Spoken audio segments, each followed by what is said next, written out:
Alrighty. Good evening, everybody. How we all doing tonight? Bit of a later start to the stream than I had intended. I had oh, that not good. Okay. I had intended to start the stream a few hours ago.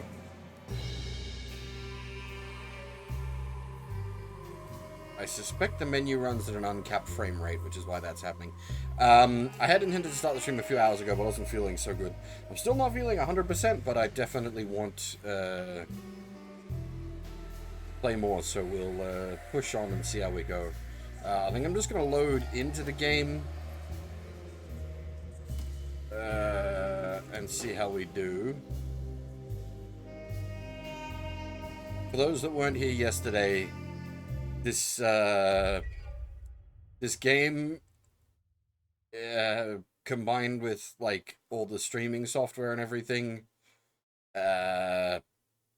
pushes my GPU beyond its limits. I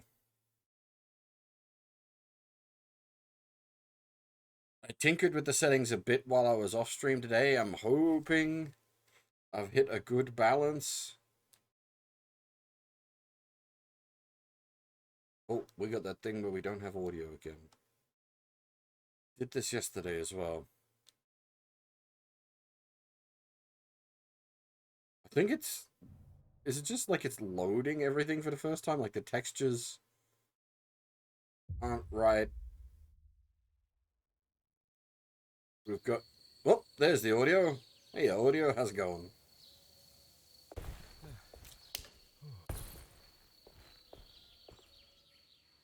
So, I think that might be like loading issues, because I don't have it installed on a like it's on an old platter drive rather than a proper SSD or NVMe.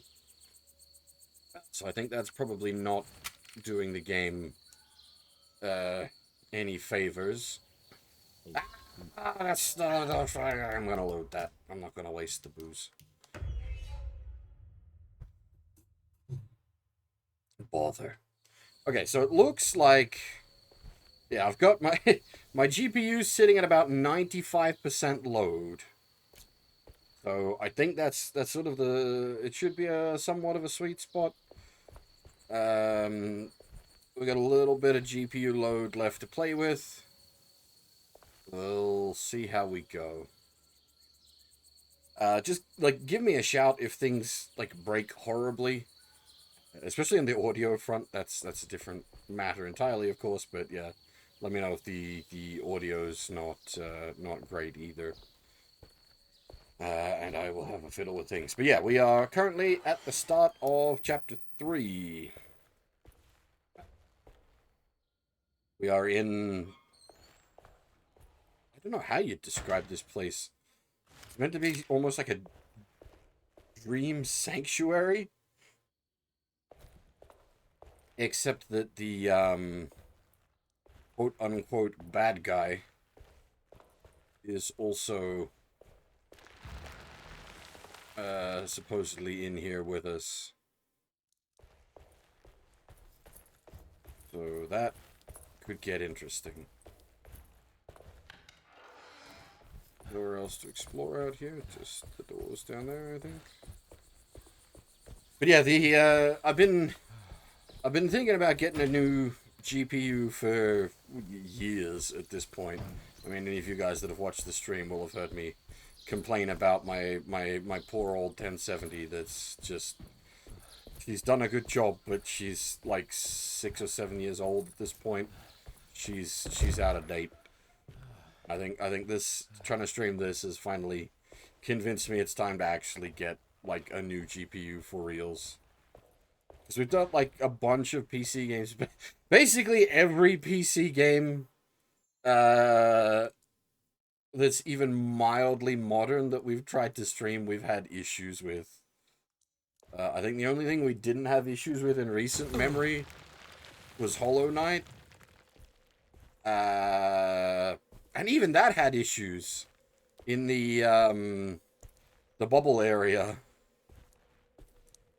So no, everything we've tried to stream has had issues.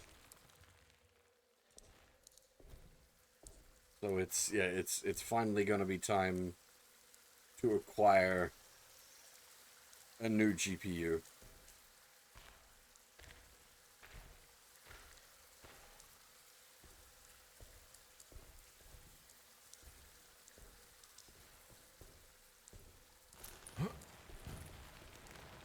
I mean, this is effectively a Viking send-off. It's on fire.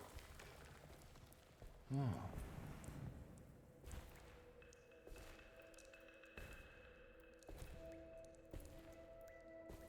While playing the game, my GPU's sitting at like 70 plus degrees.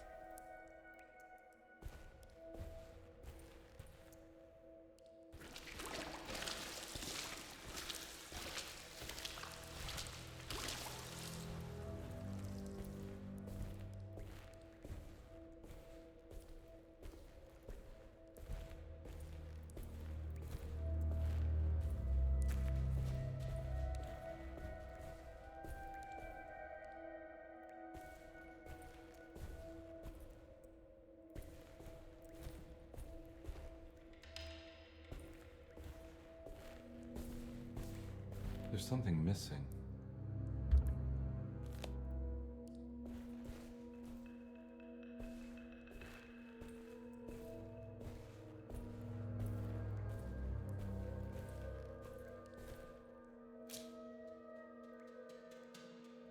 That one doesn't go with all the Jesus, right?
The great library was endless, beautiful, and terrible. An Akashic record for the universe inside the mind of Jeremy Hartwood, now corrupted by a story forced upon him, told by a maniacal liar, an evil conjured by science and secrecy. I will suspend a room and lock away the foundation of his character. Its key will be left to the librarian, the only thing invisible to the Prowler. The great... Interesting.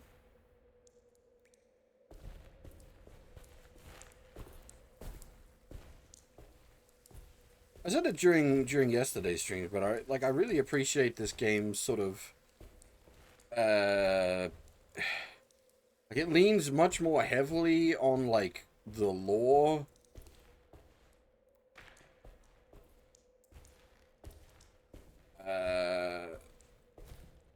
It's been like surprisingly light on combat, which I think has been in the game's favor. Its combat's alright, but it's not like amazing.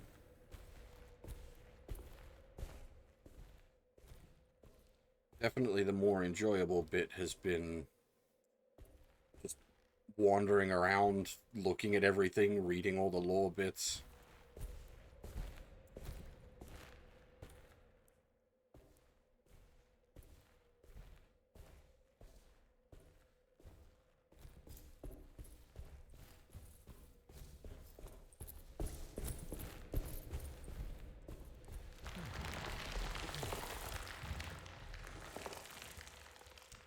appreciate them, like, basically full voicing all of the lore dumps as well. Lore dumps probably isn't fair. There's only one book that I would consider a lore dump, and that was the patient records. That sort of give us the background of every main character.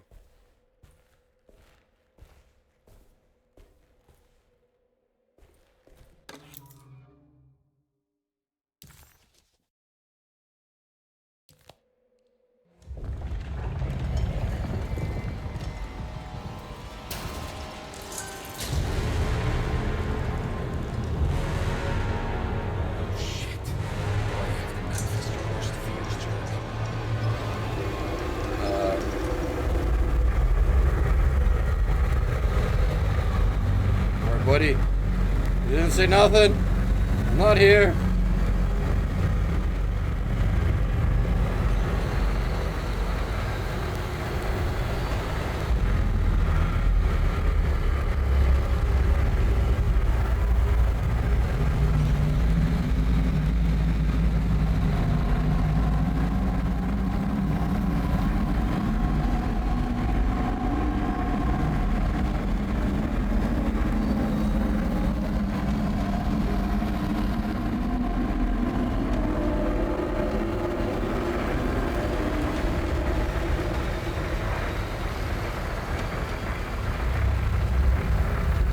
Have no idea what I'm supposed to be doing.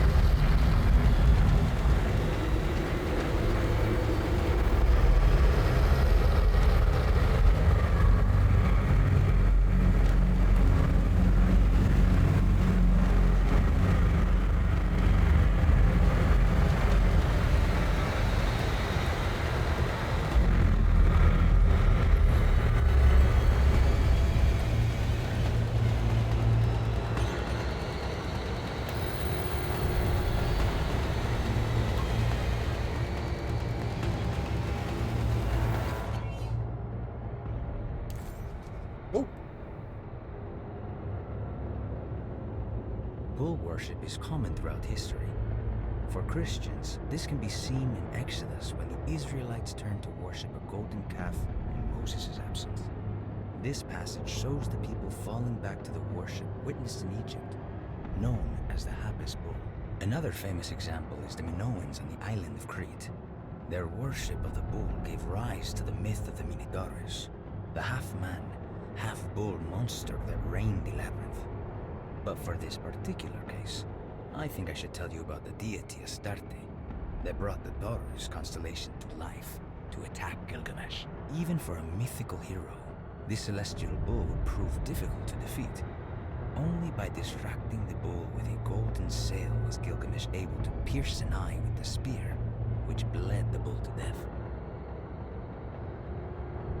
As in Ishtar's bull? And hey, Jumpco, is this like Resident Evil?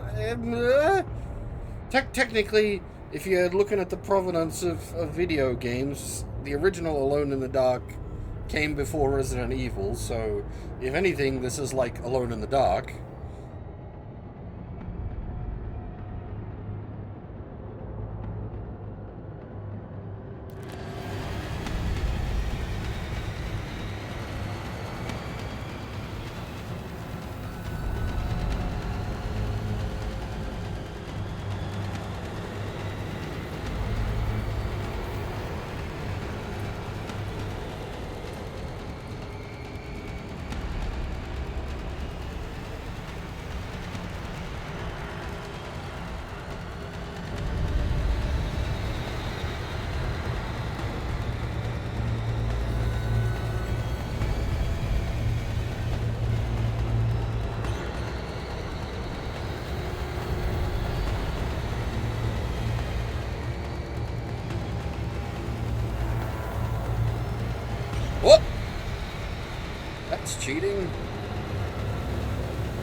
Okay.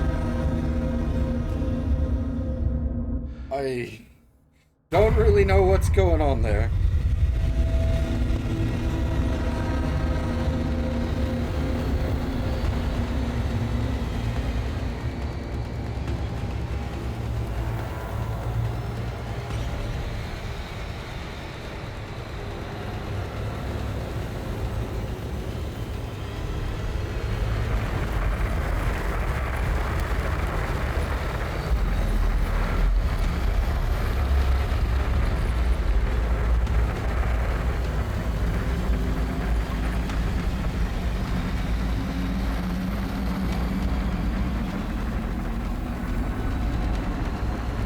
I don't know if I'm supposed to attempt to, like, shoot him?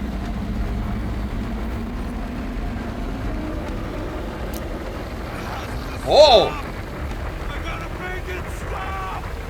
Oh, that's interesting.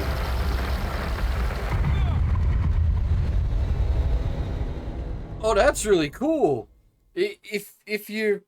He goes to shoot himself instead of shoot the guy.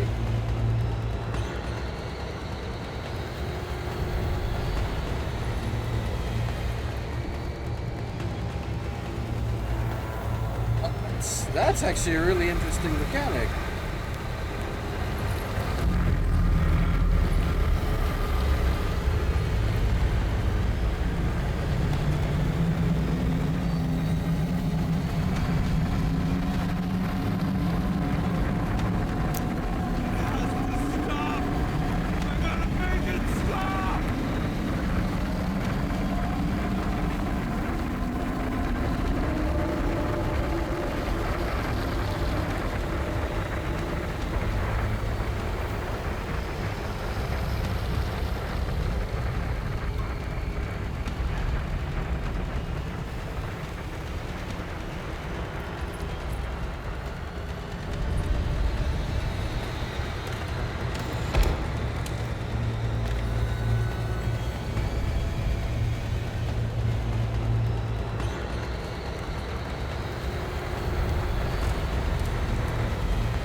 Unfortunately, like, these kind of, like, chase or runaway sequences, it's just a lot of trial and error most of the time.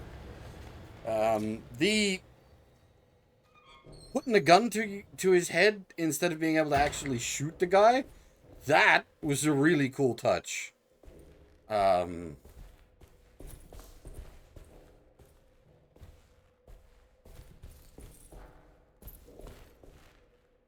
That's not something you see every day.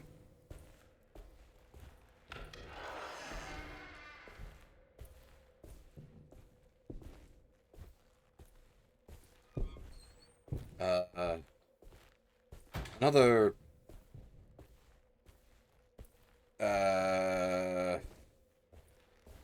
it's Lovecraftian inspired, you could call it, horror game, Consuming Shadow, had that mechanic as a thing in the game as well, where, if your sanity started to get too low, your character could, attempt to off themselves.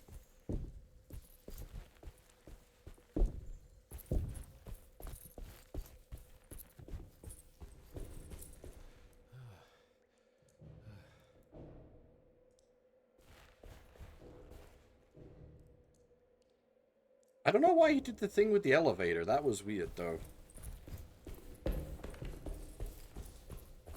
Well, as for the insta-death ghosts in Alone in the Dark 1, I thought it was like, it wasn't just one ghost. It was basically every ghost that worked that way in Alone in the Dark 1.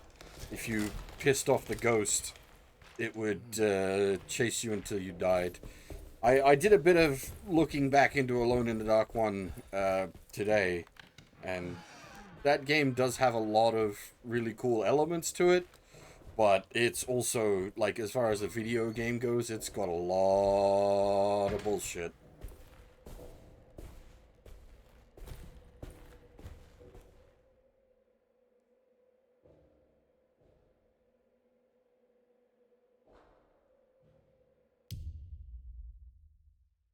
Yeah, links. Interesting.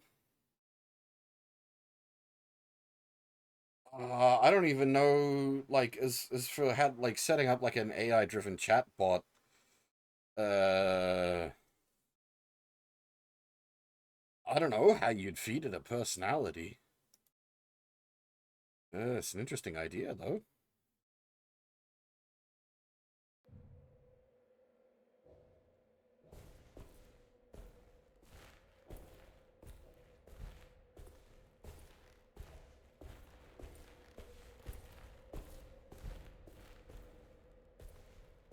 I mean, even in there though, you've got like what is Batman? Are you talking like the animated series Batman, Adam West Batman?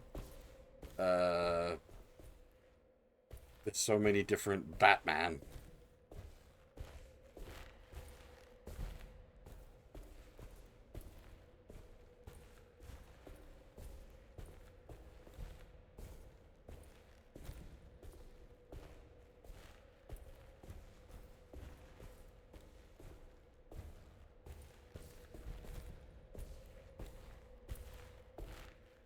Is it just like is it some sort of like learning algorithm you're playing around with, or is it just a sort of like fun chat toy that you're setting up?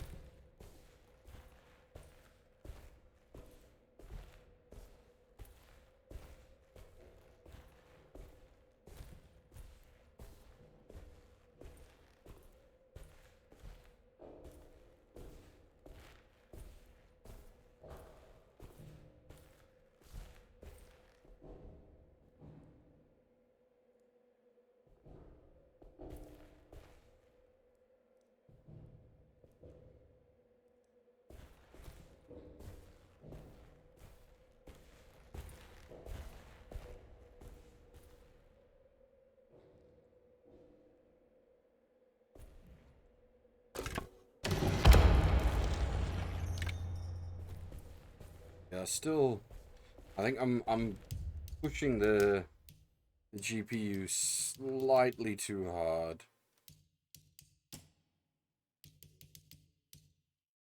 Uh,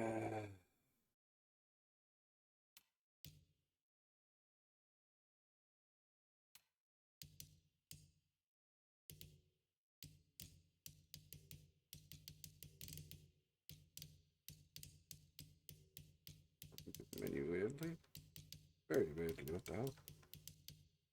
The hell?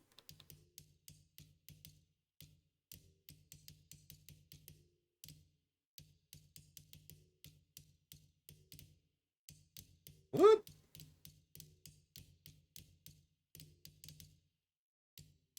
Oh, is it fighting with the mouse? It was fighting with the mouse.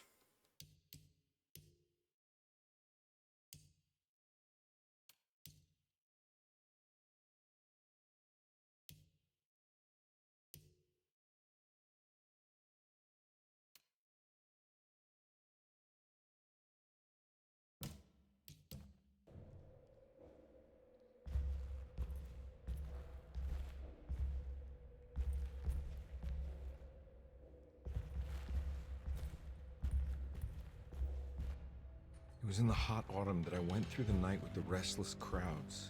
He was a kind of itinerant showman who held forth in public halls and aroused widespread fear. The New Orleans address of the event is lost, but I remember distinctly the Prext shipping company pressing their contribution. Hey.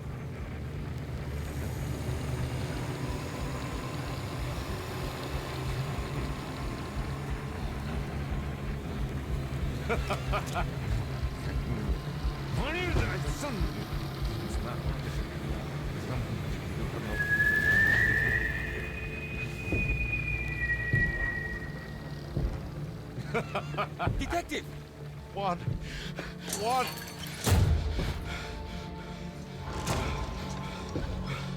I hope you found what you were looking for. I fear there is no going back.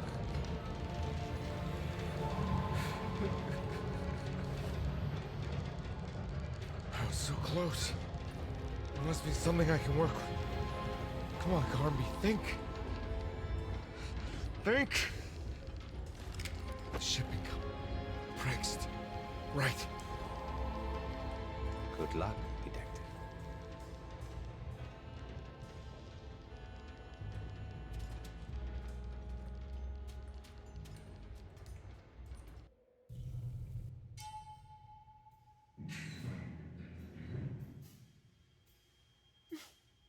Well, thank God you're here, Detective. Sitting all alone in a place like this? I'd never live it down if the papers got wind of it. Hey. Ruth, right? Oh, don't pretend you don't know. I'm sure you have a whole file on me by now, Detective. I suppose we weren't formally introduced. I'm Ruth Talon. Miss Ruth Talon, in case you're wondering. Edward Carnby. Enchanté.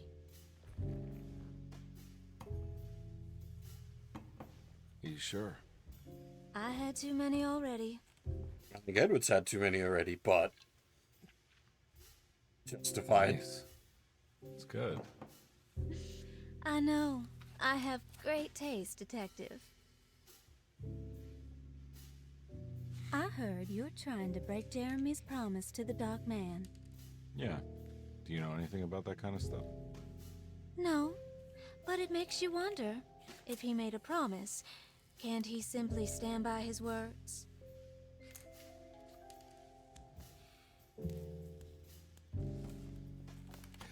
Look, I'm just trying to get Jeremy out of a bad deal, so he'll come back with us to New Orleans. Well, if all fails, What are you doing? it's a sign of submission to the Dark Man. I saw it in a dream once. What?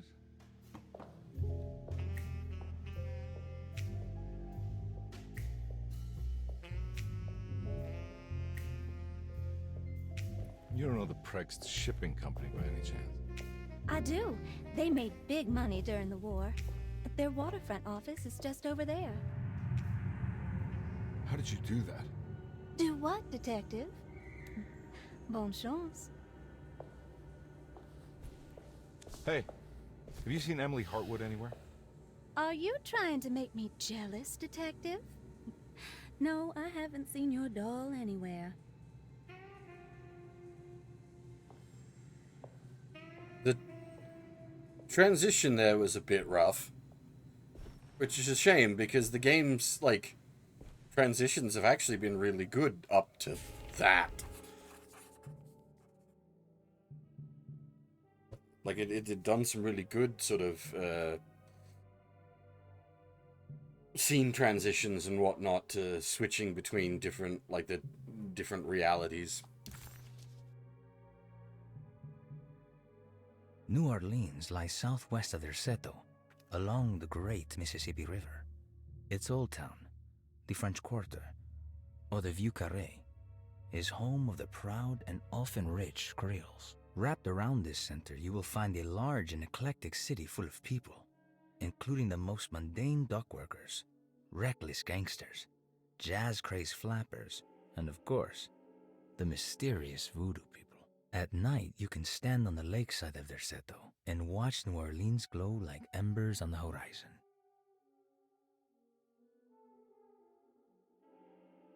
But yeah, like, the game itself, I would definitely describe it as interesting. It's hit quite well for me Prext so Shipping far. Company. According to the book in Teruel, the Dark Man is connected to a performance that Jeremy went to somewhere in New Orleans. I'm sure I can find the address inside. I don't know where to go.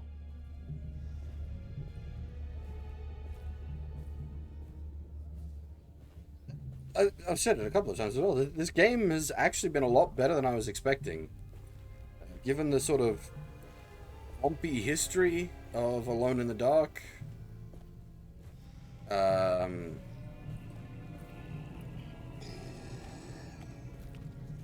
bother.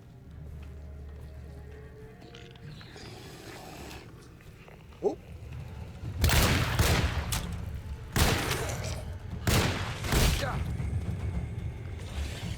Oh dear was a little funny for a second there.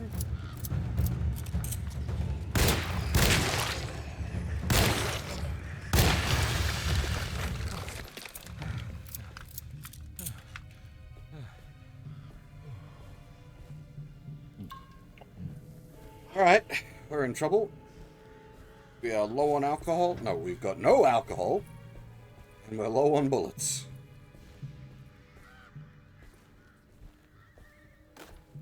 That's a melee weapon, though. That's a good start.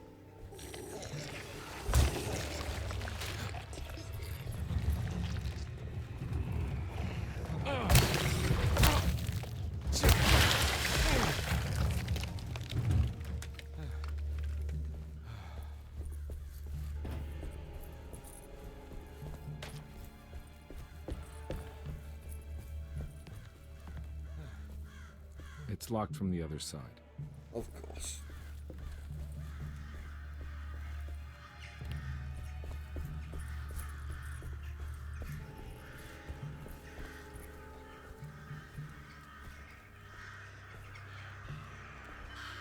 Yeah, unfortunately we made a bit of a tactical boo-boo in the previous chapter. There was a section where I sort of tried to fight off a large horde of enemies, and what we were supposed to do was just run away from them. So I ended up wasting a lot of ammunition on an unwinnable fight, basically. Sewer entrance. That sounds bothersome. The sewer system has a tunnel running right below Preg's shipping company. I bet I can use it to get inside. I don't know you were gonna say that.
Spare melee weapon, so we can give this guy the business and then gear up.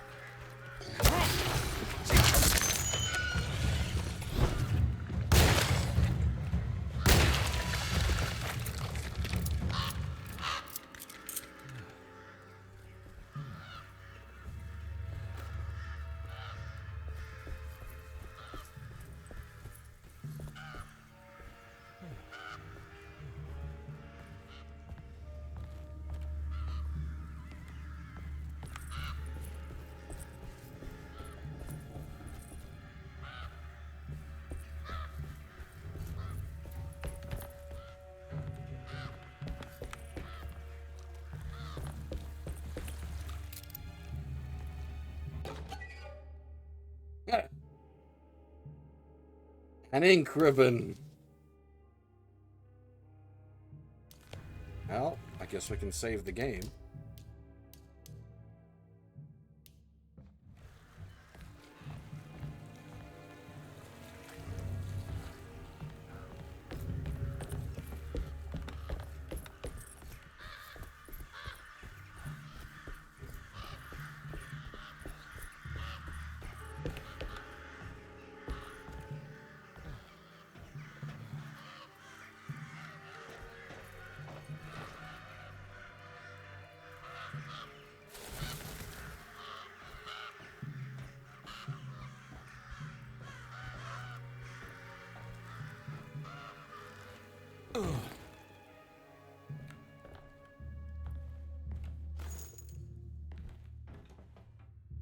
Alright, spare bullets.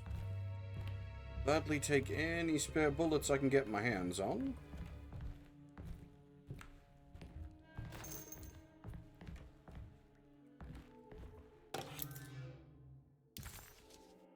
Steve Dorr's key? Why did Steve Dorr leave his key behind? And that joke doesn't really work if you don't know what a stevedore is.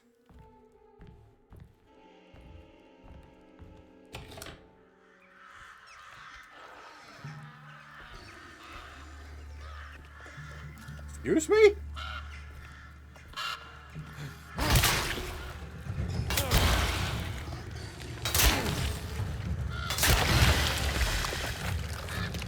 Where'd you come from?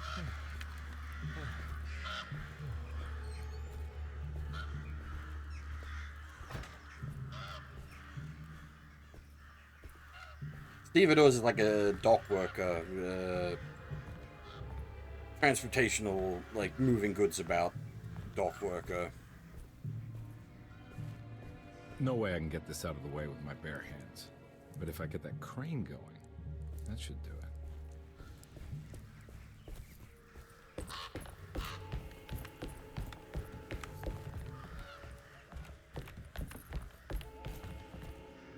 So, in the context of where we are, like finding a stevedore's key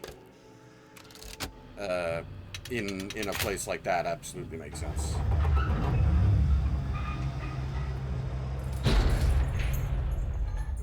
Hold on.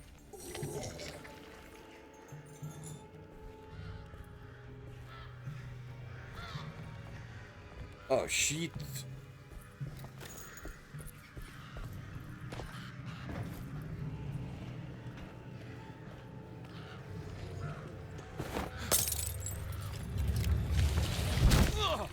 Yeah, how's it going?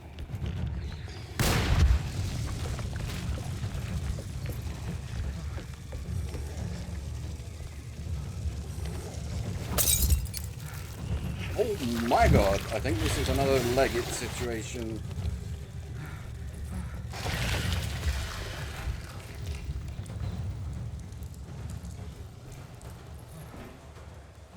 I ain't fighting 50 dudes.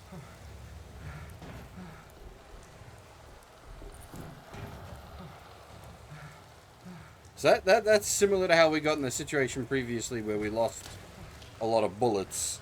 Is it's not obvious in the games in a just Leggett scenario. Because like at first there it came at us with like 2 or 3 guys. It's like, okay, I can maybe deal with 2 or 3 guys. But then there was like 6 or 7 guys. It's like, no, I cannot deal with that.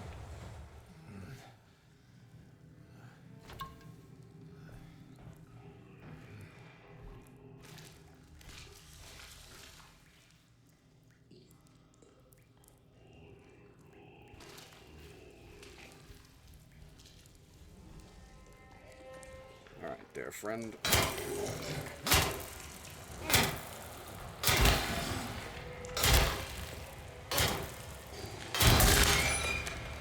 Oh, really?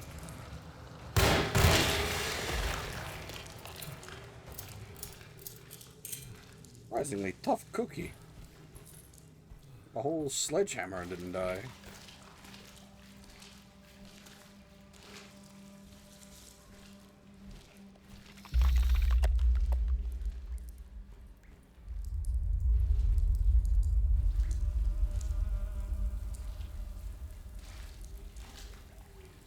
See, there's another Lovecraftian inspired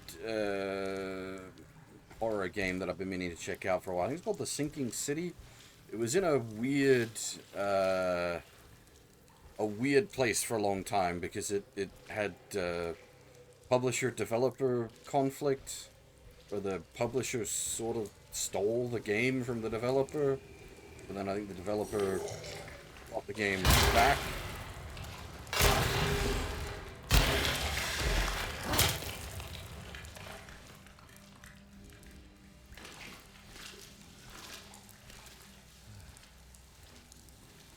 I believe it's meant to be decent for a single playthrough, but falls apart on subsequent playthroughs when it turns out it doesn't quite have the level of depth it implies it does. But I mean, that's fine for our sake. We only do a single playthrough.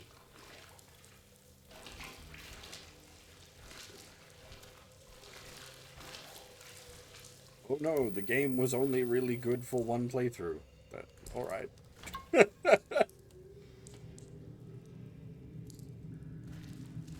Alone in the Dark 08. Yeah, that was a bit of a... That's why, like I say, the series has a bit of an odd, like, history. That's why, like, I didn't really have much of a hope for this. Like, I wanted it to be good, and thus far, I am really enjoying it. It's a lot better than I expected it to be. But, like... Alright. Made it inside the warehouse. The office must be upstairs. Yeah, Alone in the Dark 08 was bad. Alone in the Dark New Nightmare was okay. The original Alone in the Dark is really good for what it is, but it certainly is a flawed gem. Alone in the Dark 2 and 3, I personally don't like.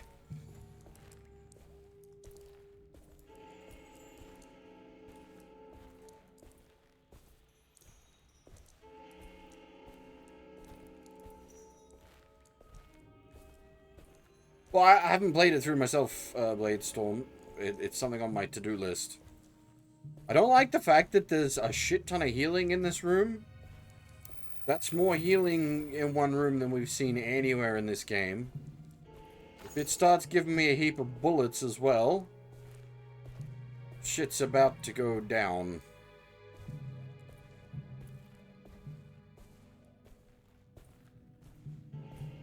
Tutor no dooting. Asleep, with an anesthetized mind, Yermi filtered these words from their setos, gangrenous ground. Ever their praises, and abundance to the black goat of the woods. Hear us, mother, and take pity on us. Accept our sacrifice, and judge our worth. Ia, Shubnigrath. Ia, Shubnigrath. The black goat of the woods, with 1,000 young.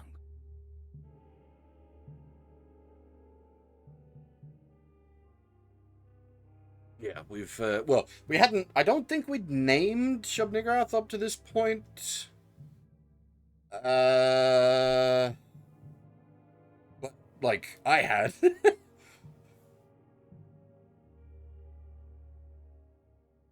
Yes, okay, Sinking City was definitely the one I'm thinking of. I went and checked. It's in my,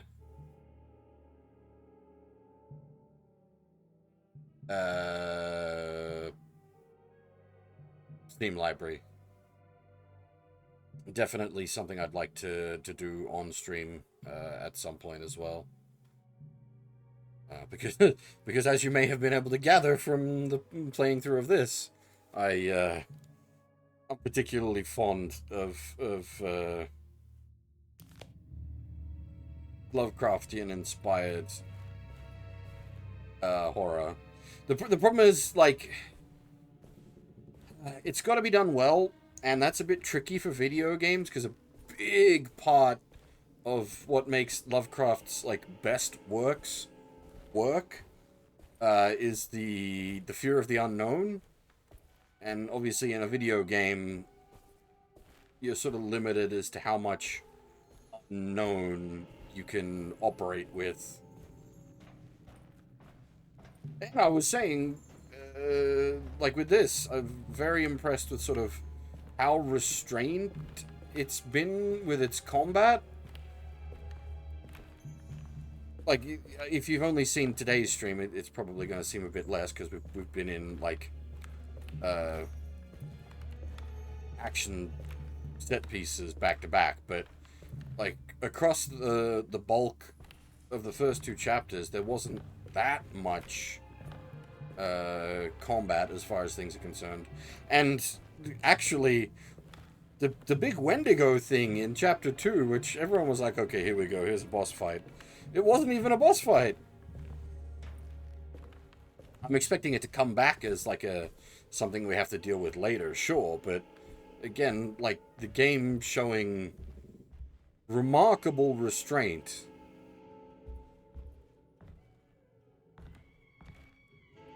Oh! Now, double barrel break action shotgun, probably still king shit of fuck mountain. But Thompson. Hell yeah. Let's try one of these. Hell yeah. Period accurate hardware. Thompson submachine gun.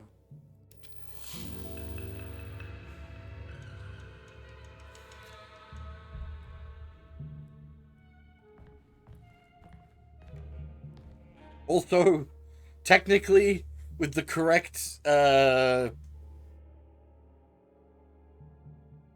magazine, it normally has the stick mag. That's its normal configuration. The drum mag, like the gangster configuration, is a much less common. Our ship was raided while in dock. All of his things were recovered, but blood was shed. Several men were carried into the Mississippi River and drowned by ones who live in the deep. All items have now been signed and delivered. Now best keep the papers safe. What is left? Later is right, and hell is back again. What is left? Later is right. Interesting. Also, fucking deep ones? This far?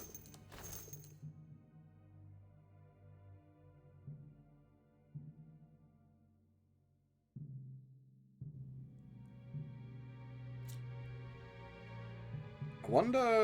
Okay, yeah, it's 20 round. 20 round mag.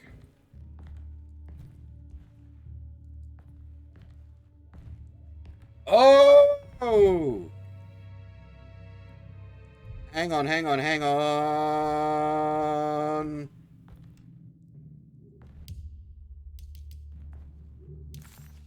Brain go tick tick ver. Water is left. What is left? Later is right, and hell is back again. So that's your safe code. Left something, right something, left something. But what is what, later, and hell?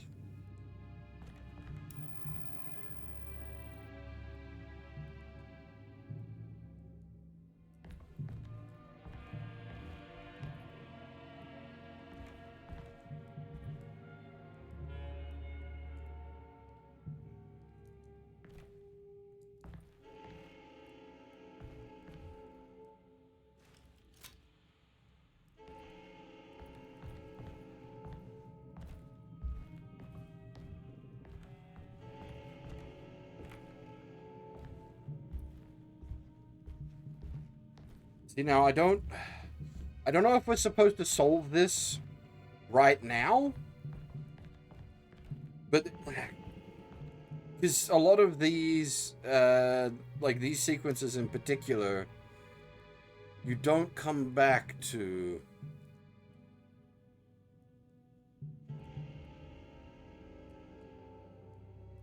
Well, I am trying to solve it, bro.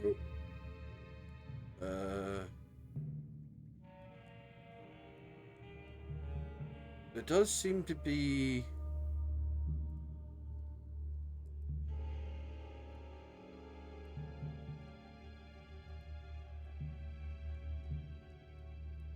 We've got, like, there's a 6...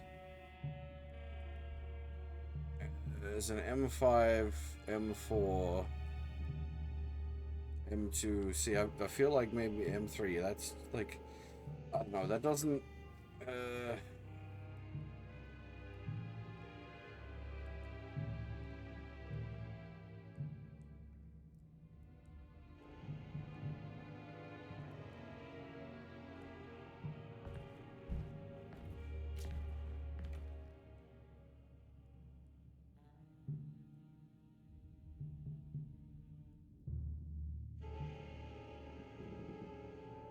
I'm just, as I said, I'm worried about leaving because these sections have been pretty Ooh, playing cards. That could be something.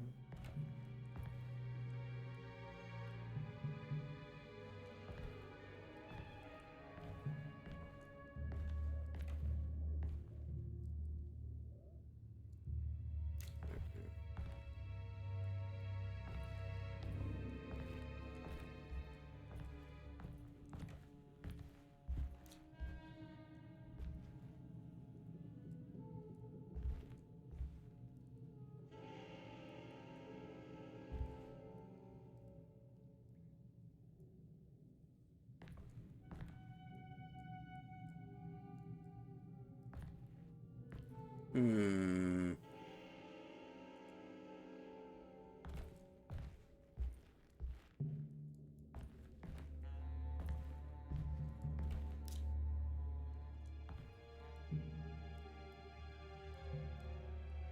There's always the possibility of massively overthinking things. That is usually the case. It looks like it's just a regular safe. 12-digit safe. Anyone's got any thoughts, let me know. What is left? Peter is right, and hell is back again.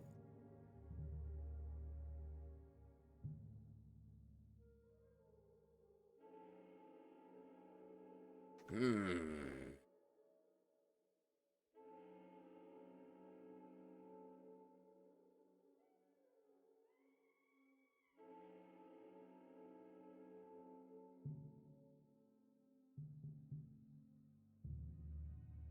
Hmm.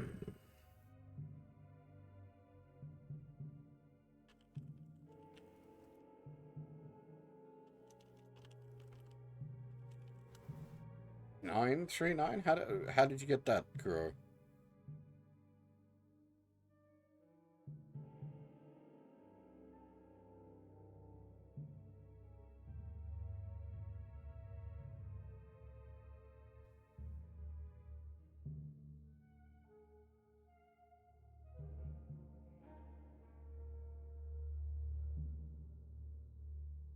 Four, 5, 4? Again. Oh, are you just going off like character count there?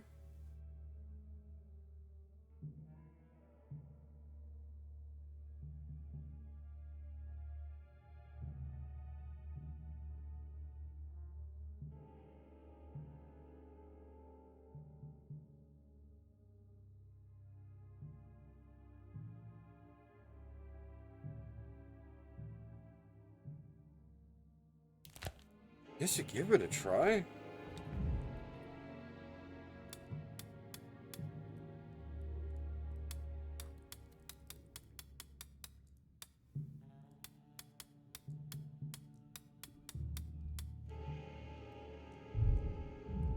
Hmm.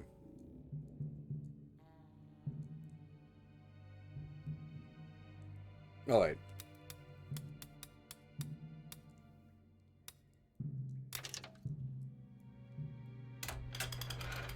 Yep, 454 was it. Cargo Manifesto. September 19th, 1892. Breck Shipping Company delivered 4 steamer trunks, 1 Egyptian sarcophagus, and a large wooden crate belonging to the showman called the Black Pharaoh, performing at 18th Street. It's a number of letters in the word. 4 letters, 5 letters, 4 letters.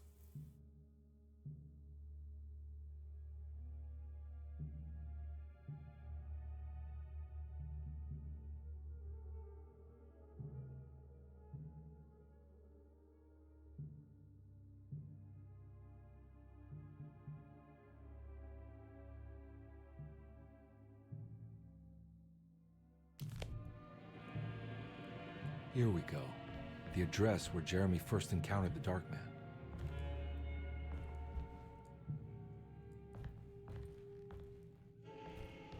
Did we have to solve that? That seems kind of important.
Okay. Fire was definitely the right call.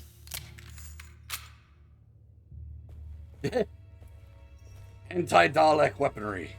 Staircase.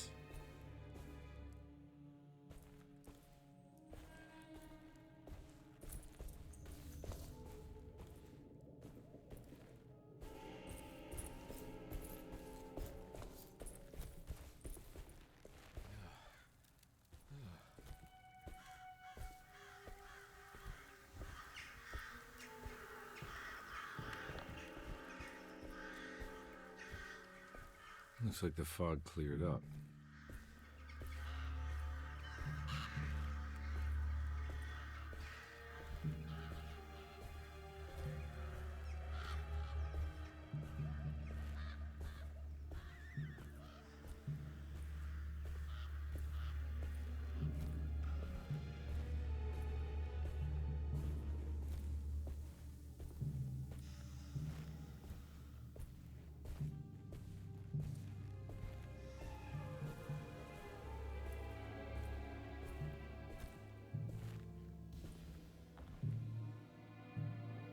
Order of Dagon going on over here.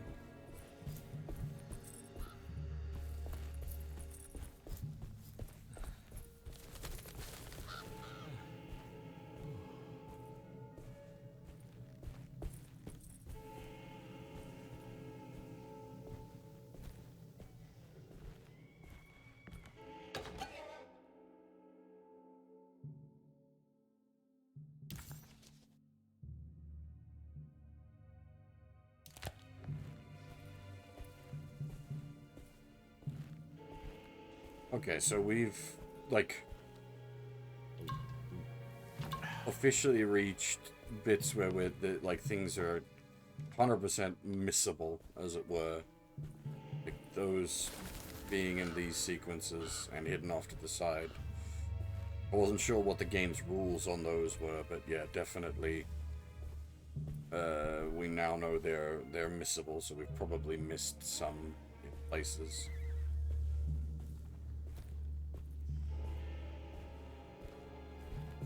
I'm pretty thorough about exploring, but I'm not without fault.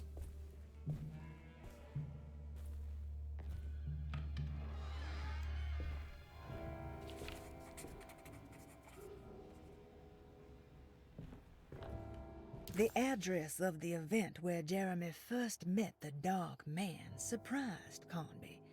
The infamous Gallatin Street didn't exist any longer, and he wondered if he would be able to find the right building. Was it still standing? Did it matter? Maybe this world was not just another place, but another time as well.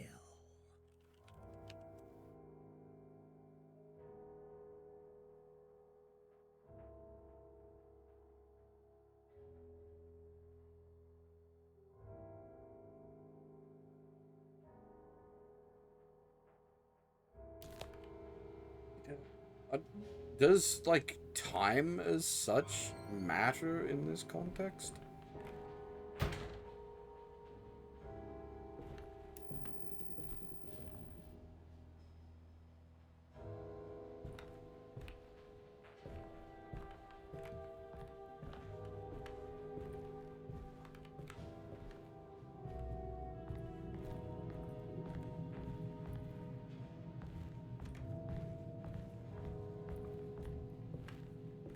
Oh, that said, time in the real world does seem to be passing at the same pace as time in the spooky world.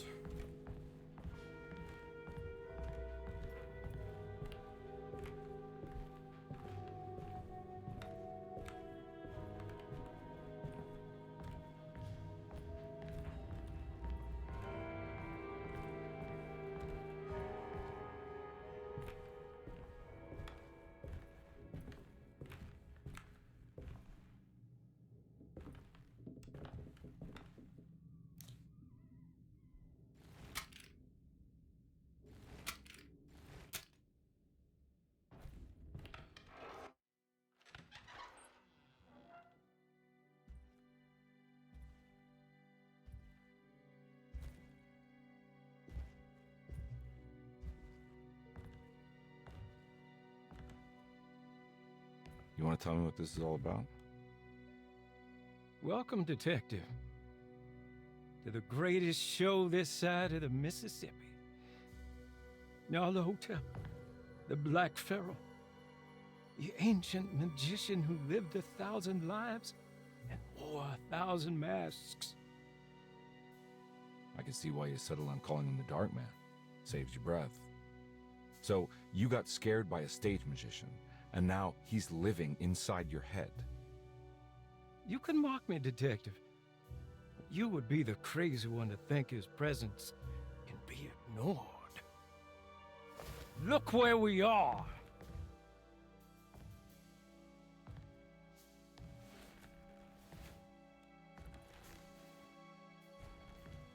We didn't get to finish our last conversation, did we? You were about to tell me how to break the contract with the Dark Man. No, we can't. We would turn her loose on the world. So many innocent would die. But there is a way to break out of the deal.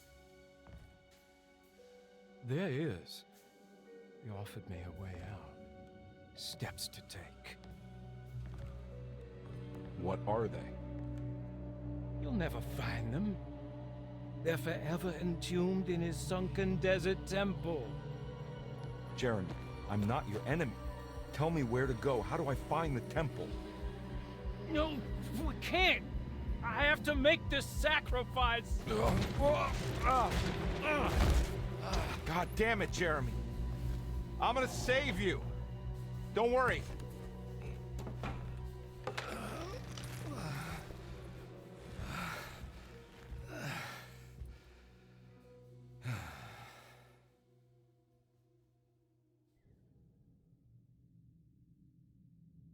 How do you save someone who doesn't want to be saved? Well, he's gonna get saved no matter what. I just need to find the temple somehow. This is where I'm a little disconnected from the game. I'm not sure why Edward is so obsessed with saving him. I mean, he is being paid, sure. But this is,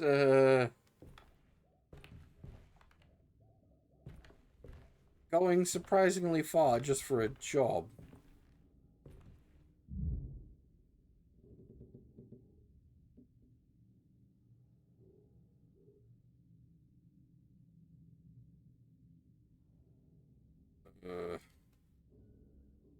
Those are star signs, I think.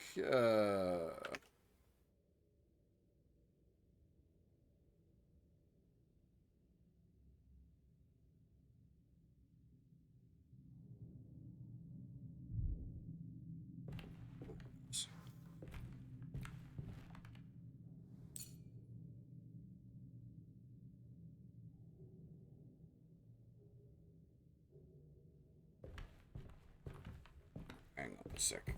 Can we leave this room?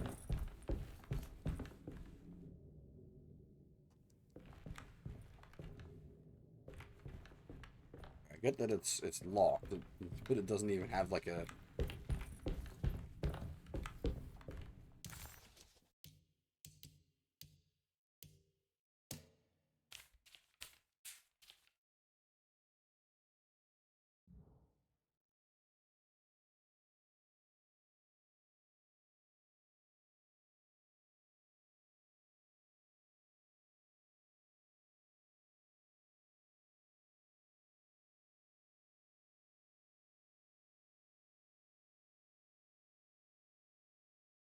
We still have our decoder ring. There we are. Will I need to? Hang on. Multi-reference point drifting.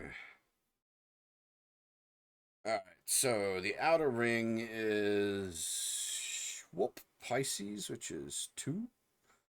The middle ring is Gemini, which is 5.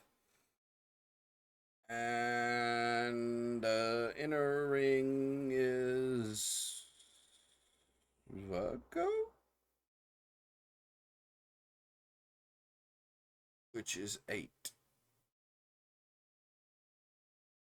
What did I say there? Sorry, 2, 2, 2, 5, 8.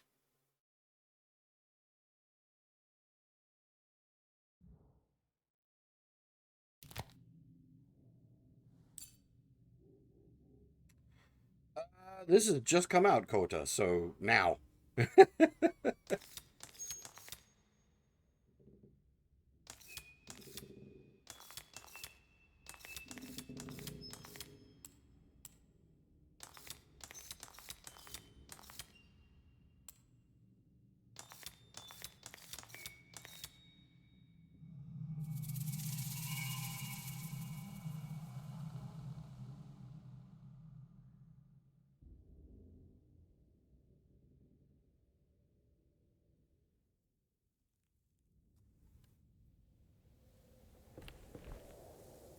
Oh!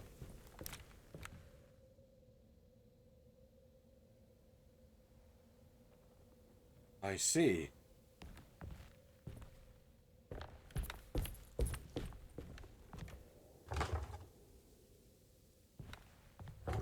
Oh, we played it. This is second stream where we're part the way through chapter 3. We did a good 5 or 6 hours yesterday, and I'm enjoying it a fair bit so far.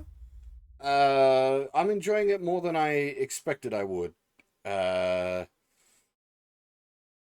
It focuses more heavily on like the lore and being like the lore, the puzzles, and being kind of atmospherically spooky rather than being like combat heavy. It's actually been refreshingly light on the combat. And yes, that is indeed a Thompson.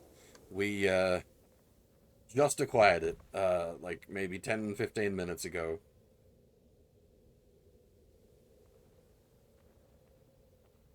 We also have a midnight special and a boomstick.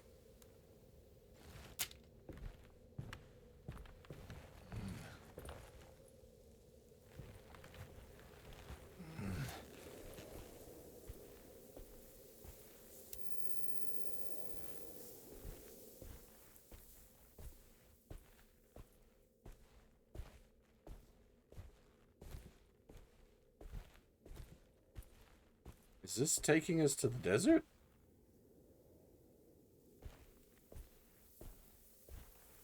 Oh, that's cool.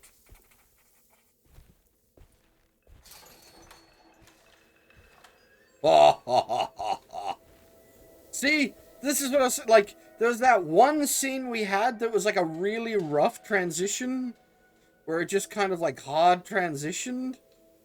But like most of this game's like transitional sequences have been sort of like that, where it's sort of soft transition to the next area, and it's just like, damn, that's cool as fuck. Oh.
Uh, I'd say he is very human. His primary method of dealing with this shit is consuming large quantities of alcohol.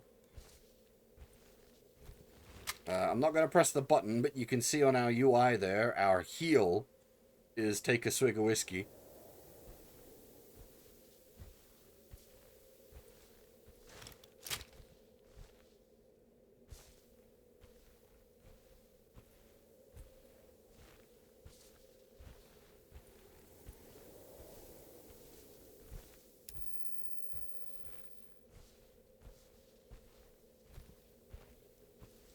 A sunken desert temple.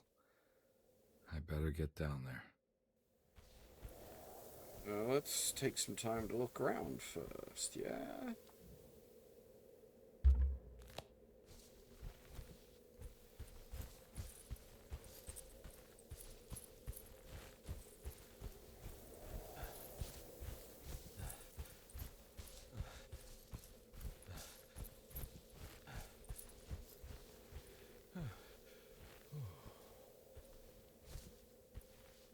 You know, surprisingly for our horror game, our little, like, torch has not given us any problems.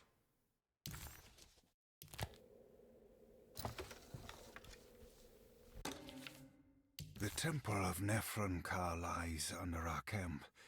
Despite all efforts, that unholy site did not collapse, but sink beneath the sand. The pharaoh is long dead, his name meticulously stricken from all ancient writing. But that stage meant for blood and terror remains. The temple is said to be lightless, built to harbor all the haunters of the dark found in the very depths of our universe. Calling on the gods meant creating a bridge between our world and theirs. The terrible Aldebaran of Taurus, the Black Sun, was seen as the most important star in the night sky. Because, according to the Kitab al-Azif, it was said to be the home of that crawling chaos known as Nyarlathotep. Through ancient mechanisms, it was said that the priests could open shafts channeling the light emitted by that strange stone called the Shining Trapezohedron. Several streams pooled together above the statue of that dark man would then be sent through space towards the Black Sun, a message to the gods. The gifts bestowed on the sender are completely undocumented, but often assumed to involve dark blood pacts, where souls are traded for malicious miracles. Yeah, as I was saying before about the lore, games dripping with it. It's real good. Wait, When it said +1 machine gun cartridge, it meant literally 1 extra bullet. That's not gonna go too far.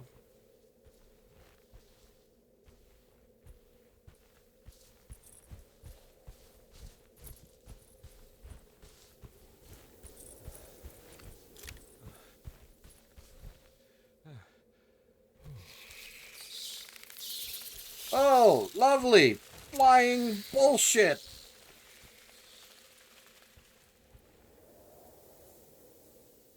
Okay, they went away.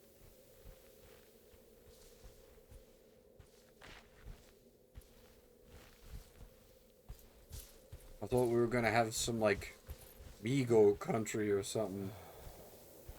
That would have been unfortunate.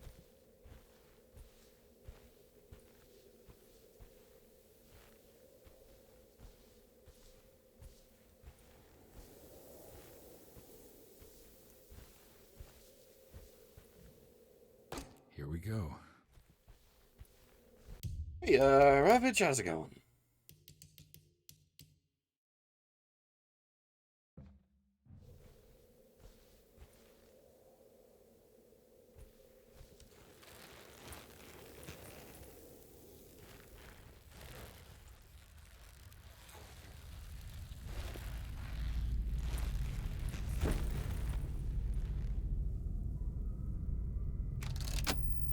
Did the rope just drop in behind us? We did not anchor that very well.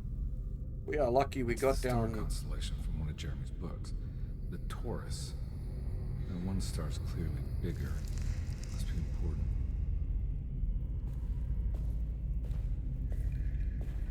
Alright, now we gone full Lara Croft.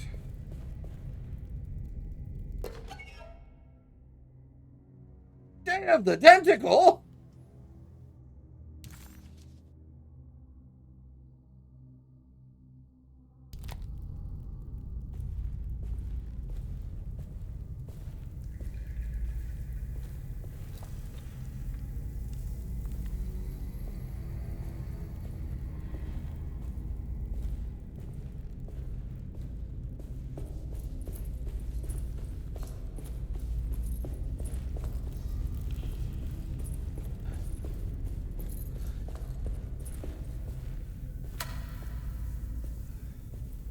That was a disturbing click.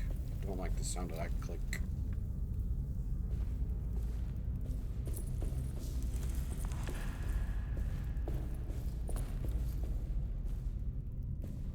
I got a feeling this is it. This is where the contract is hidden. But how do I get to it?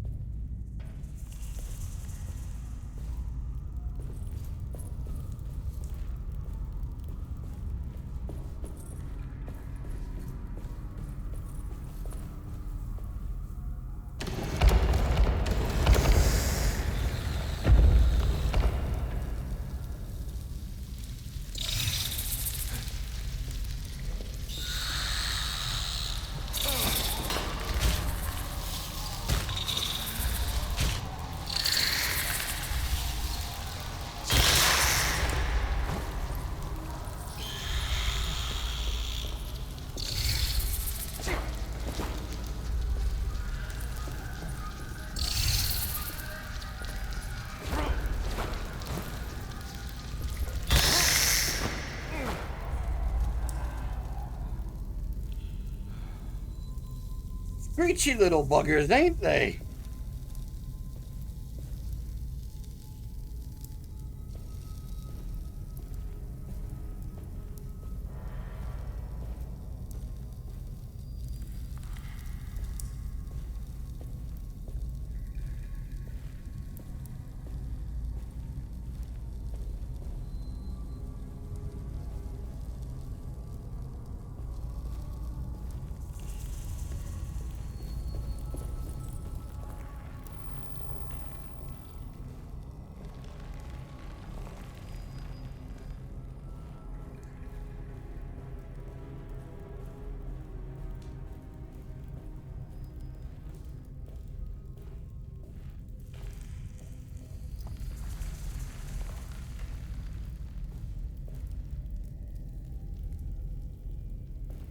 Now, the price point on this is probably where I could definitely, like, draw issue.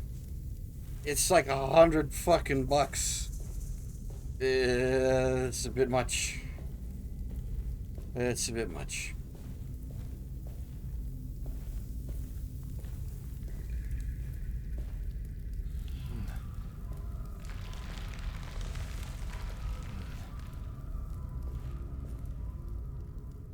Like, this does not feel like $100 video game.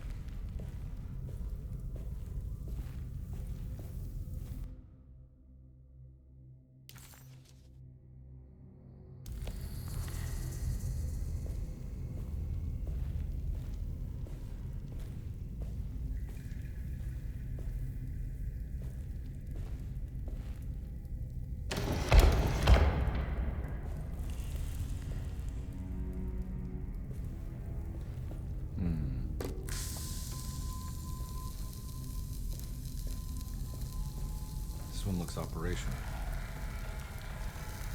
Good work.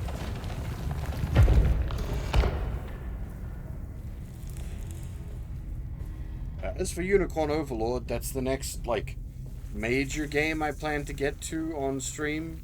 Though we need to finish P3R first. And we're like, well, this is none of those. It was like, yeah, I needed a break from epic length JRPGs. This should be, like, a 2-stream game max. Even at the speed I play at.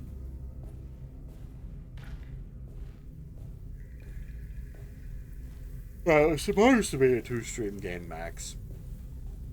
I ended up starting tonight's stream much later than I had intended, so we'll see how we go.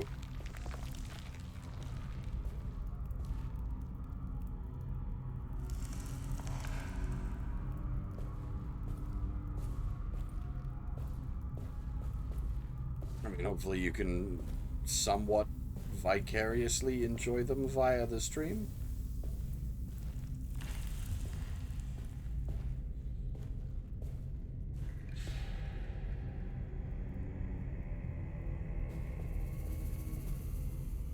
Oh yeah, we got, like, mega epic length hell, basically.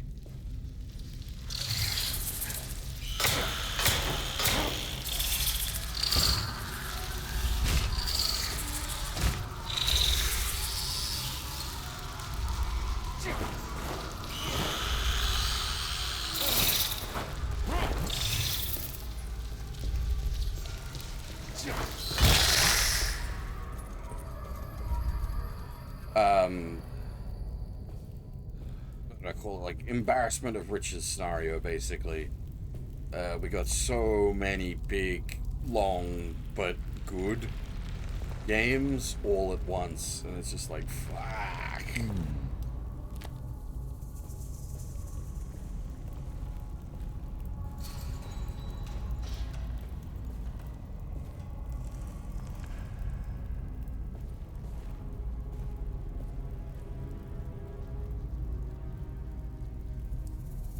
Those aren't corpses. Those boys are just sitting there. I see.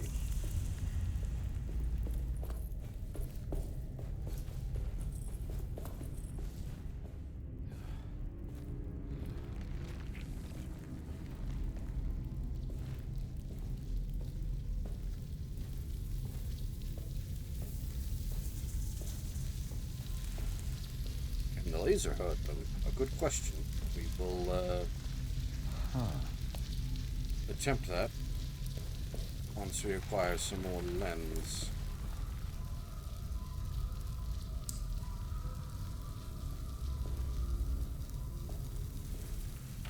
Oh god, we've got, yeah, SMT5 engines as well. Shit, that's coming. God damn it. This year is just brutal.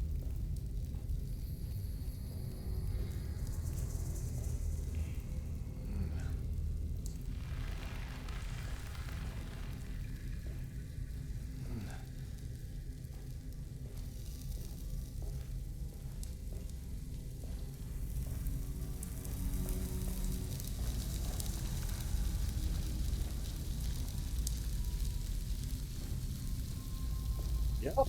I need to try the demo out for that. But yeah, I'm as it stands, I'm definitely wanting to check out Sandland.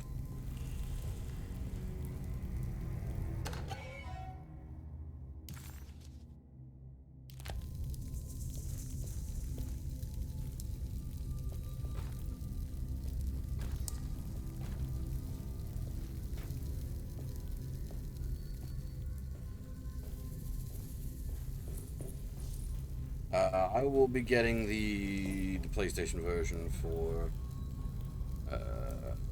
SMTVV.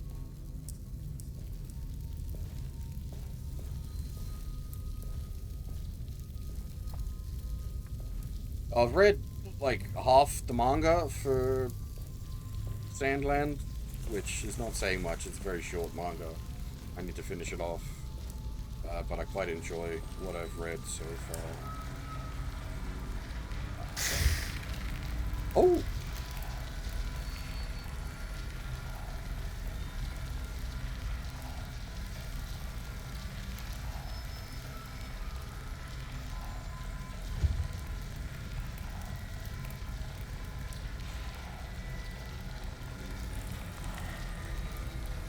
That is kind of cool, though. You can burn the,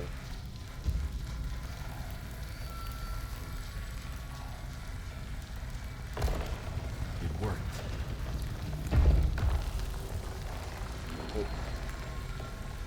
Is that the one I'm supposed to open with that?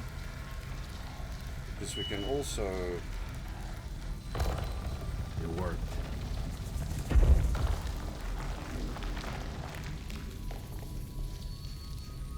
Oh, I see. It opened both.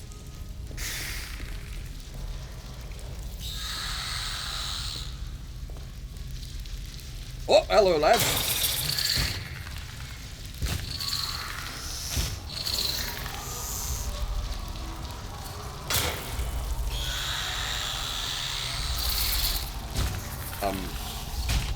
What?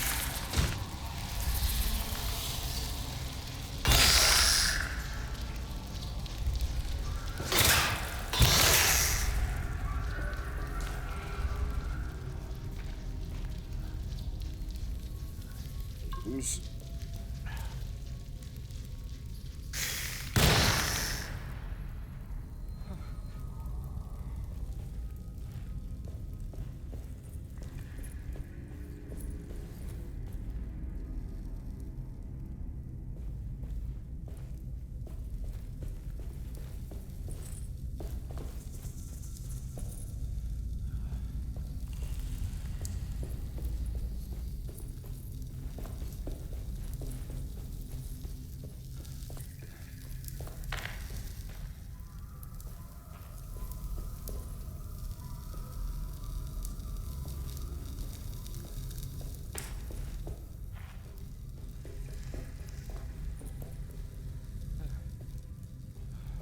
Snack? Snack? Snack!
stones.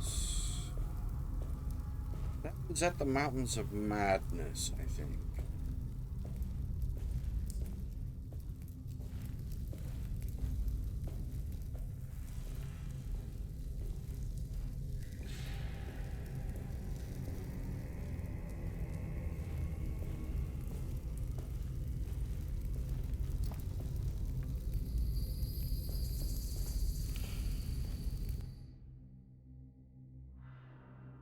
A what?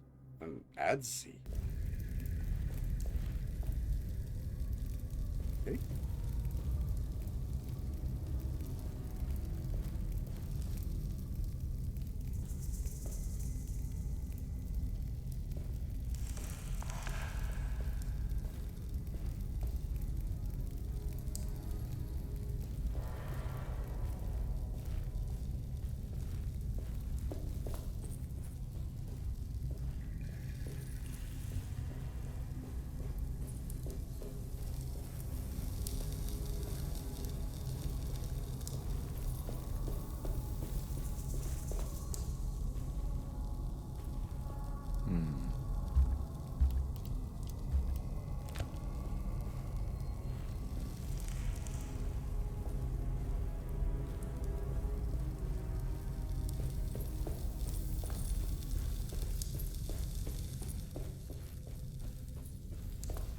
Oh, I don't know. Edward Carnby's usually survived these.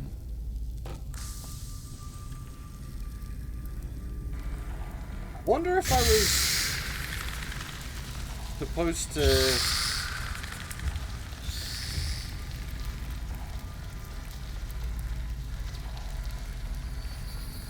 Because you can... We got it from the other side, which I don't think we were supposed to do.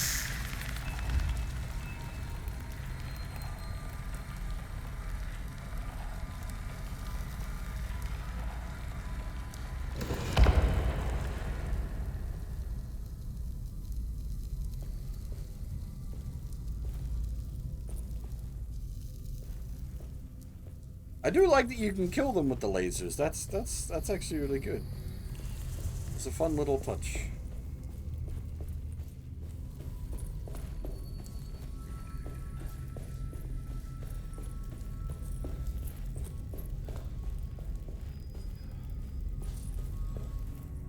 No worries, Rota.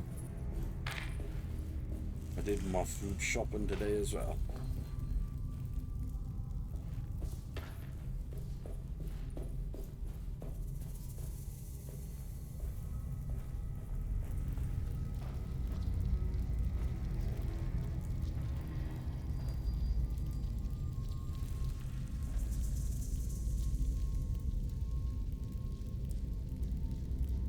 Oh, hang on. Am I supposed to... One egg? That's not even enough to make an omelet.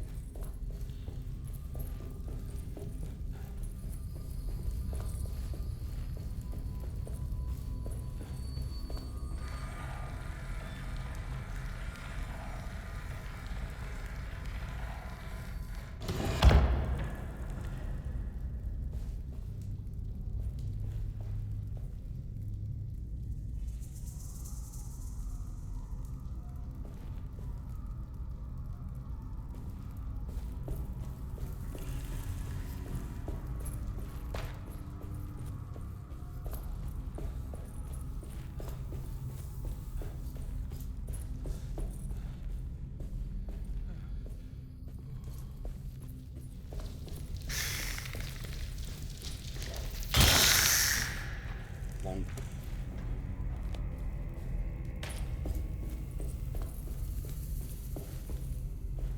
How did I get up here in the first place? How do I get back to ground level so I can monkey with that other door? Dude.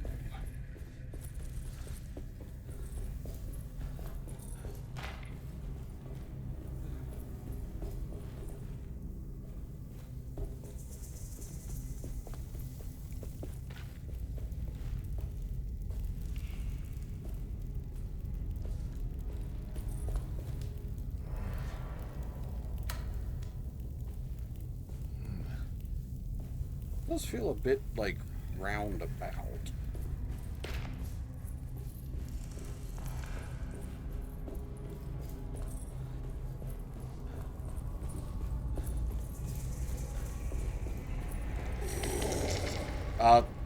Throws aren't working at the moment, sorry. Oh, hello!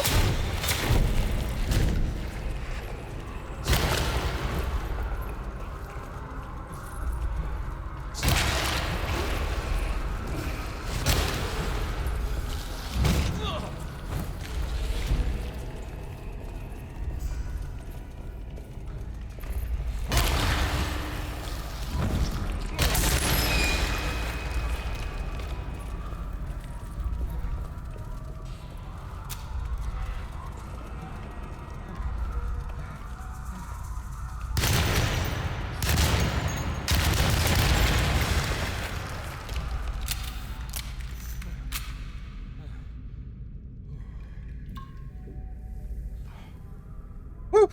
Okay.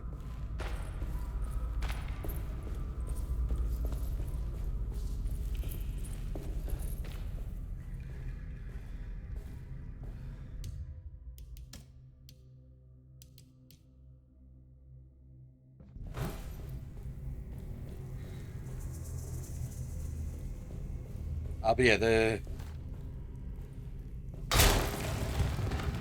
Oh, that... Okay, that's short... I understand now. And, yeah, that means I missed a shortcut over there somewhere. Not that it particularly matters, but... Yeah, okay, I understand. Yeah, throws aren't working at the moment because, we're basically redlining the GPU, running the game, OBS, and VTS. If I add TTS into the mix... not TTS, TITS into the mix, there's not enough GPU to go around. It's already, like, redlining the GPU.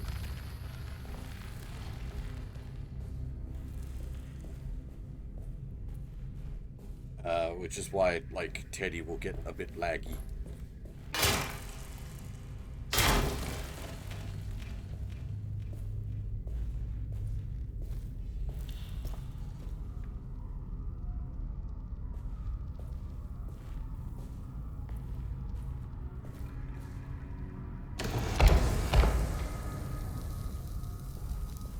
I was saying earlier, this is, like, I've been talking about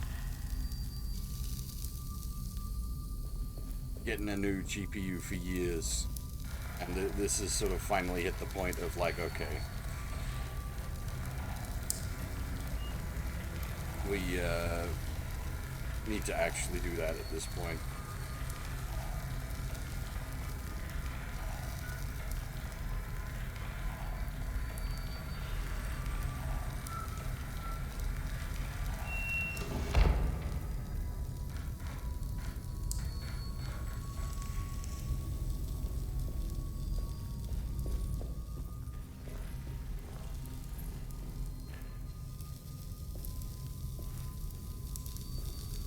Gonna be a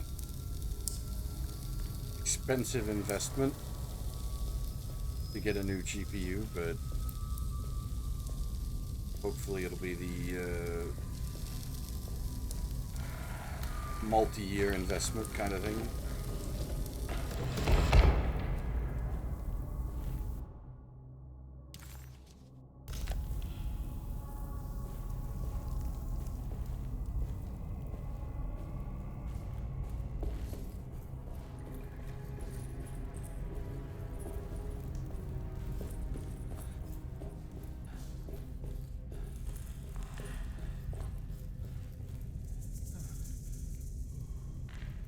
Also, if you mean, am I going to scream like a React tuber? That's not how I be. I enjoy horror games.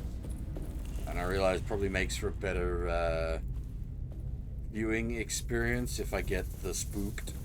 But that's just not how I react, sorry.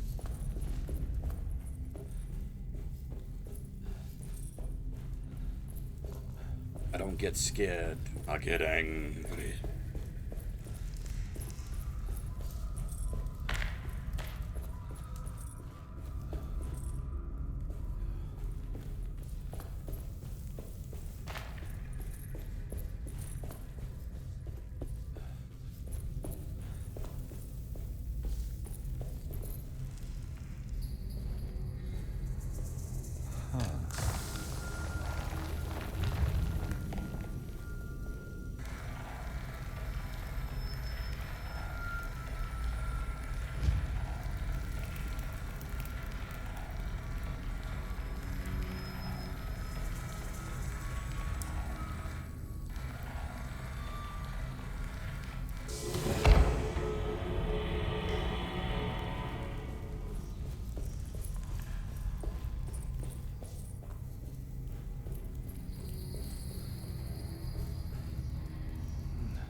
I'm not supposed to be up here.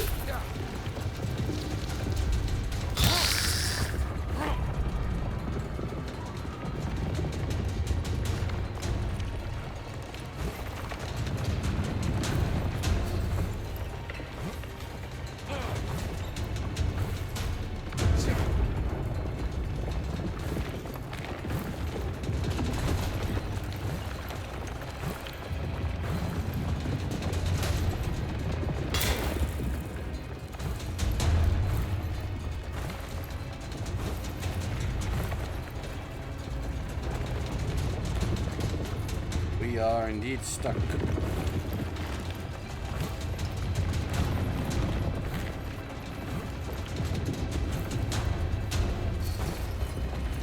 Whoa! Hey, there we go. Back into reality.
Acknowledge psychological trauma, break through barriers of self-deceit, temper manic behavior. These are the Dark Man's terms. The contract. Huh?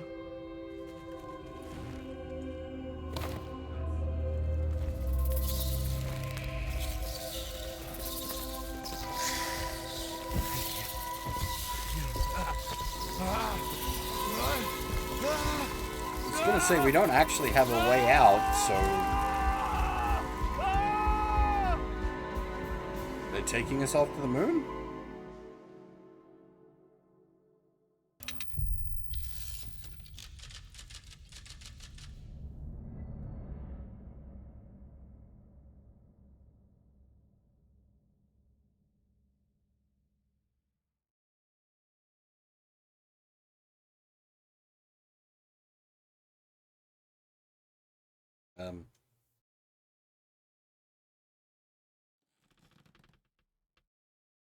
Oh, we got into the attic.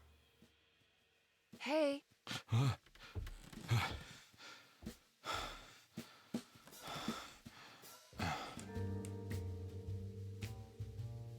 Great. Was it alcohol? God, no, I just got the wind knocked out of me. I think I know how to break the contract with What exactly does that mean? everything going back to normal. All right. I found some more information on Dorsetto and the patients. There are some serious... I'm pretty sure 2 of the patients are dead, and maybe even the clerk. Oh, yeah. I kind of just gave up on worrying about that. Well, just keep your eyes open, I suppose. What were you doing again? Jeremy made a pact with the Dark Man to keep all the madness locked inside Dorsetto. All right. I'm gonna break it. I just have... Where is it? Where's the talisman? It's around your neck? Ah! Ah! I worry, Detective. Don't, I'm fine. I worry that you're not much help on this case. At least you're a good distraction. Trust me. You're getting your money's worth. At this rate, I'm an absolute bargain.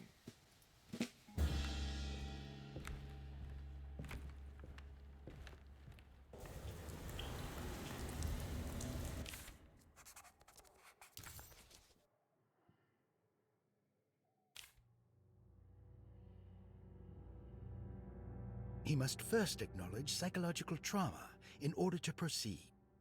The lying must stop, so we can break through the barriers of self-deceit.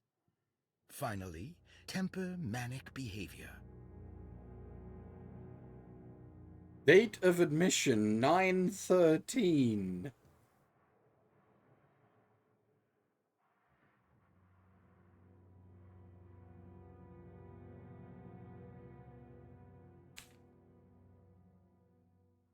Medicine has failed me. Nothing can be done to dispel the hardwood curse. Only the sacrificial dagger may release the despair from Jacob's eye.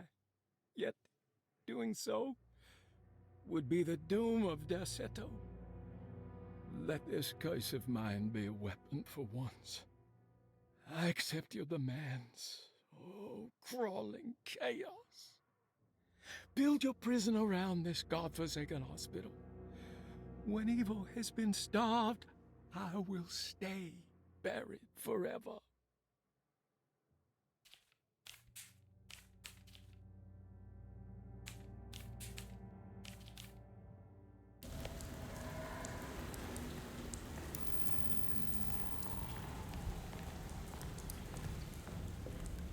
But dang it, we still can't look around the attic. We're really hoping to have a look around the attic.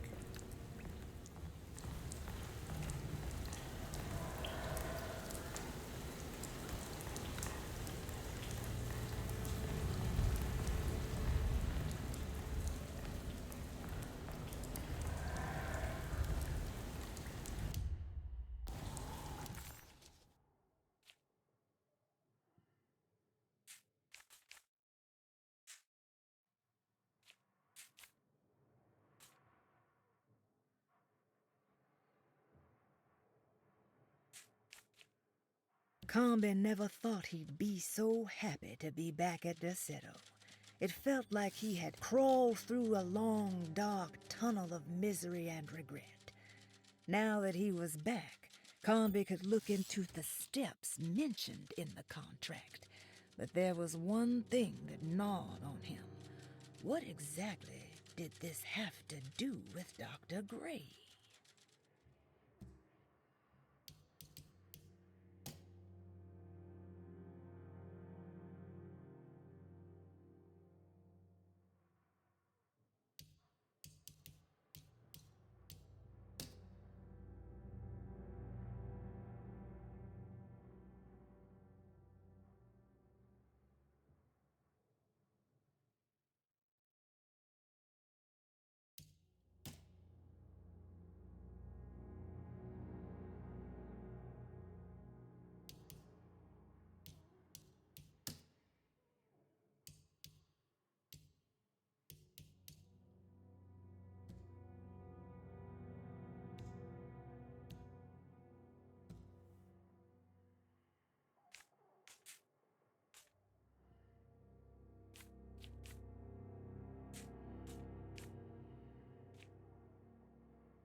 Okay.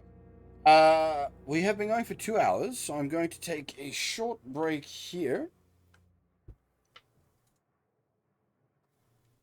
Then we'll come back and press on. We've just hit chapter 4, so we'll see what comes next. But yeah, I'll be right back.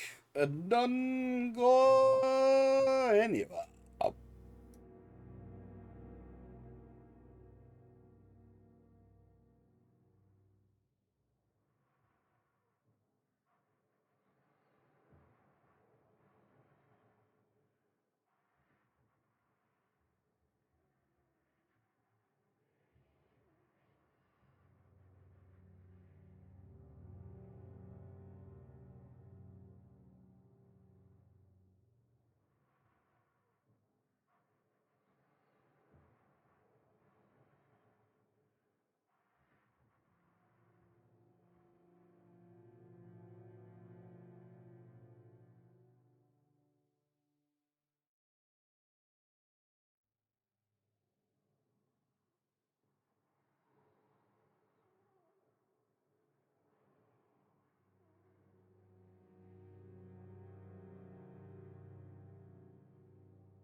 Alrighty. I am back.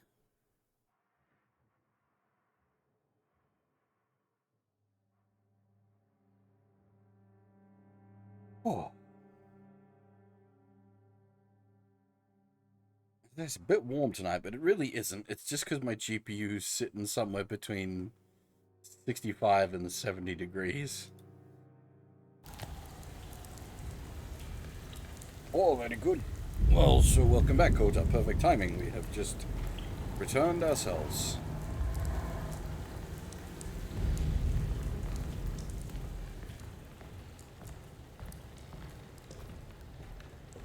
Now, I'm wondering if, because we've started fucking with the Dark Man, that, Just what this evening needed. Some ambiance. So the manor, which is basically where we're at the moment, is now in this game. It's a like it's a giant manor that's been repurposed as a nut house.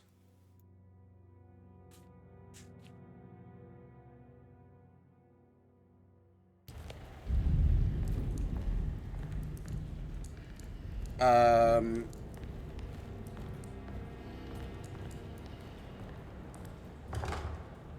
Interesting. It, the nut house part of it isn't really spooky like the the patients in here haven't been much in the way of what I'd call spooky. It just makes for like some pretty interesting characters actually in general.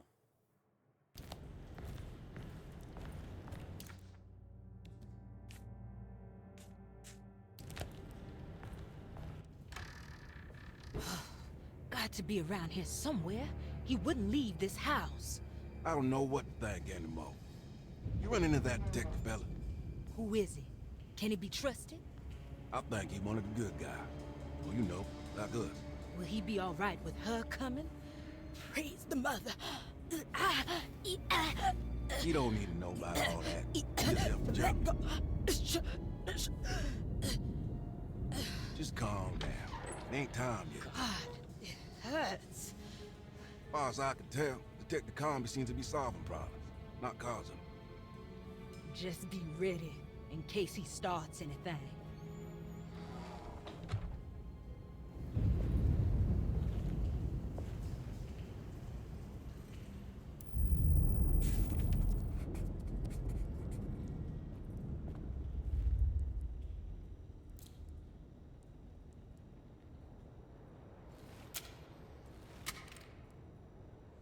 Yeah, our bullet situation is not as nice as I'd like, I'll say that.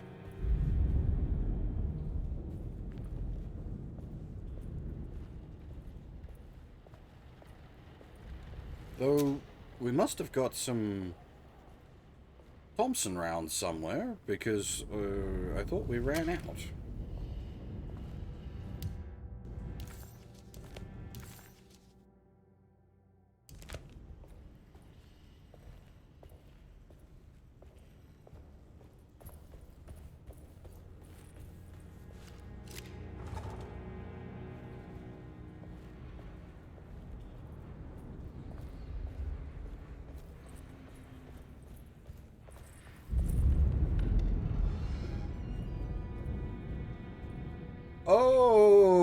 Okay.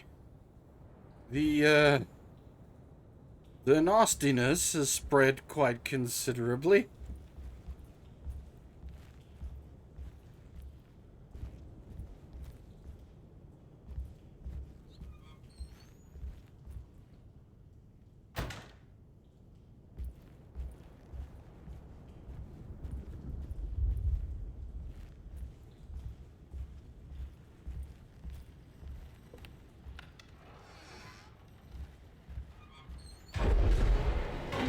Christ, what the hell was that?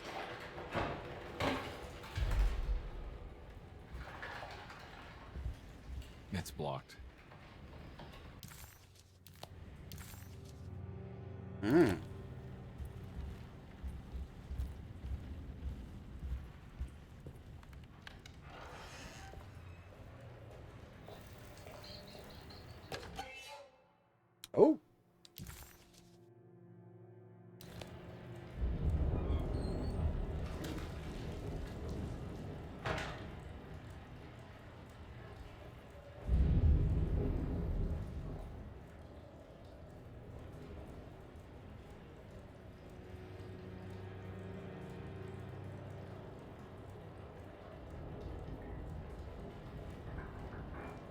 be really bad at, like, going to the loo or taking a bath.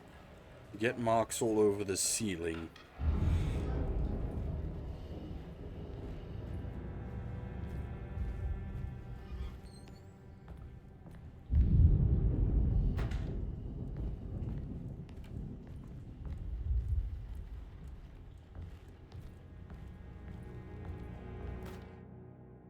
We must have faith that Jeremy's pact with the Dark Man is a bluff. If we are lucky, our visitors will find him and prove it's all nonsense before night falls. What is true is our attempt to call on her. Too many things have happened for this evening to be in vain. Think of Jack and Cassandra, even Perosi, whose circumstances I can't understand. Grace is our goat without horns. She knows it and will play the role. You must talk to your brother, Batiste. I worry that he will fail us. Mrs. Thompson. Seems like we've got multiple eldritch entities playing at each other. At the very least, Shub-Niggurath and Nyarlathotep.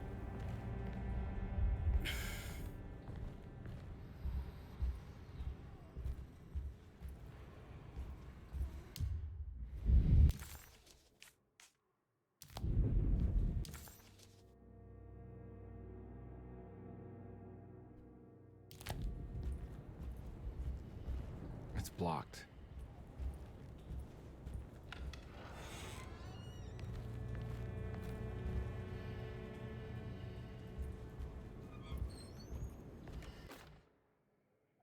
Lunacy and the Astarte Artist Colony, a monograph by Yael Klein.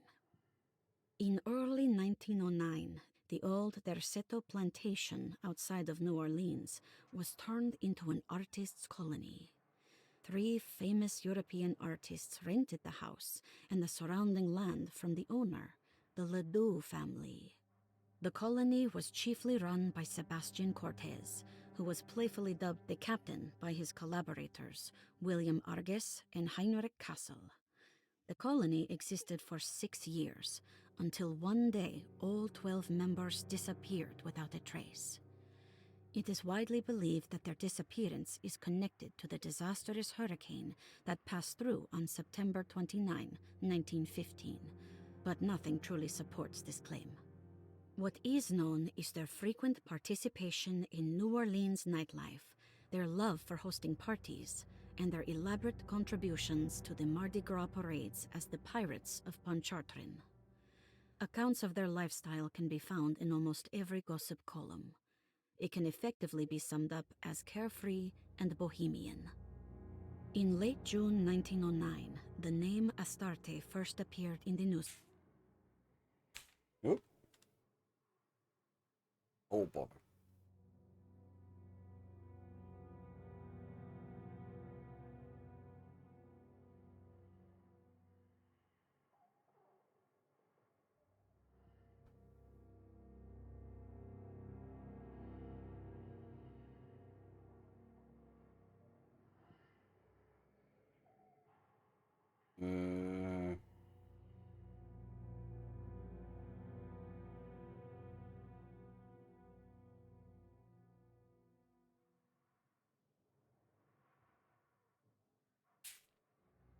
Even the name Derceto is the Greek name of a Syrian fertility goddess. In the case of naming the plantation, Derceto was certainly not an accident. We know that Elijah Pickford intended to build a temple for his cult, for he had distributed pamphlets 2 years prior to the purchase of the land, advertising his intentions. His followers were estimated to be almost 100 men and women, mostly sailors, Maroons, and Cajuns, when the plantation was built. To outsiders, Derceto registered as an ordinary slave plantation, which enabled Pickford and his flock to remain hidden for decades.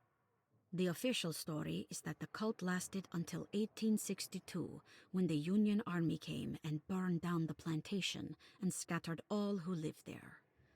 Following the Civil War, new people started to congregate in the ruins of Derceto to invent a new fertility goddess, the Shub-Niggurath. As much as Derceto is a particular name to have heard of, it's not entirely uncommon among the learned. Astarte is equally known and could have been subconsciously chosen by well-read artists. Shub-Niggurath is, on the other hand, very uncommon.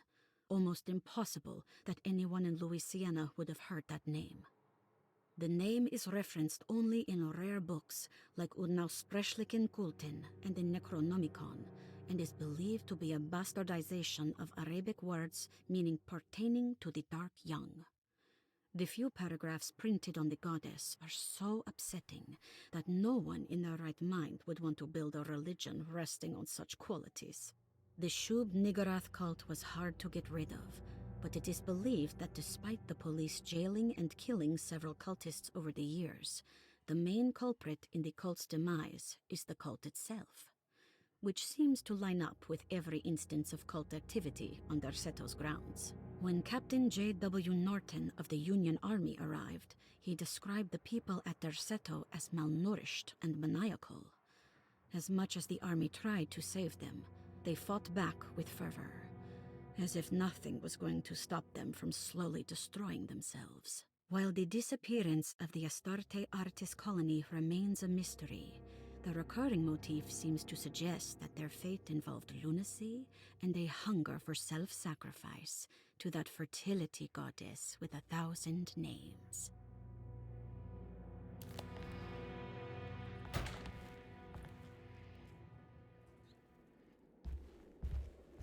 I do appreciate all the lore being read, and like with different voice actors and whatnot and everything. It's good attention to detail,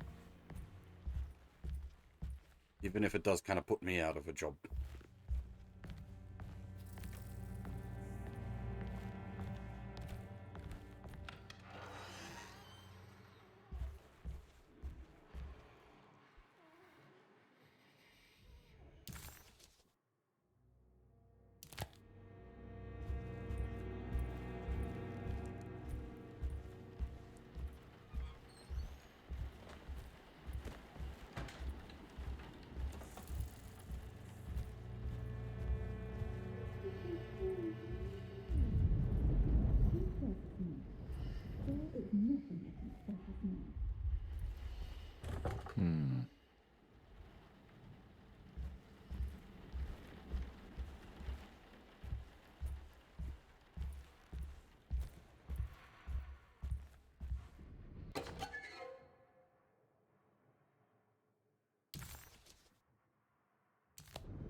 Forgot about the Whisper Woods.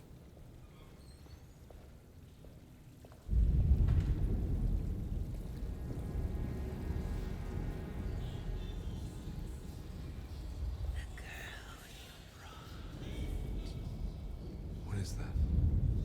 You must see this through. One of the young. This is it, Edward. Now is the time. Let it happen. You want this. You need this to matter.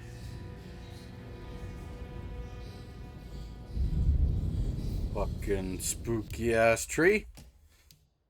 For those, I mean, I don't know exactly what this is meant to be in specifics, because the original Alone in the Dark also had a big spooky tree as effectively the final boss, but the Dark Young, which are the like spawn of Shub Niggurath, are sort of like living trees.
Why?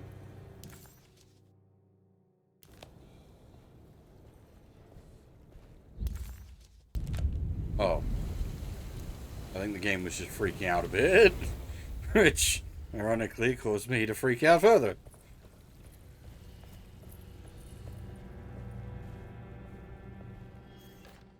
Mrs. Thompson, I understand the last week has been busy. Under these circumstances, I find it important to remind you that Tercetto's concerns are not a public matter, nor is it something that should upset you. Please continue your excellent work, and don't spend a thought on the death of Perosi, or, more importantly, the suicide of Cassandra Beauregard. They should mean nothing to you or the staff.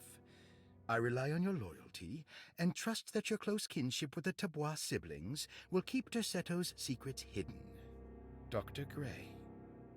That's not, like, people that work in mental care and whatnot, they don't function like that. You can't tell them not to care.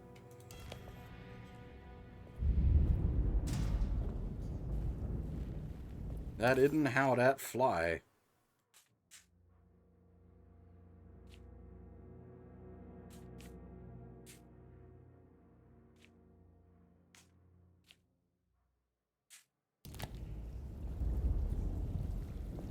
I am curious. I want to check some things.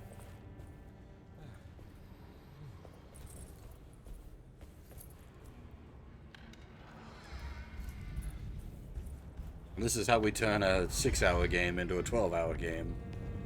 I've got to inspect all the things.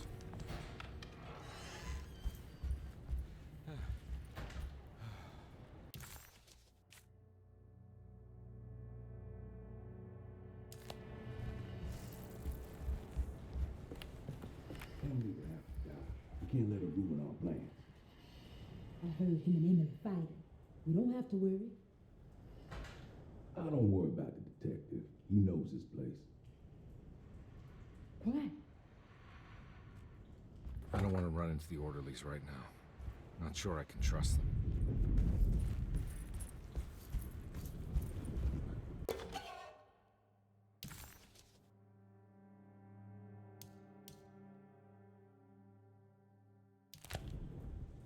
I think Dr. Gray might be in there. Perfect time to snoop around his office, then. It was actually worth going back and poking around.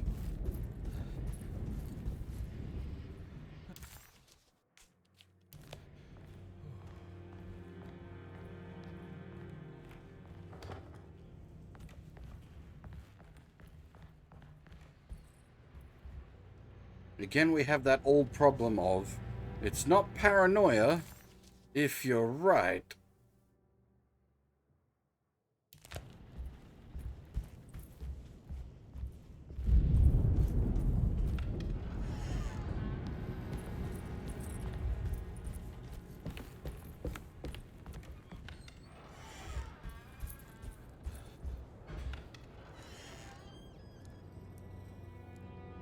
That was a little worrying. The game just like...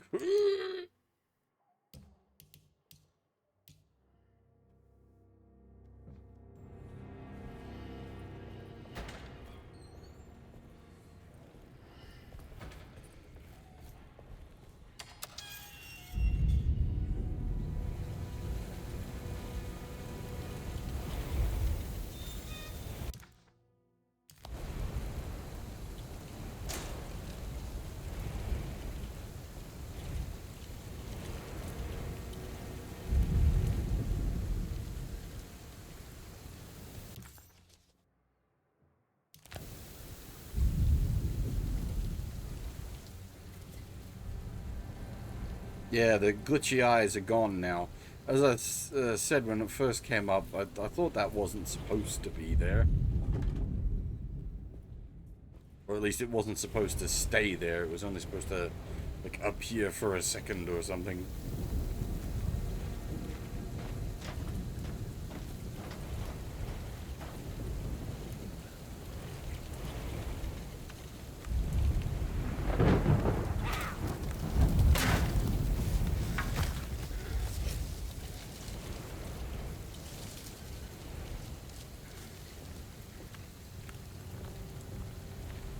Ah, well, we ain't going back now.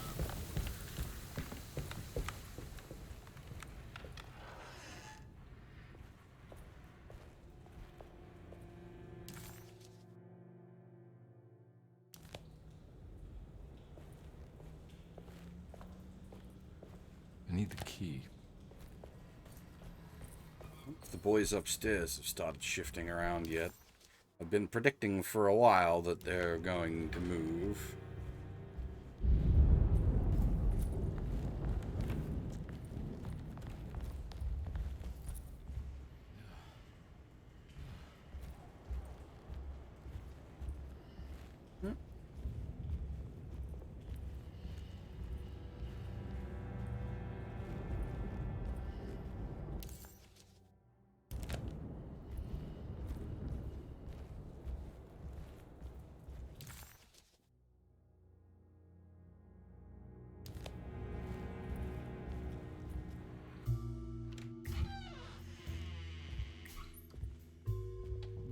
Detective Conby. Good to see you again.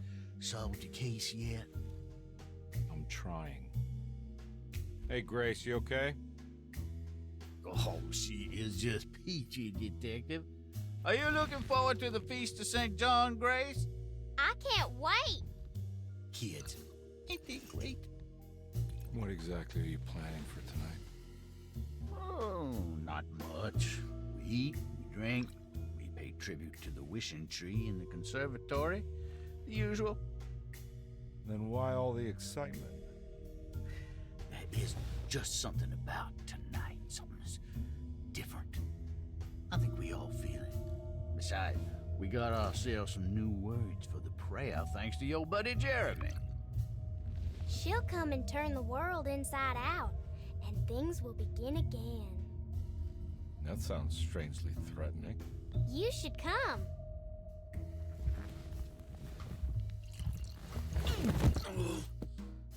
God damn it, Grace. Stay put for once.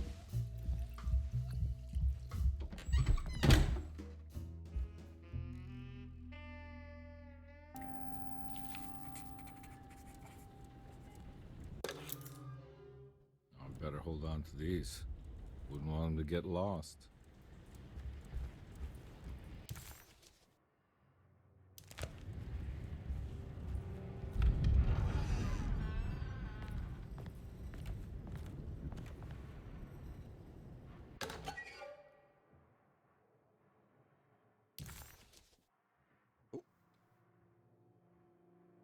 What did you expect from them? You created too much. There wasn't any room to breathe. Your reification rendered all possible worlds void. You took everything they could imagine and constrained it into something that you didn't even care about. Or maybe you did. Perhaps you cared the most of all. Maybe you tried to save them from themselves, and that is why you had to die.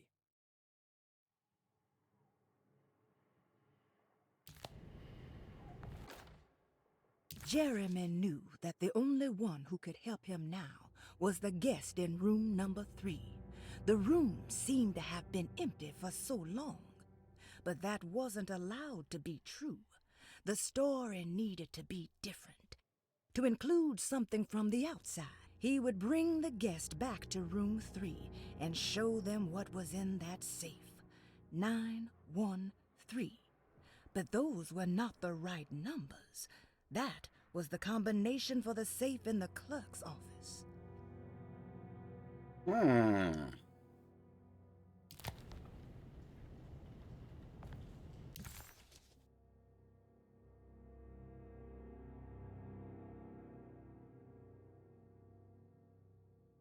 Ma-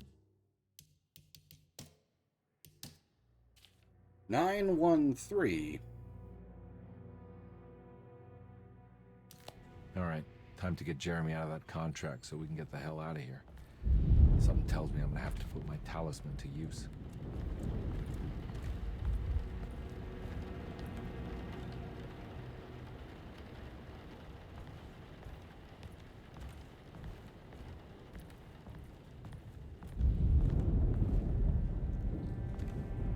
I did not mean to stumble headfirst into the way forward.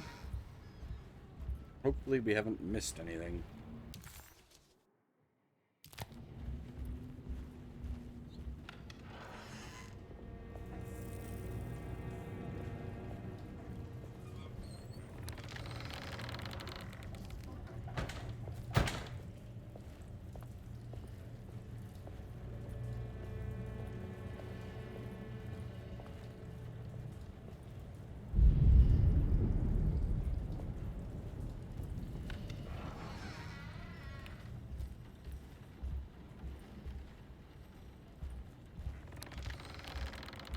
We are still missing this. This globe is missing There's France. something missing.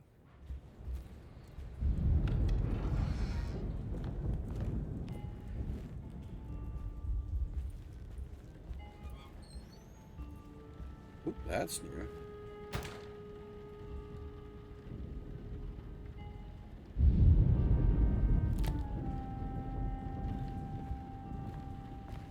Okay, Jack in the box. Wait, full? What do you mean full? Wait, wasn't that a... Hang on, that was one of these boys, wasn't it? That we got earlier. Yeah. Huh.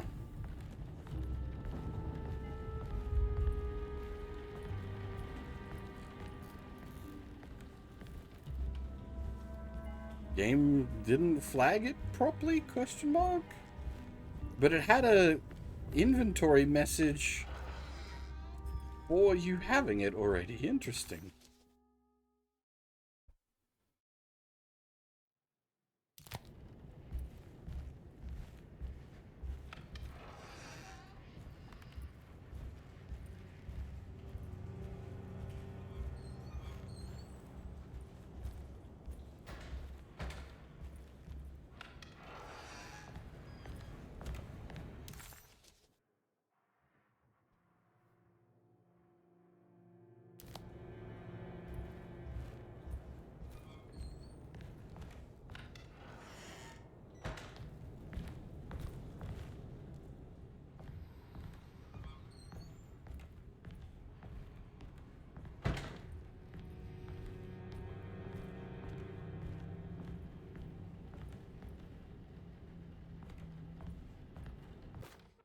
Detective Comby, I'm terribly sorry that my niece has pulled you into this mess. Please, with all my blessings, take her away from this cursed place. I have destroyed that Eater of Worlds and locked it away in the attic and retreated to a place of hiding. Tell Emily I'm safe. Tell her all the lies you can think of to make her listen. Take her back to New Orleans. Sincerely, Jeremy.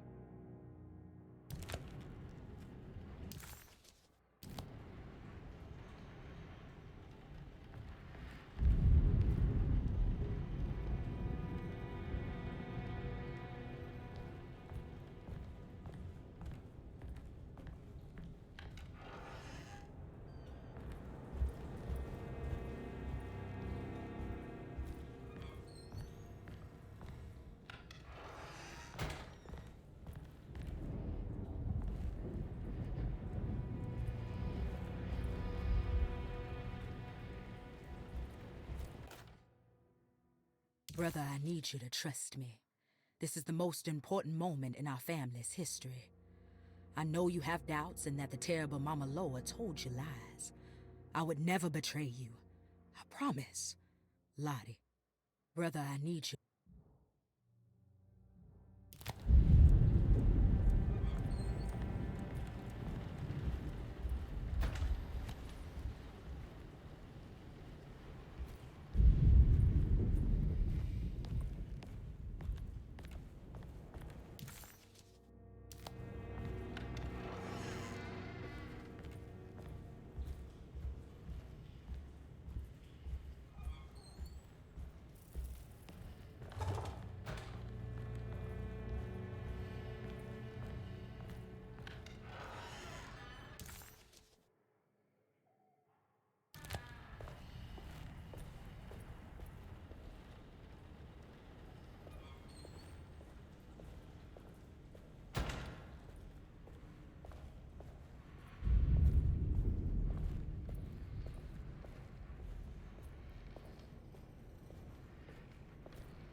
Weird.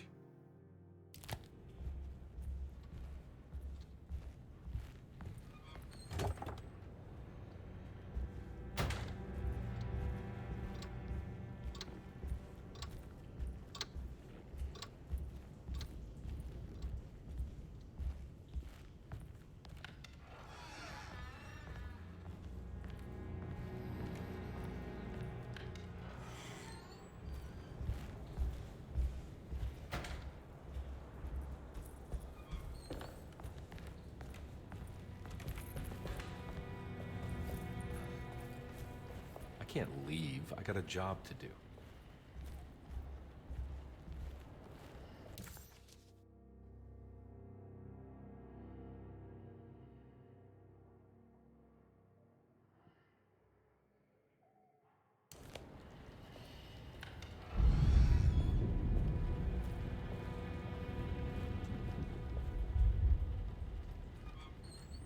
Now we have the key for that other corridor, but let's take a look around in here.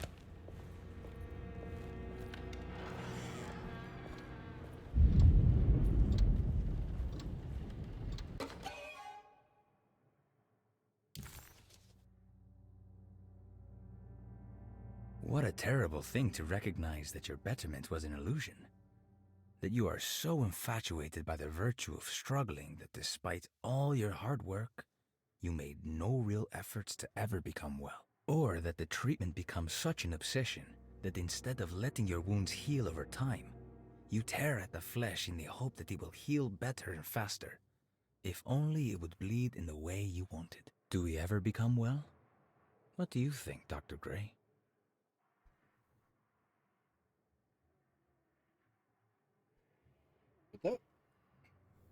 Isn't that the voice of Jesus?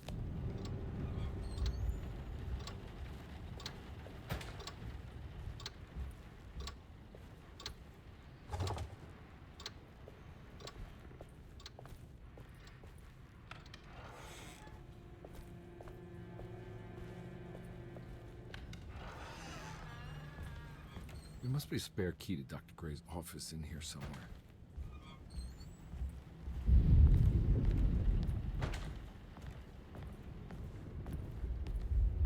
I don't have the combination for this. Maybe Jeremy did.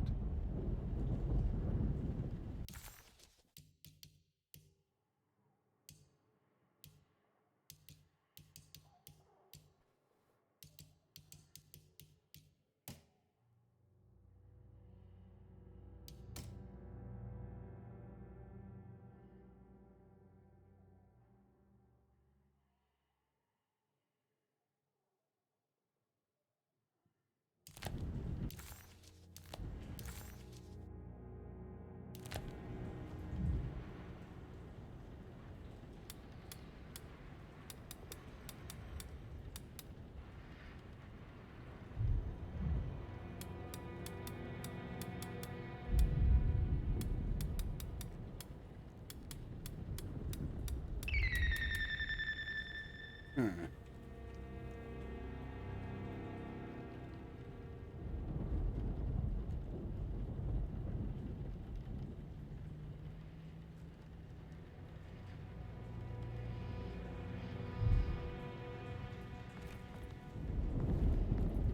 If 931 is, well, we tried both left and right combinations for that, so I guess either way, I have the answer yet.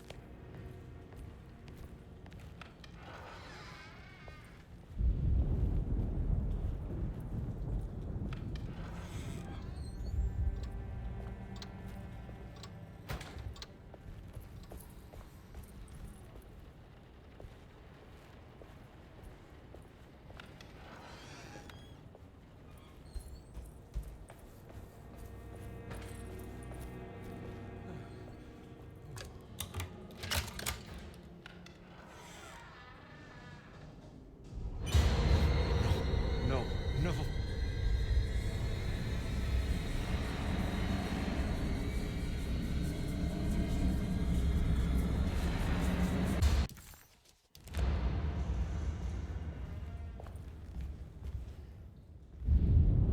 That's a worry. Surprising. Neat. Maybe I've been selling that old barfly short.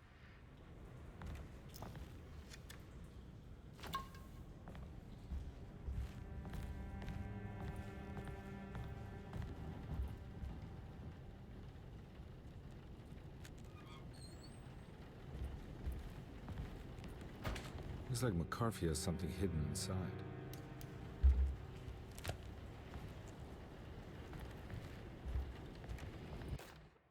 Sometimes, I think this place makes me worse. That Derceto might be my grave. A coffin made of ostentatious architecture. A Taj Mahal for the drunken depressed. There's something about Derceto. Something about Dr. Gray. Like we all pretend that we're here to get better, when in fact we are here to be forgotten.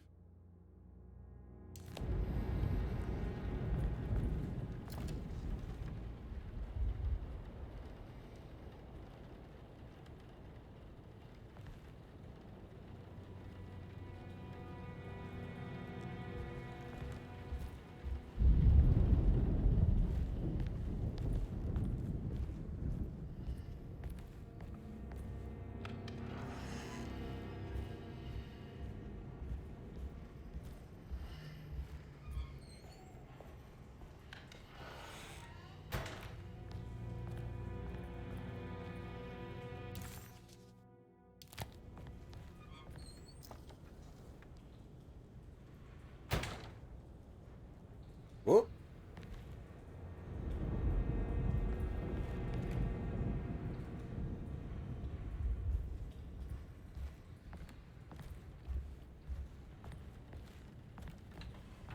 Hey, somebody playing solitaire.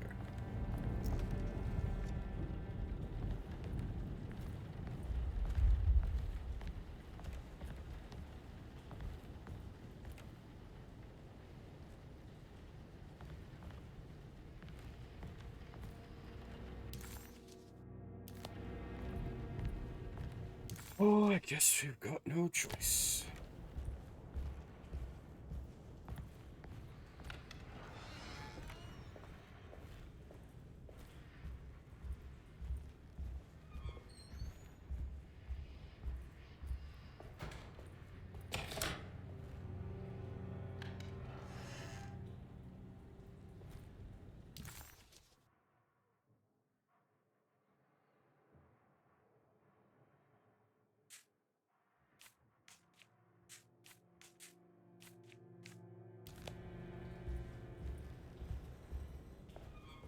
Mysterious room number 3.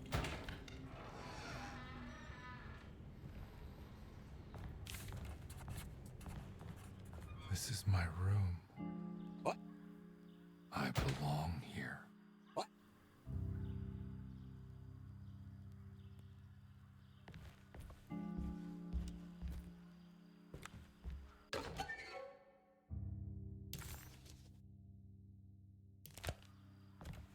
recognize this view.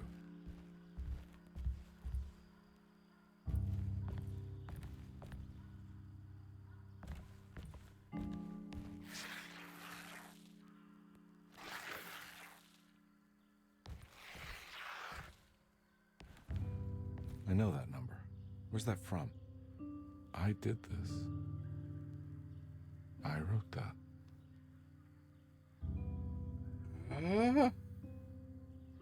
That's like the first thing we got.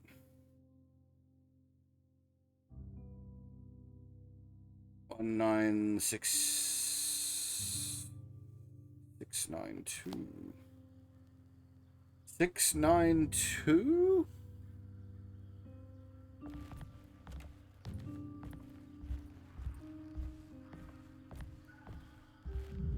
I know the combination. I carry it with me.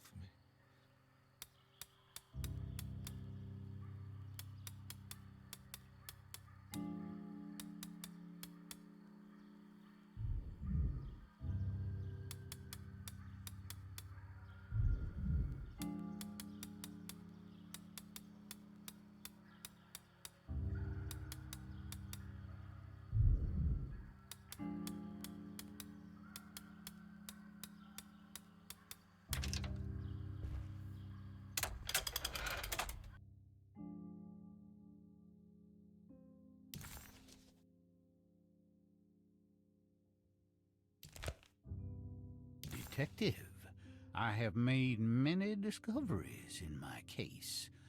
The child we want is safe, thanks to good people like me and you. We're so similar, but you don't see all the things I do. To find your man, Jeremy, you also need to look for the girl. It has always been that way. The young deliver us all. You should have a look in my room. There's a piece of the puzzle you will need. Take care now. My coffee.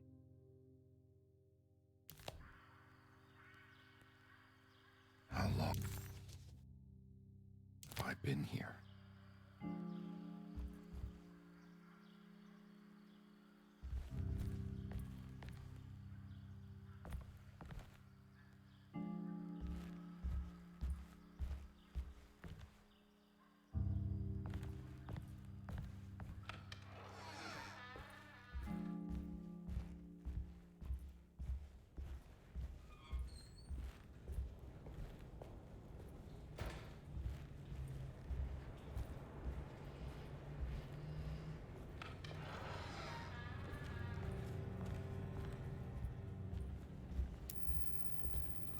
Oh!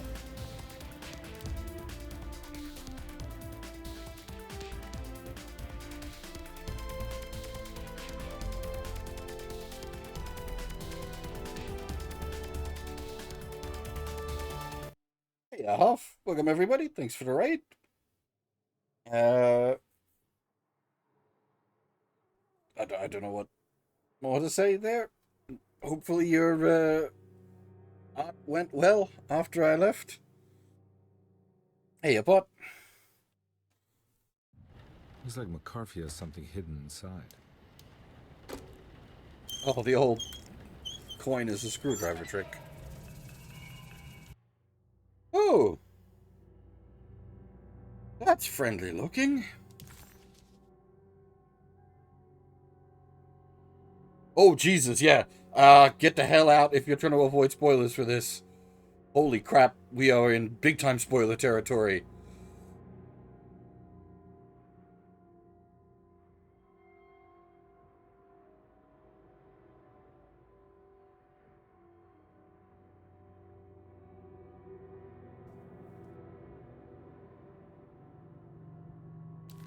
Why would McCarthy lock this up? Was he trying to keep Grace from completing the shame? If so, couldn't she have just made another drawing?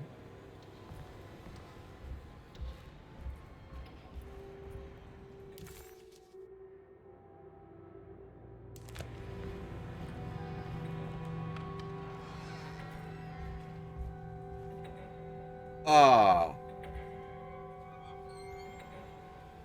We're not in Kansas anymore?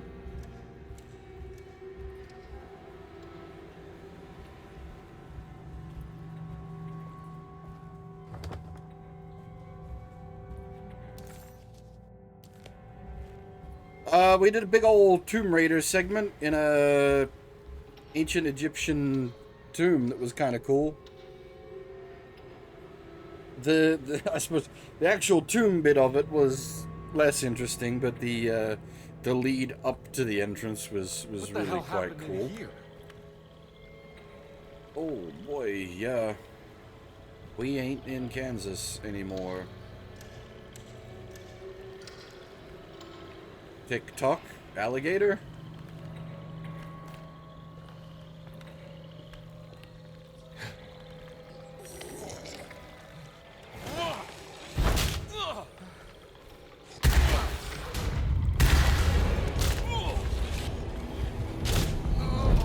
Oh!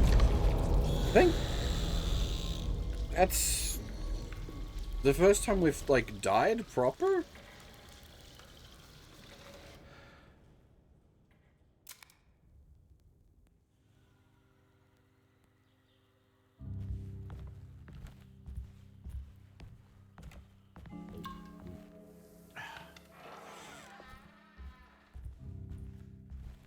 Yeah, we're like almost back to, but like we were sent back basically to where you raided us.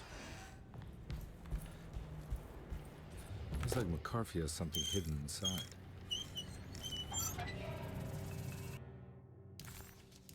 Why would McCarthy lock this up?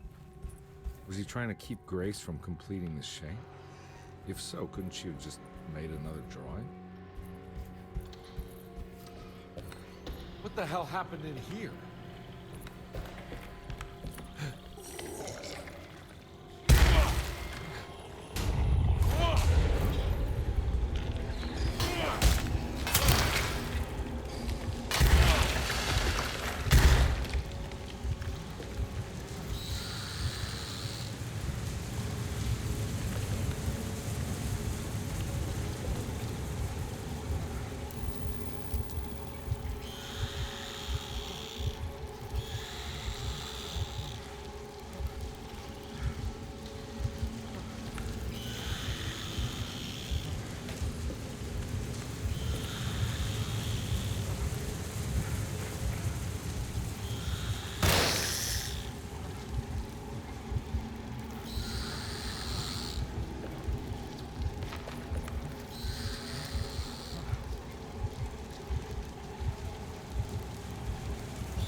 This is well done.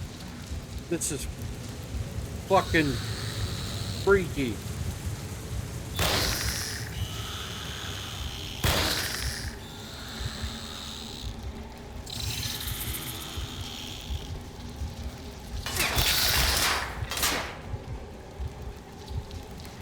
Because the walls are covered in them. I can't tell which ones are, like, real and which ones are fake.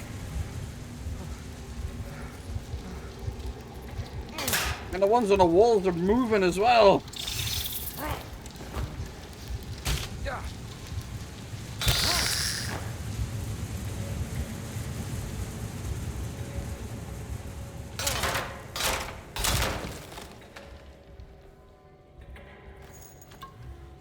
Holy shit.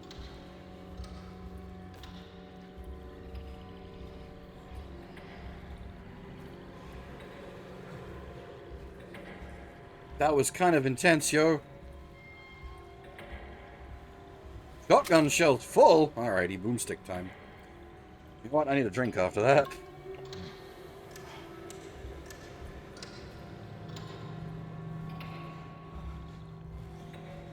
Fucking Jesus Christ game. That was...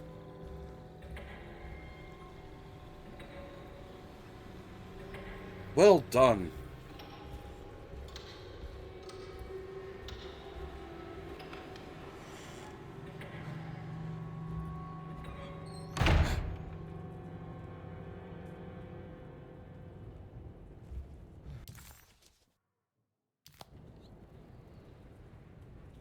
I think Carnby at this point is just permanently sloshed. With the amount of alcohol we've drunk, like, story-wise, and then the amount of alcohol we've drunk mechanics-wise, I think we're just permanently sloshed.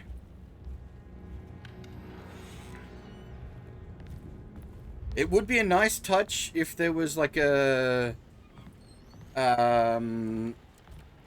the original game, like, also had you healing via Boozer Mahal. But there was also, like, one, like, big bottle of booze that you could get in the original game that made you, like, mega drunk.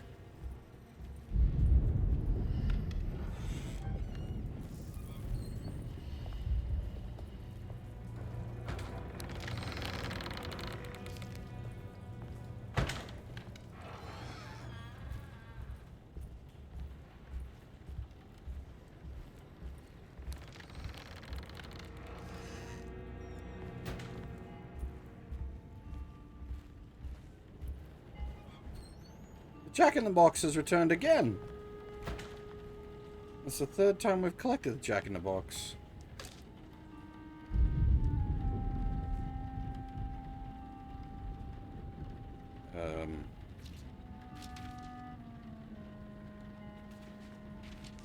Is this based on anything, or just we just need to line the shit up?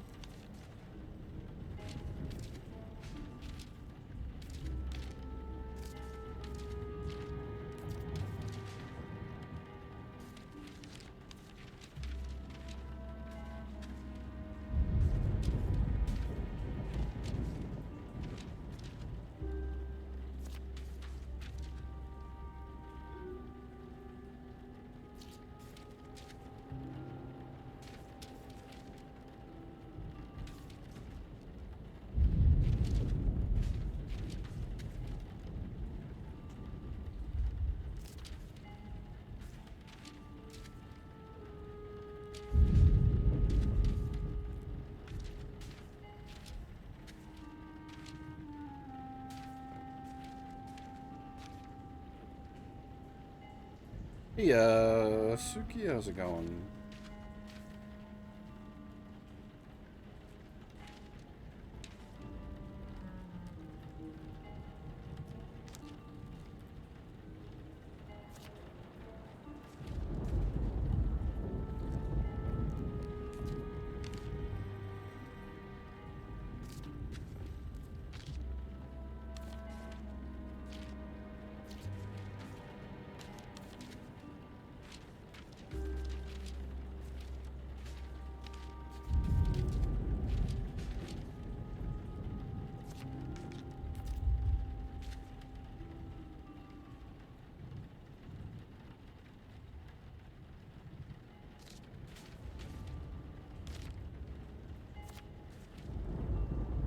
Oops.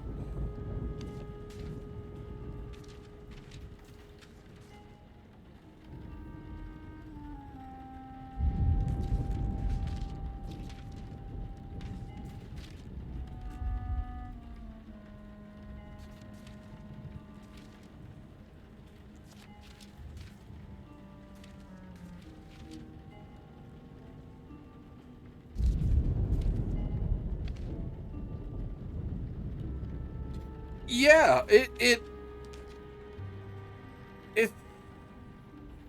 kind of wild, to be honest.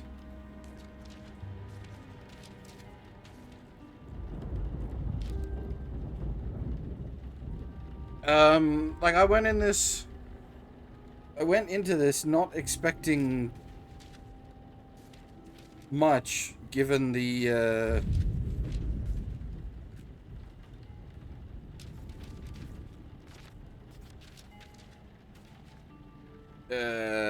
like continued history of Alone in the Dark, and then we get this, which sort of sticks fairly faithfully to the original.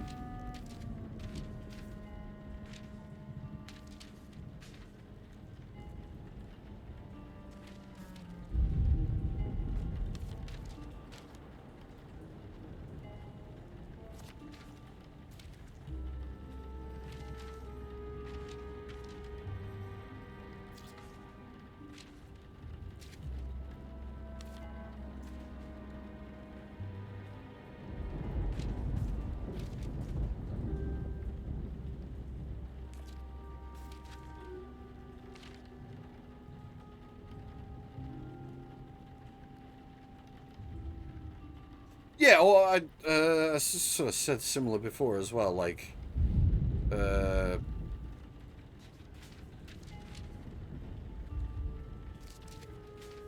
08.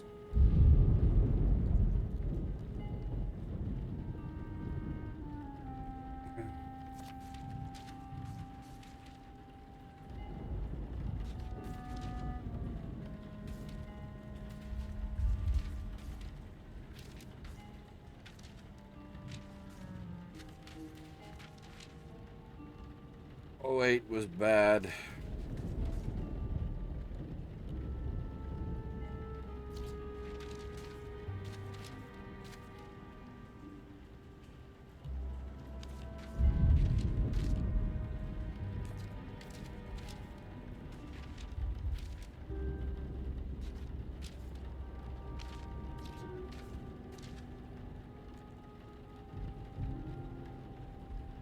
Um...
Huh? What?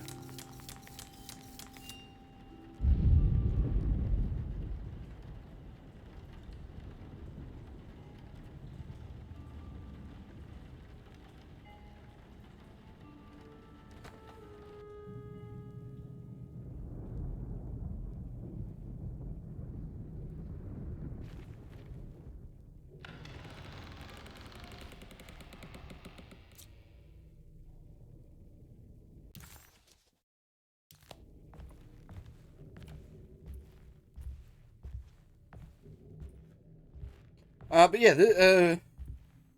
sorry, I got,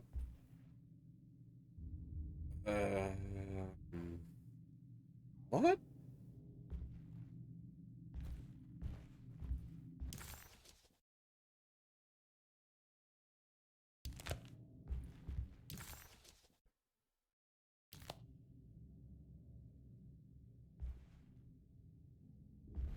What? What?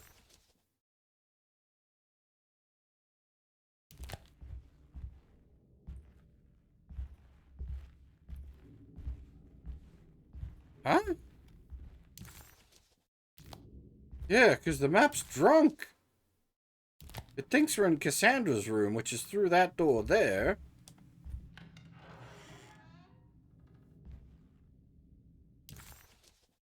What the fuck? This looks familiar. What the? He was back.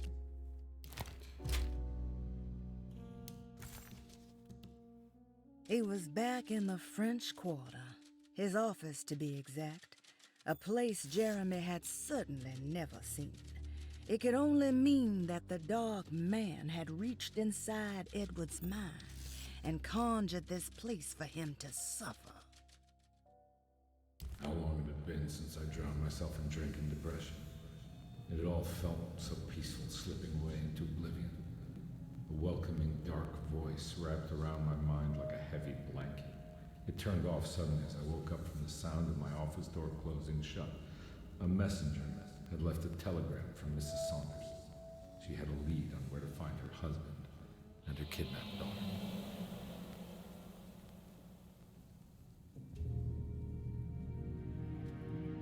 God, I used to drink so much back then. When was this exactly? What case was I working?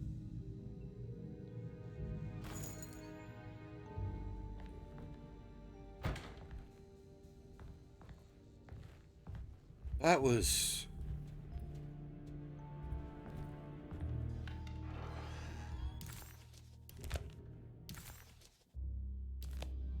The map is, like,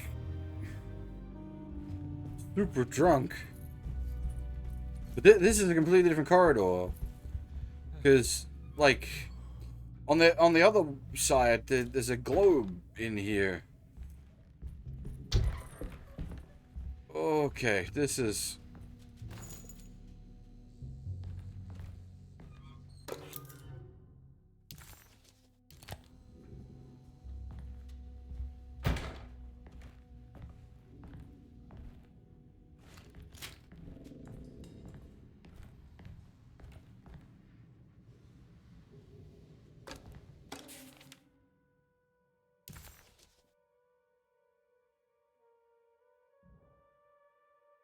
My husband has returned to steal one of our most valuable paintings.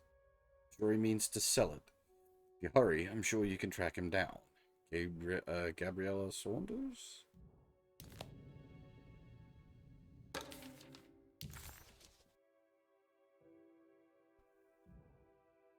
Philanthropist Teddy Saunders goes mad, kidnaps child.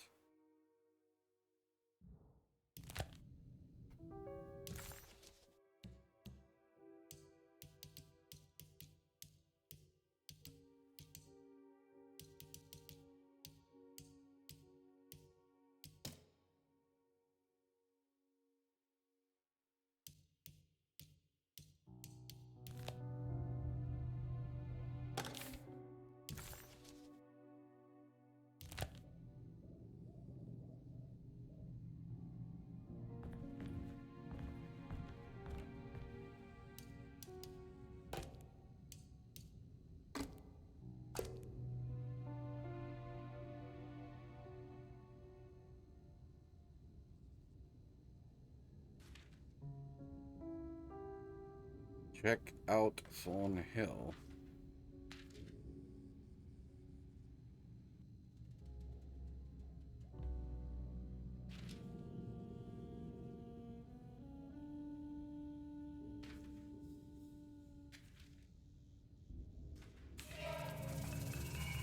I remember this case. Some kid got taken by her father, headed out of state. But he had made a mistake by selling a painting that his wife actually cared about to a collector named Thornhill to fund his venture. That's how I tracked him down. At least I think so. Hey, Nitro, how's it going? Things got even weirder.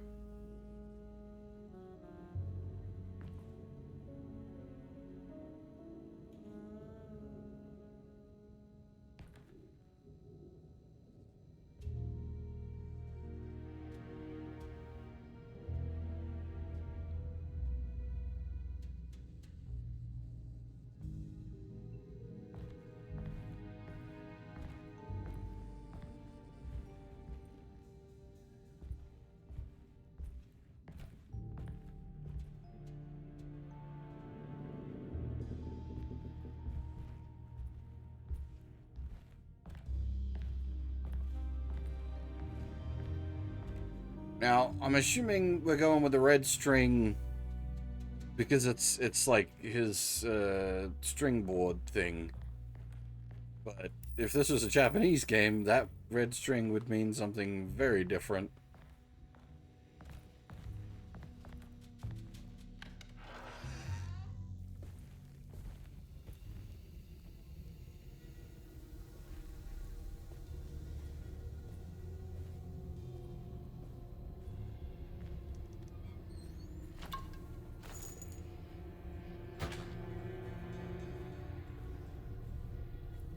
The red string of fate in Japan is like tying together of two lovers.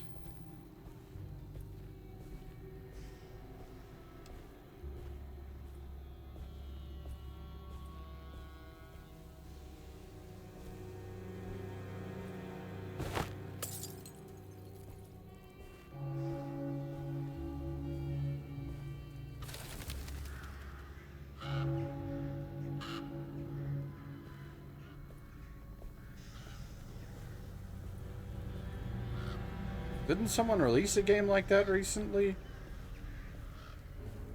A visual novel where you date eldritch abominations? I can't go that way.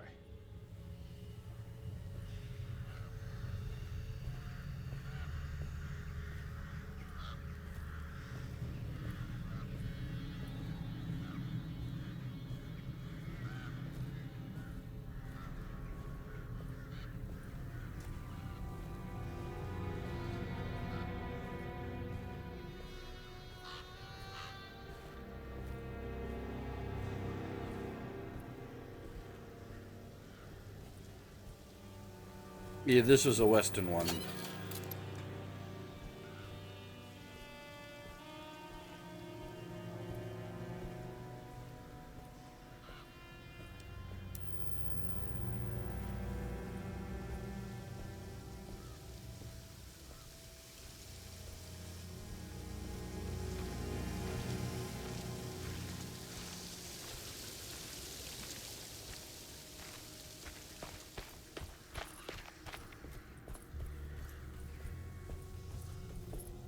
Thornhill wasn't a bad man, but he had principles keeping him from handing out information about his deals. So he needed some convincing.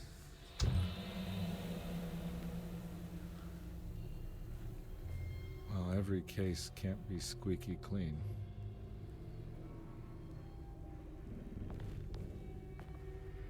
Yeah! Anyone played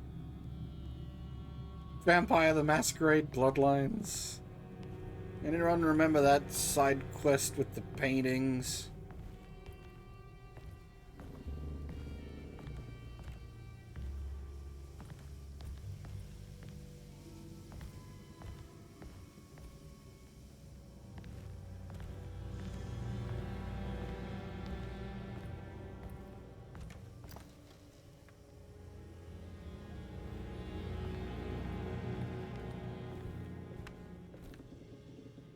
If I recall correctly, I think it was, you were doing it for the ladies, and I think you could slash the paintings up, and if you did, it like spawned a big nasty that you had to deal with.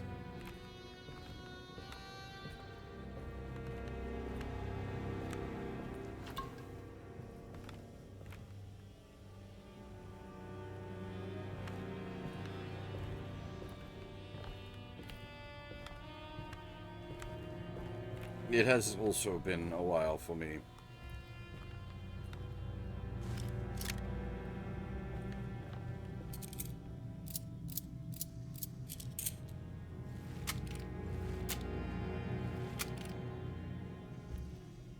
Mr. Saunders had sold a valuable painting to Thornhill, hoping the money would carry him to wherever he was going. The painting, now leaning on an easel in Thornhill's bedroom, had a certain mesmerizing gloom that seemed to call out to me, telling me I was needed for something important. I felt myself falling into the painting, only being brought back by Thornhill, thrusting an address to a Hotel St. George into my hand and asking me to get the hell out. We're gonna Super Mario this? I don't remember this at all, but I can't say it didn't happen.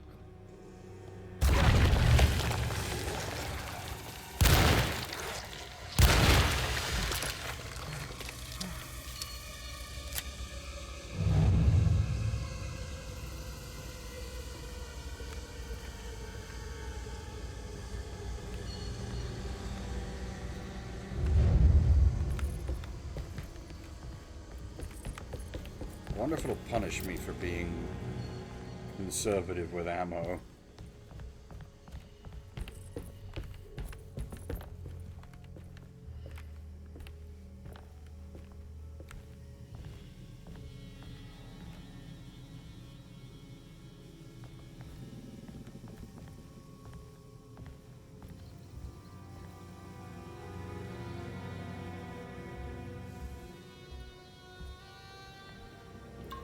Up. Trumpet? Interesting. We found that earlier, though I guess this is not Same kind of trumpet.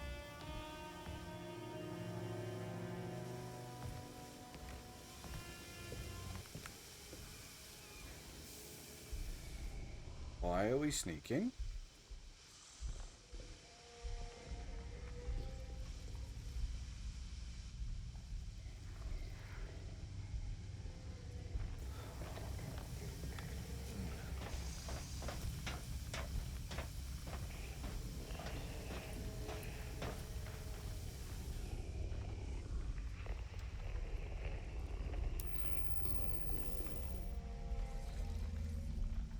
I feel like sneaking is just going to get me into more trouble when it all goes tits up.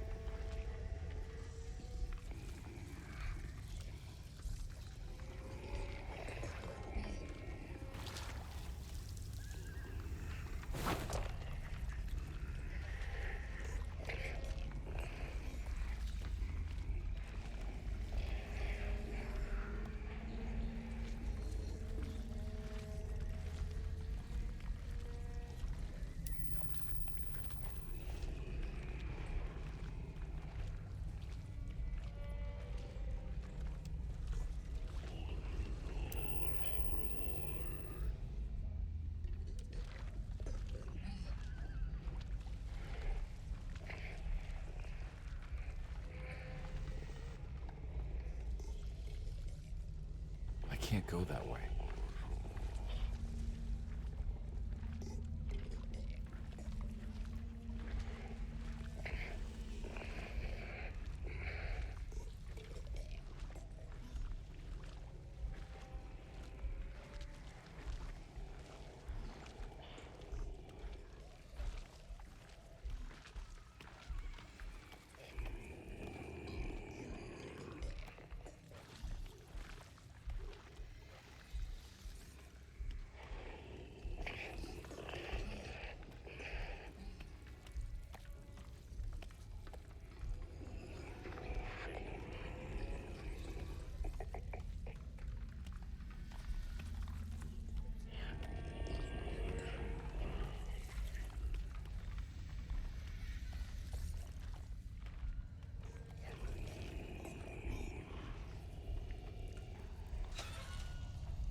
I hadn't really bothered with stealth before, but that seemed to work out for us.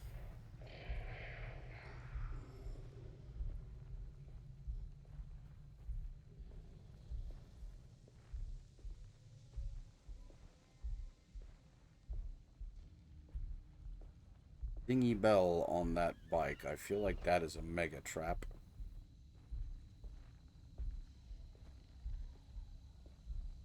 Candelabra?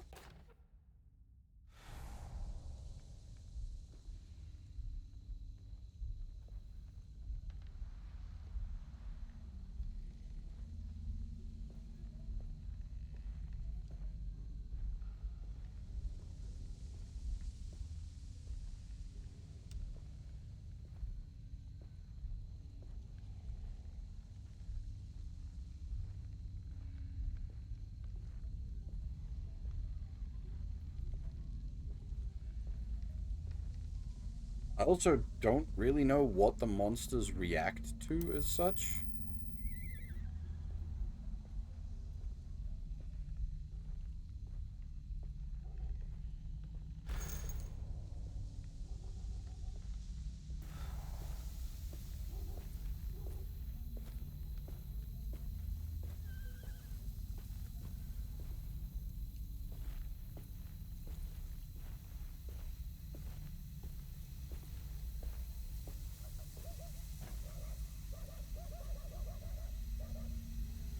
John Lafayette.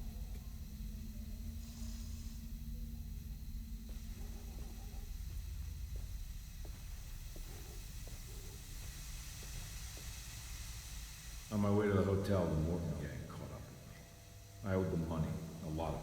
I can't remember what for. Probably some dumb gambling debt growing in size for each payment missed. I punched one of them out, and I sent the others packing. It was a stupid move. They'd be back.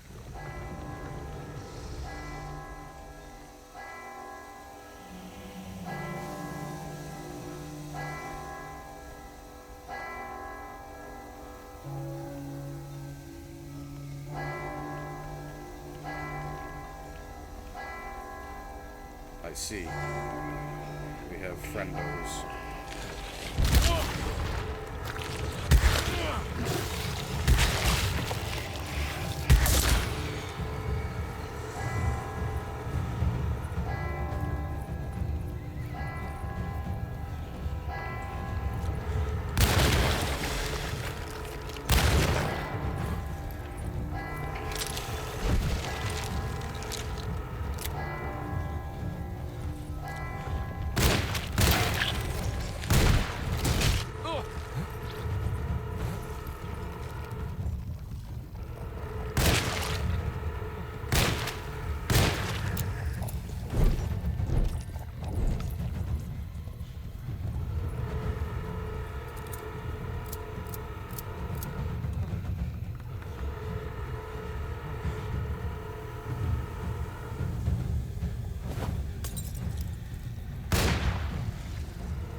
Oh, we have multiple friendos. Recovery.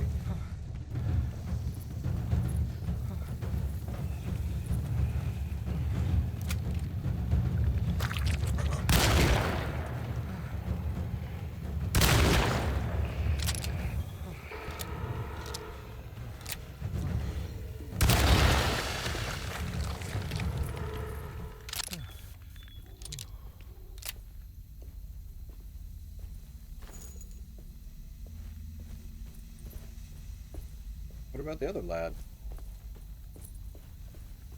You just kind of forget about him?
Ding.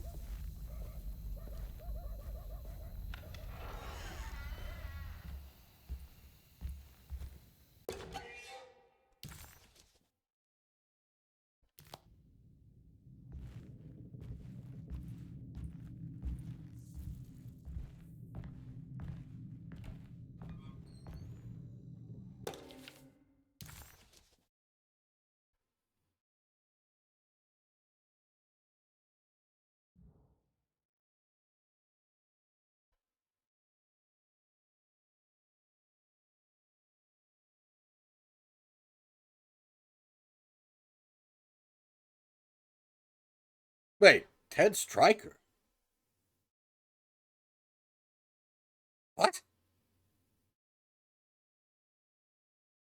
You haven't been in this game.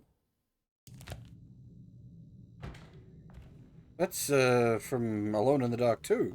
Ding.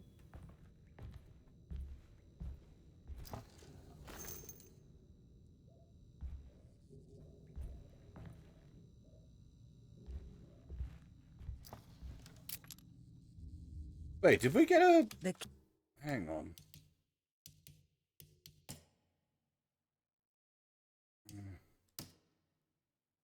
Oh, that was McCarty. I found it. In the hotel ledger, I recognized the handwriting of the signature. Ted Stryker. It was him. I could feel it. It was the kidnapper I was hunting. I put on my knuckles and hurried up to his room. Interesting. Because Something about that name, Ted Stryker, rings a bell. Feels vaguely familiar. Yeah, because in Alone in the Dark 2, he was trying to save the girl, and gets killed in the opening movie sequence.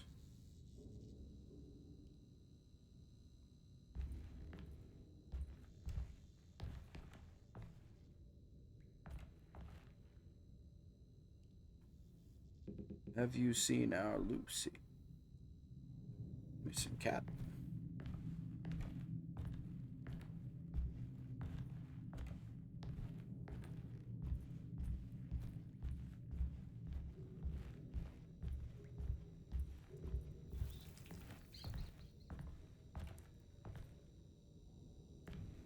This seems familiar.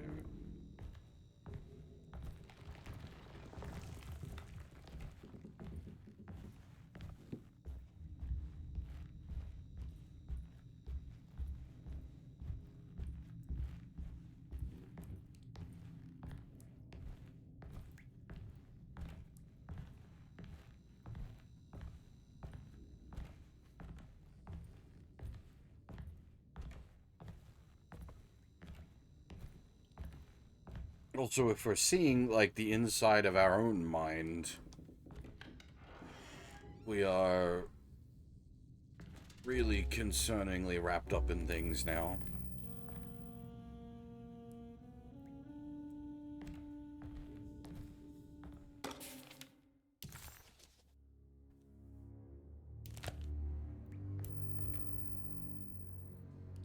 I recognize this room, but I didn't catch up with them here. I must have followed them. But where?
Oh.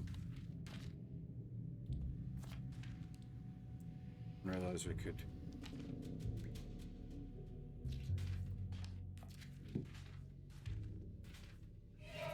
That's right, he was running away, ditching his old life and marriage in New Orleans to find something better in Tallahassee. And he took his daughter with him against the will of the mother. That's why she hired me. But I stopped him.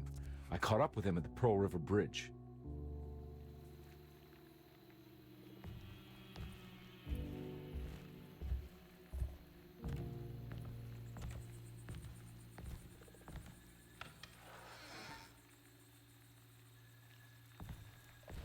Pearl River. This is where I caught up with them. This is what the Dark Man wanted me to revisit. But I'm still not seeing it. What am I forgetting?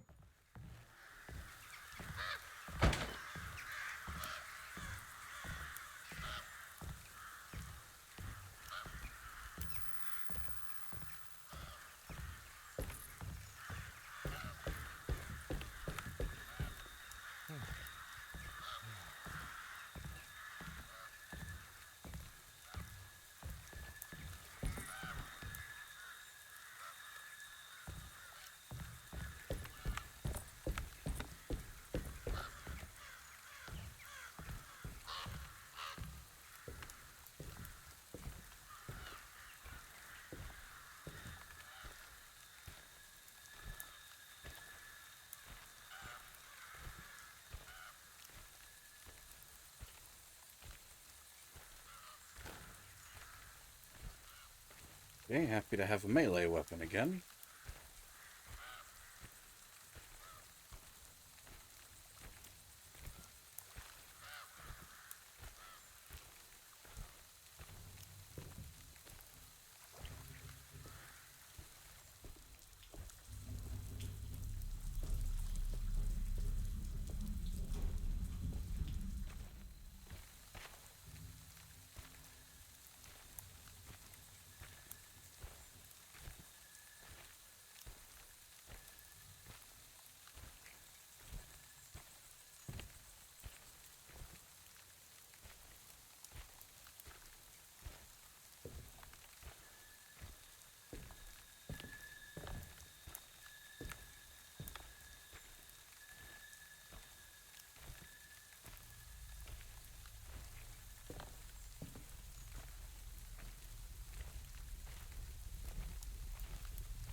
Question is, which way is the right way?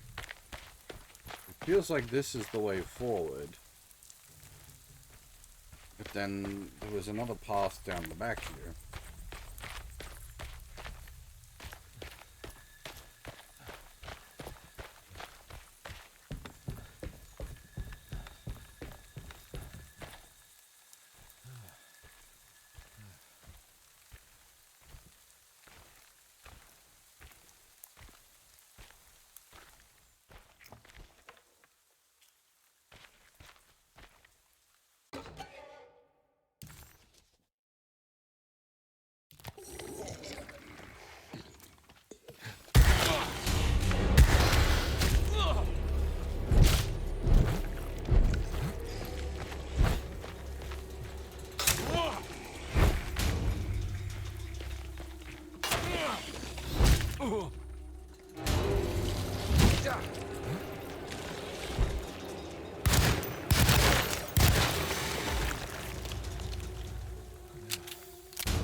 That's just back to where we came from.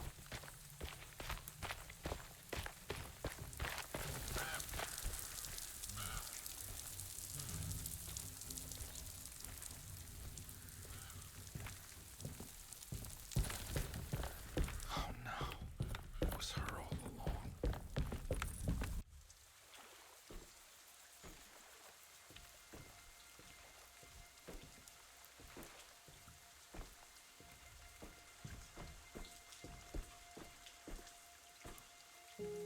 I can't believe I didn't recognize you. I looked a little different back then, I suppose. Was any of this real? How do you mean? This day, just... so much is happening. I can't... I think I've lost my head. Do you need me to apologize? I mean... I am sorry. I don't think I need to begin to explain. You're just a kid, Grace. I'm really sorry. I didn't mean for it to happen. Lies. More lies. No, really.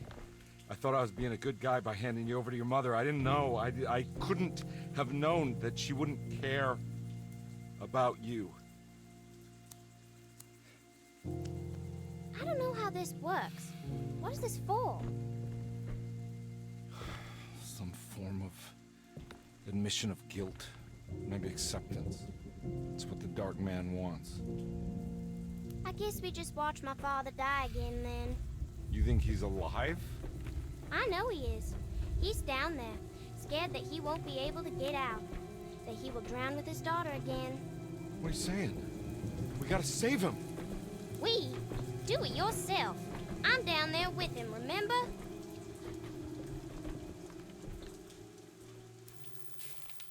Can I really save them? This all happened so long ago. I have to find a way to get down there. I have to see it with my own eyes. There was a boat at the house where I entered. If I can raise the bridge, I should be able to get to the car. There must be a way to save you both, right? Why else would I be here? Maybe the Dark Man just likes it when you suffer.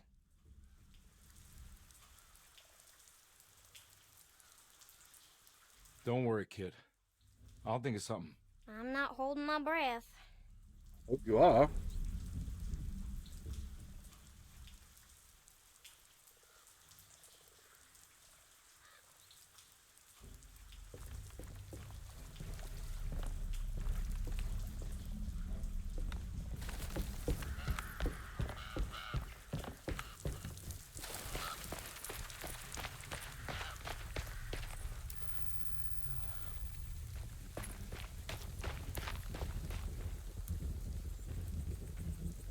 I can't go that way.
This must be where the bridge is operated. Unfortunately, I'm curious, because I saw what looked like an offshoot path. I suspect once we did all the bridge, that's it.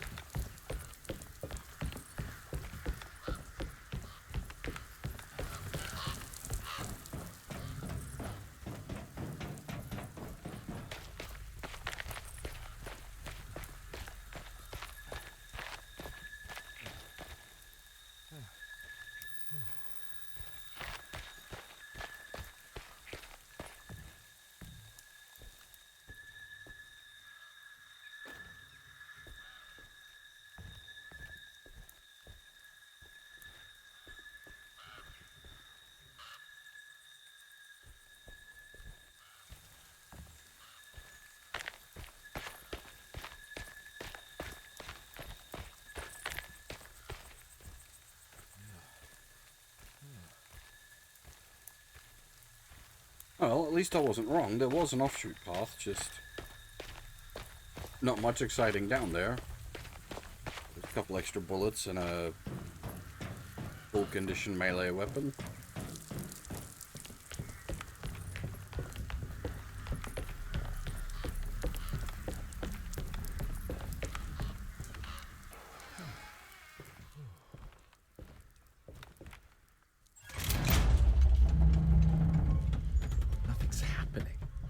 Something's holding it back.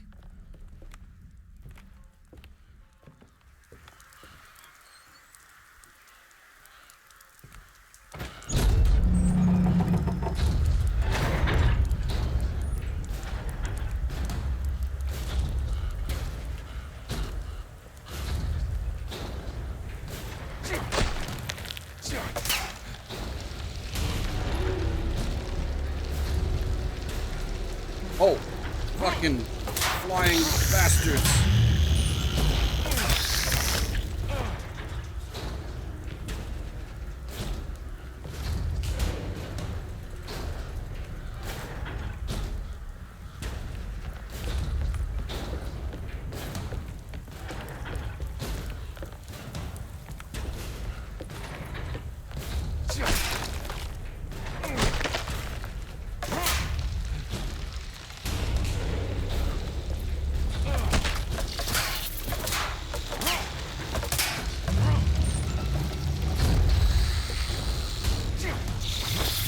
There we go.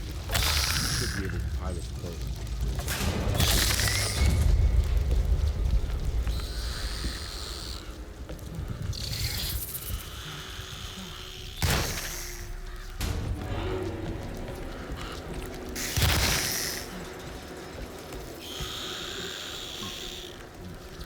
I have a bad feeling this might be like an infinite swarm.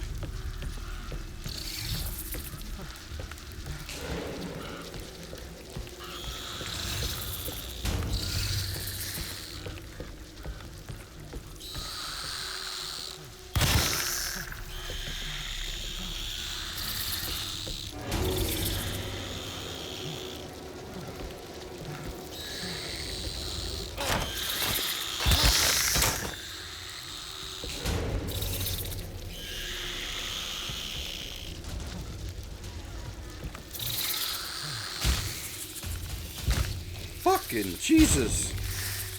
Acrobatic motherfucker come flying through the door.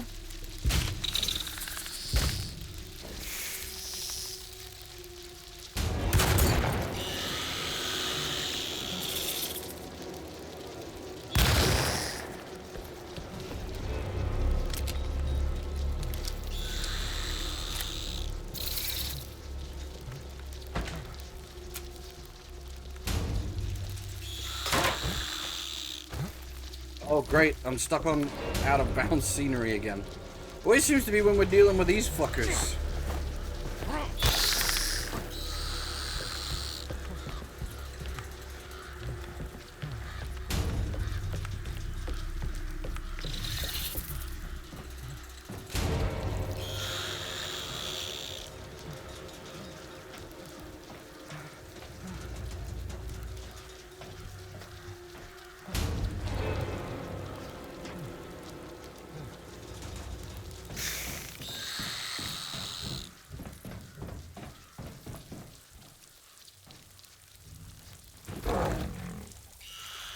That was an odd noise. Oh!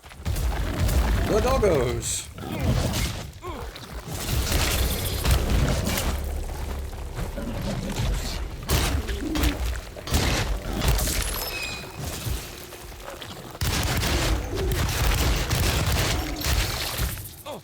Oh, what the fuck?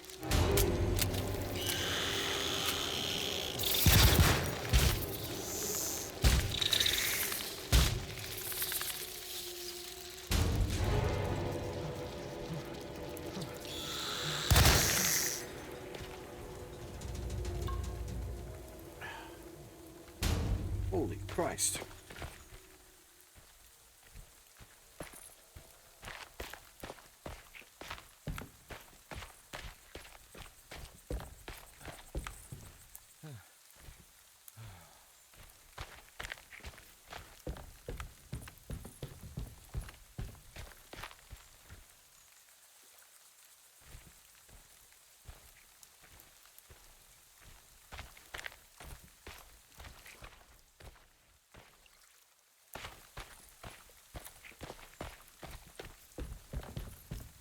Unfortunately, this does not seem to be the kind of game that would have, like, a weapon upgrades. Otherwise, it'd be fun to, see the Thompson go from its regular stick mag to a,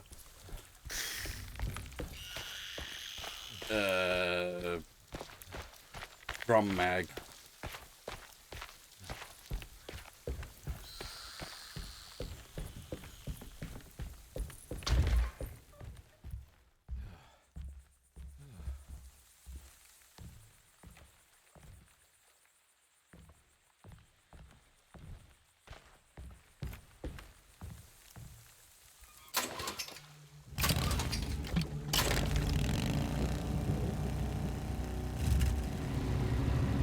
I mean, I appreciate the fact that they didn't just go for the drum mag. They actually went for the proper configuration, as it were.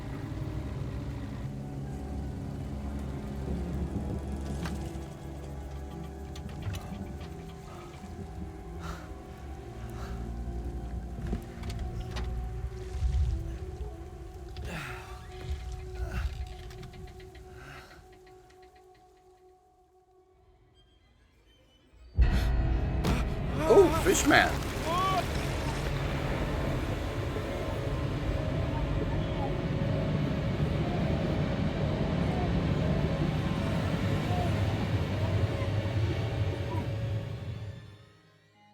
Turns out we were playing Alan Wake all along.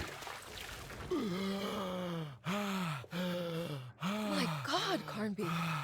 Are you okay? Don't leave me alone. What the hell have you been doing? What's going on here? Look at this mess! I'm sorry, Mrs. Thompson. Don't make me kick you out of this house. Now get out!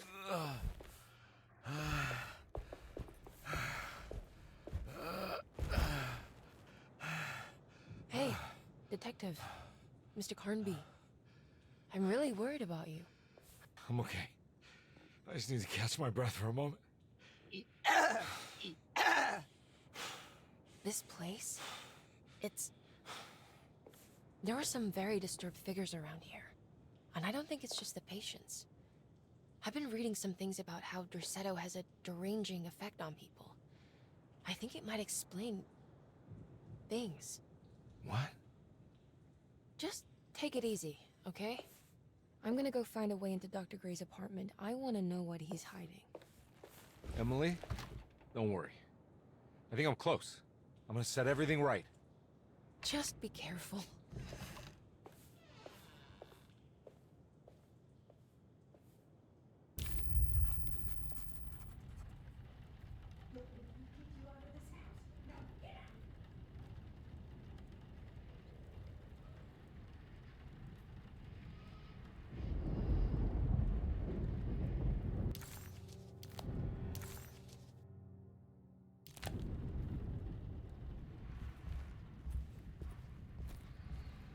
There's something missing. Yeah, this is where it all went to shit when that sequence started, as it were.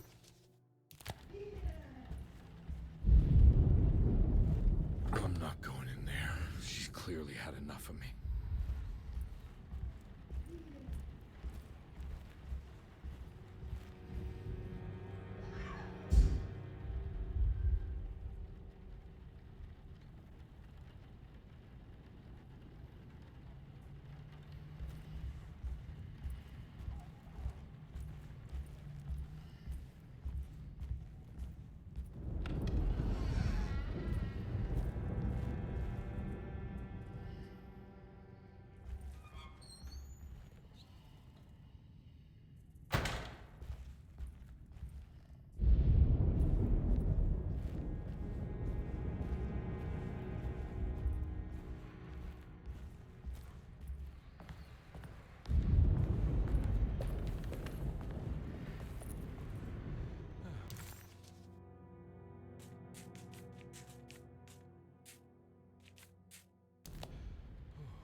I don't have the combination for this. Maybe Jeremy did.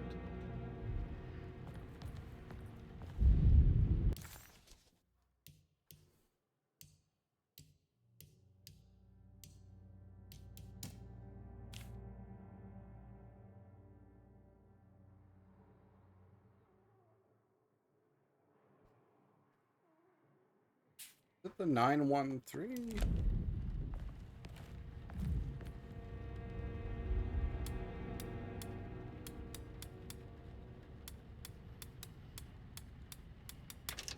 It worked.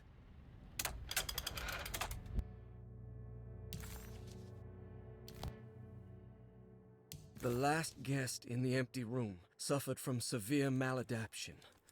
I must write this down, because if I understand the condition sufficiently, it could make me deny this fact at a later date, and there is reason for me to think I may come to suffer the consequences from this dysfunction, as some who came in contact with the guest seemed to adopt a new worldview in which everything was predetermined but broken. Upon accepting this worldview, some memories became unmanageable and later rejected. I do not know what this means. I cannot even remember the fate of the guest. I think they were simply misplaced one day and forgotten. Just like all documents pertaining to this guest, they have all been destroyed, or they never existed in the first place.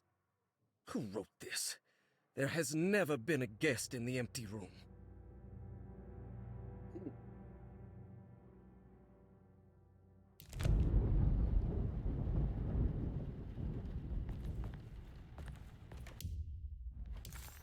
Conby had run their car off the bridge.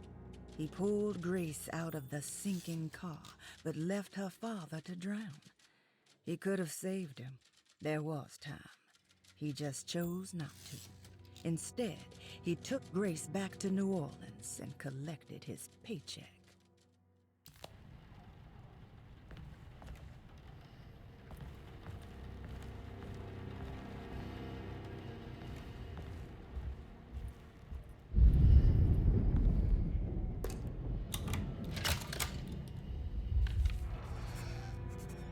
Dr. Gray's office, all to myself. Let's see if we can figure this guy out.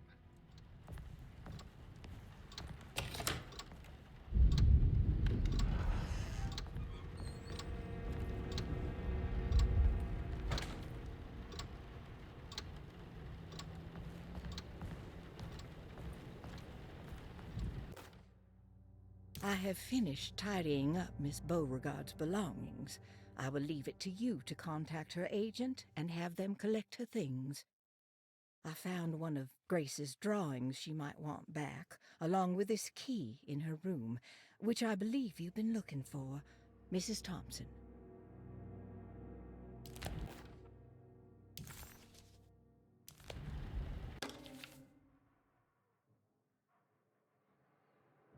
This is where McCoffey has hidden my favorite young. It's very important.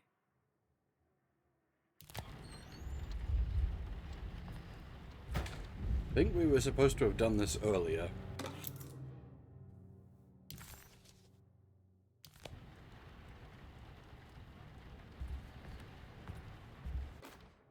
Dearest Dr. Manzetti, I find myself in a losing battle with my patient. As I've disclosed in my previous letter, his delusions have him completely captured.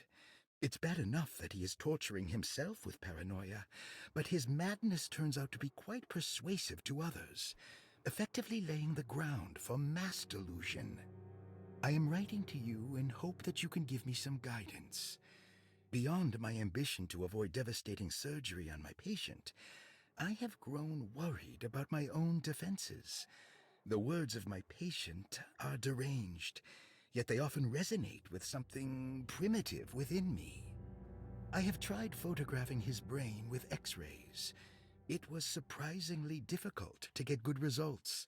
Dark blotches on the plates kept obscuring all details.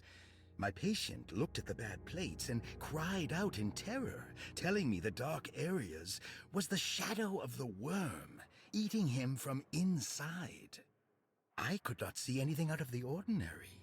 I hope this is a sign that my mind is not as receptive to the madness as I had feared. After further inquiry, my patient described the shadows inside his mind as some kind of chthonic monstrosity that wants to undermine his sanctuary. This is clearly a reference to a place he calls Teroea, a sort of library or convent that works as a psychological haven. With this imaginary haven threatened by this Chthonian, he has now constructed another, less pleasant hiding spot. Lately, he has been bringing up a metaphor of a steamboat that has run aground, that he feels like he needs to start the engines and reverse, but he is afraid that the hole in the hull would cause the whole ship to sink. I've been watching him turn this metaphor into reality for the last week. He knows it's made up, but he is doubling down, trying to make it a real memory. I feel certain that this is my chance to break through the barriers of his self-deceit.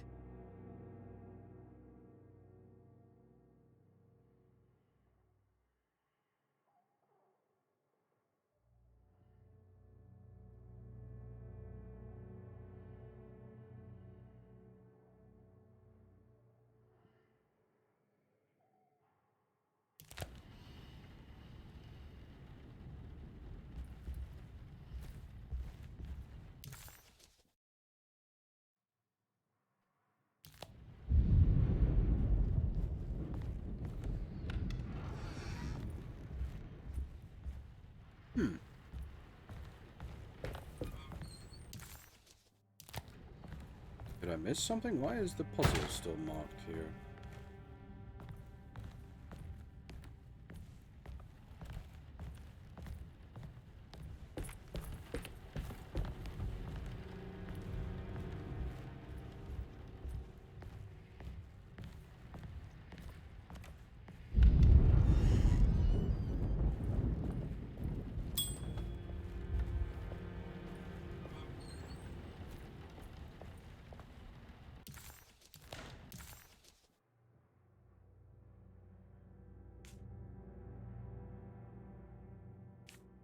So we've got the key to get down the stairwell.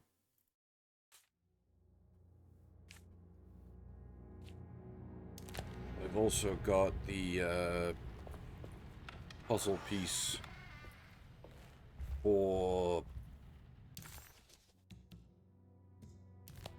the globe.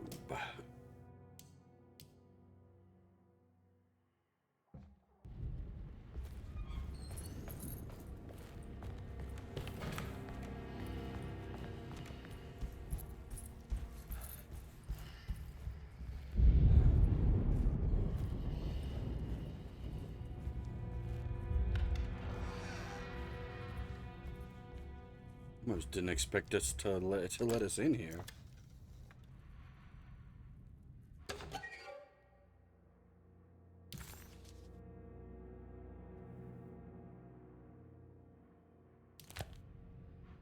Really? That wasn't like a plot anything? It was just a lore item? After all that?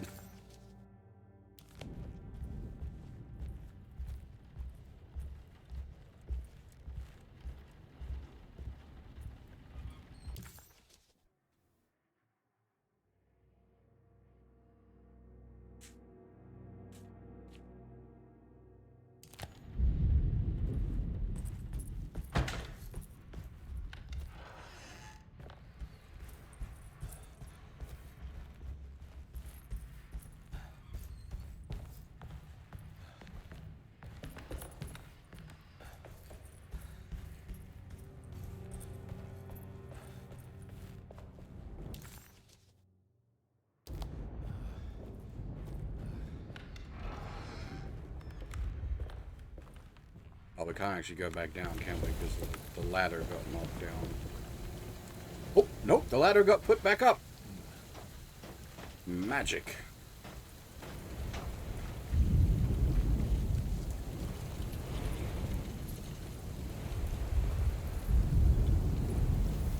I'm just curious if the spooky tree has anything new to say.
That's not right. I can't take this much more. This has to end.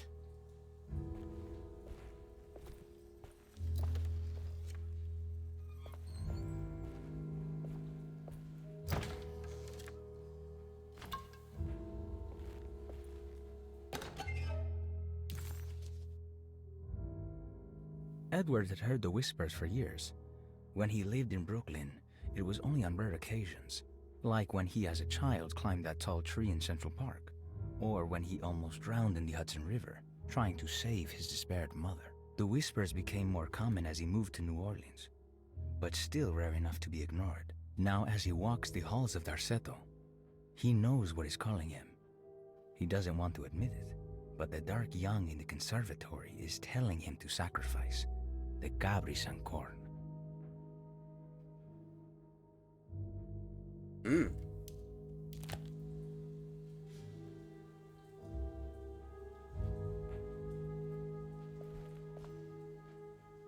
Wait, what?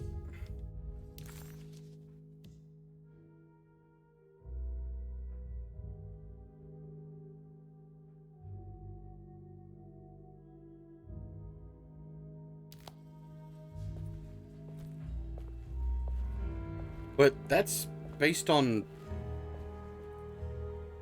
assumedly optional lore items? Huh?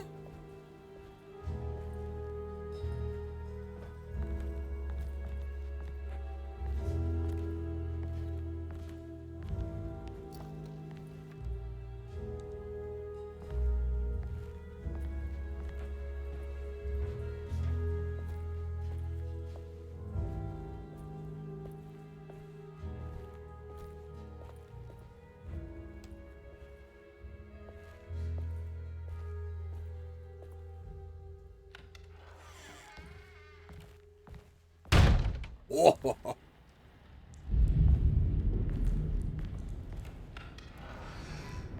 And now it's back to normal.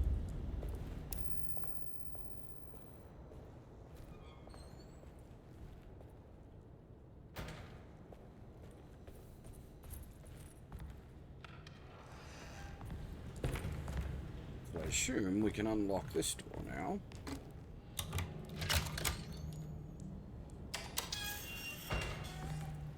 Before we head down there, I just want to see...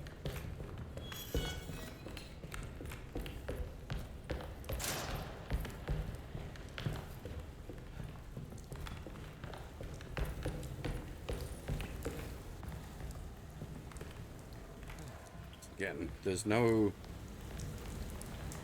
like, indication of locked or anything. We just literally can't interact with the attic.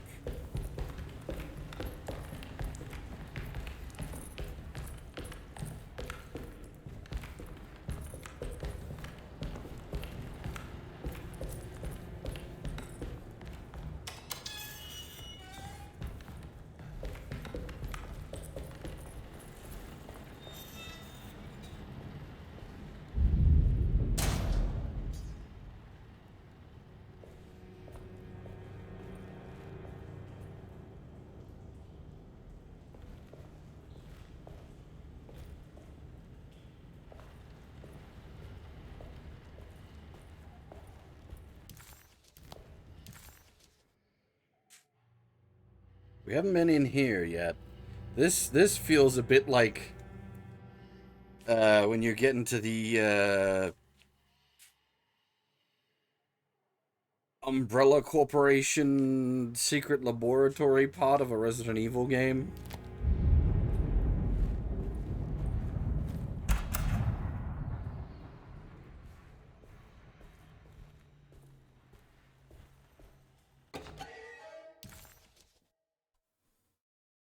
Derceto stands on a breeding ground for the grotesque, a temple devoted to rebellious growth, the most ugly and cancerous side of nature. You may be able to shield your psyche for a while, but rest assured your soul will come to pray to that hideous god in time. That is the story of every man and woman who gather around that ancient arbor. They all croak, bark, and bleat because their own bodies are afraid and they wish to repel the evil those words conjure. Iya! Iya! Instead of that blasphemous name, they gossip in hushed whispers the name of their Seto, Astarte, and the black goat of the woods.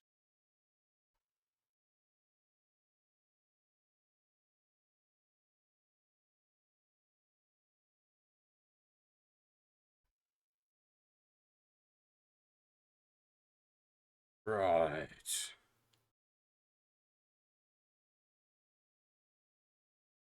Hmm.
I do wonder if we've missed certain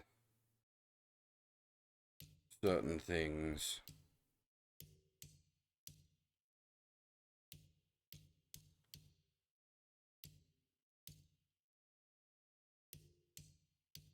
Okay, so that has actually, so that the ones listed as secret objective. So because that just popped up on the thing as something we can do.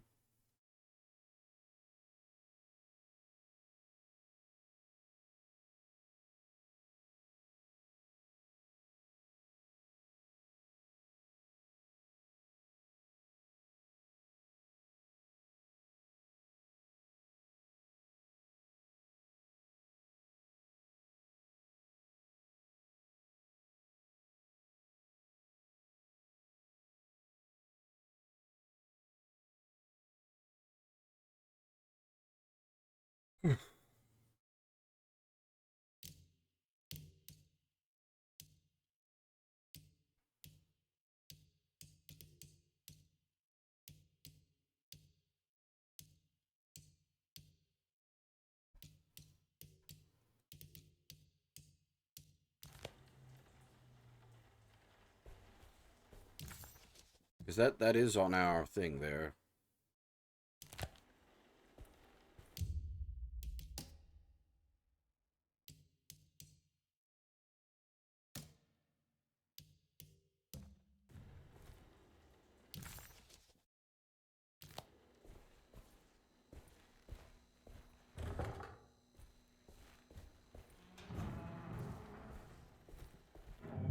Oh.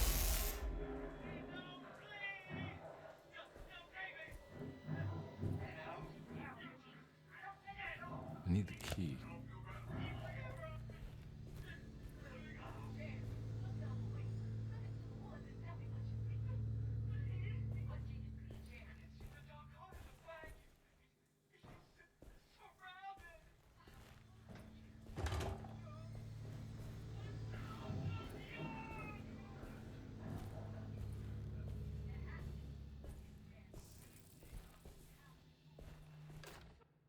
Radiography.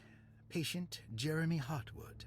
Date June 14, 1930. Plates. Jeremy's skull proved difficult to capture properly. Partial radiographs worked best. A complete picture of the brain can be assembled by piecing 3 plates together. Observations. Even when looking at an assembled version, a shadow covers significant parts of Jeremy's brain. Possible tumor, but more likely that the equipment is failing. Jeremy reacted strongly to the pictures and claimed to see a giant clay worm eating and displacing his memories. Notes. While this exercise has left me nowhere closer to an answer, I feel confident that a Burkhart lobotomy should sever all necessary parts. Jesus. Hypothetical psychosurgery based on the ideas by Burkhart and the St. Petersburg research could end up saving Jeremy's mind. Severing the connections around the frontal lobe would certainly solve most mental afflictions. The procedure would be brutal in performance, as well as in efficiency. An ice pick pushed through the edge of the eye and into the skull would untether the nerves like Alexander cutting the Gordian knot. As this would likely leave Jeremy in a very different condition, all other paths should first be explored. The medical instrument I would need for this lobotomy is missing, and I should have Waits order a new one. Oof.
Oh boy.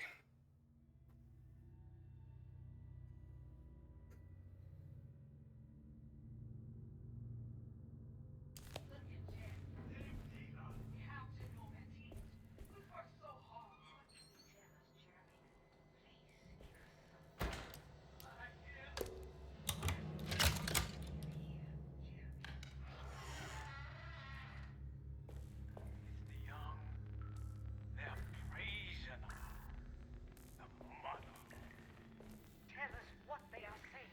What are they saying, Jeremy? Ever the praises, abundance, to the black goat of the woods. Hear us, Mother.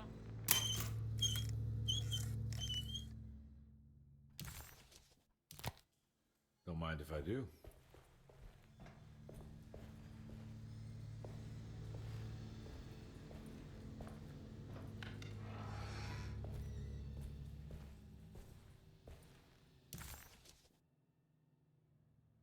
The game has definitely managed its atmosphere well. It certainly put me on edge.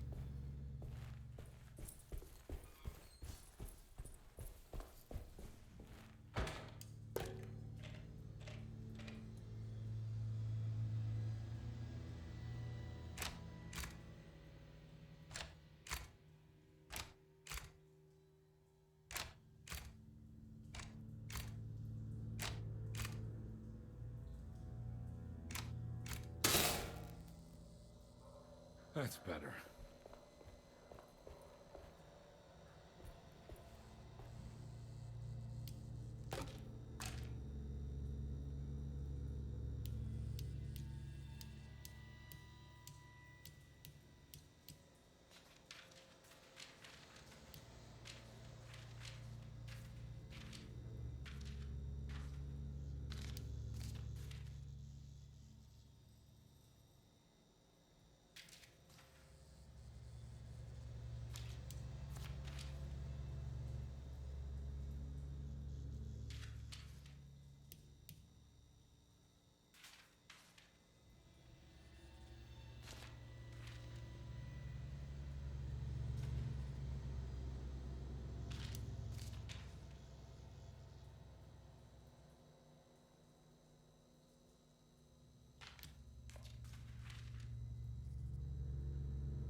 I don't know if I'm being retarded here.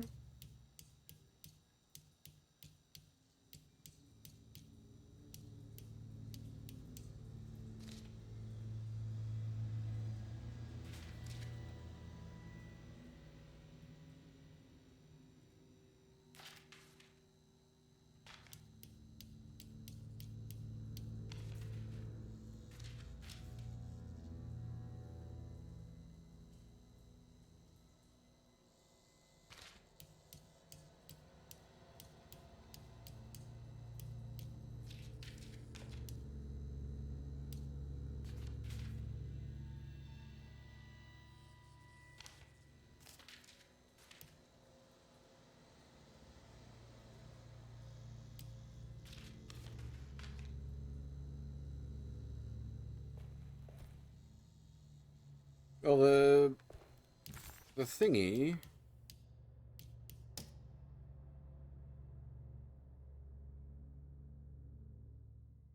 A complete picture of the brain can be assembled by piecing 3 plates together.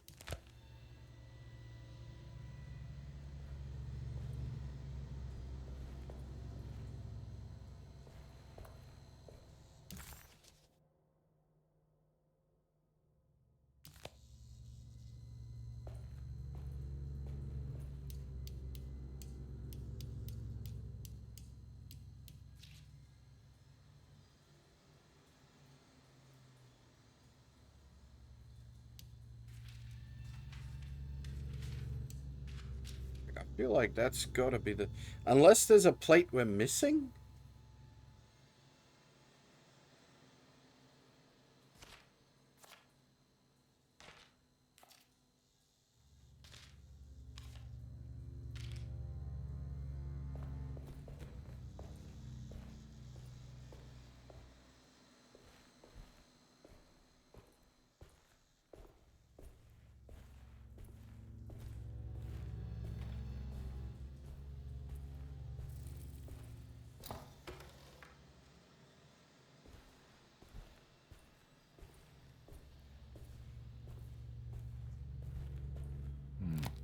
I need the key.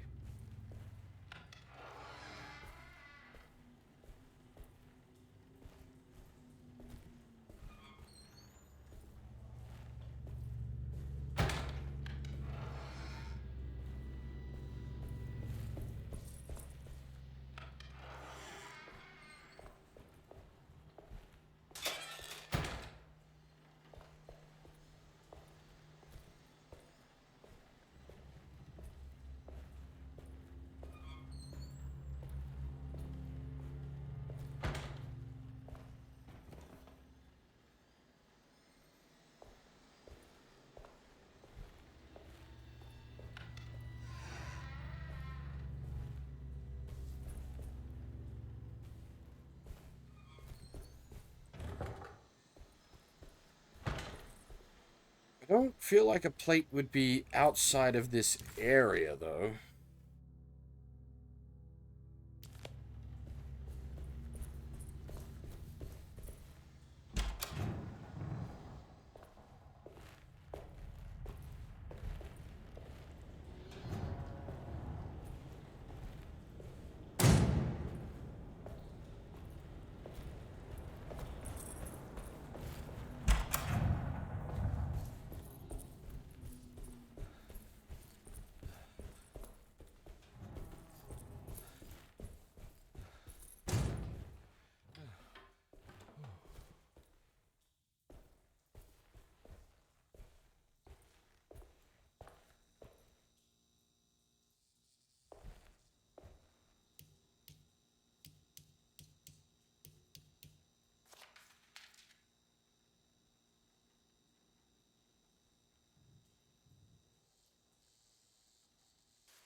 Okay. Apparently I just wasn't doing it right. What the fuck?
It's not those boys up on the landing, is it?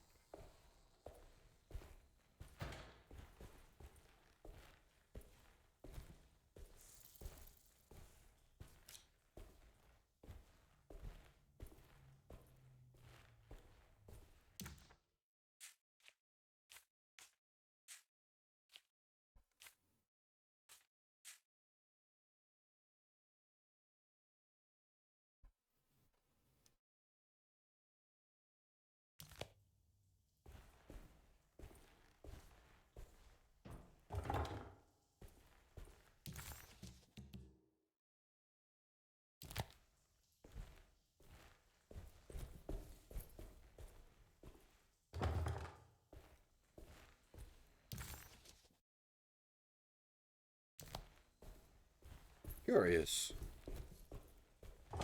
They weren't locked before. Something is afoot.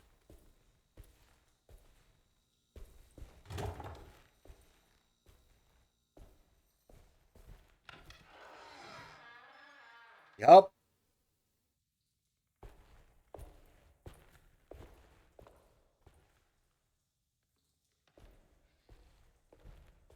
Something is indeed afoot.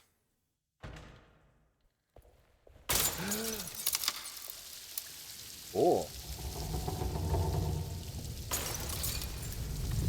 Why does this keep happening? What am I supposed to do?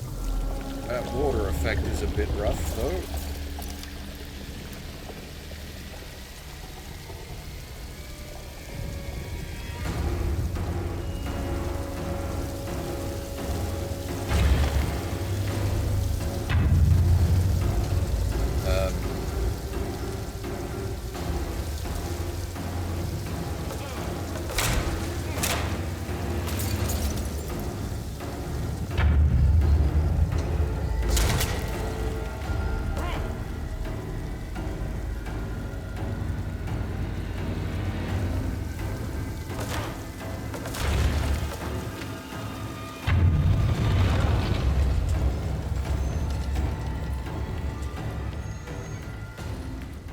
Oh, the attic. We can finally get into the attic.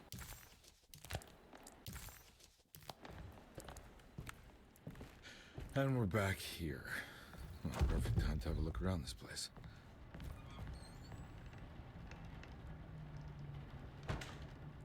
We've not actually been able to, like, into the attic.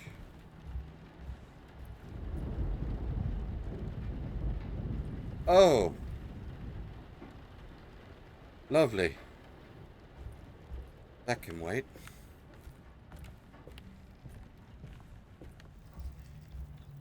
The original Alone in the Dark started in the attic.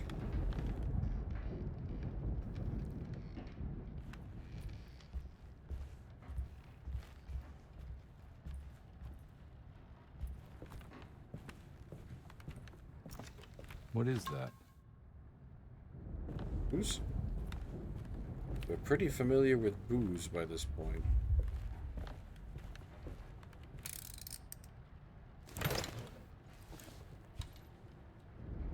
$641.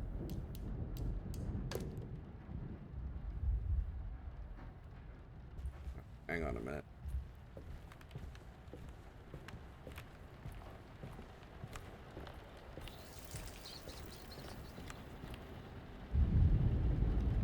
Huh. Can't interact with it.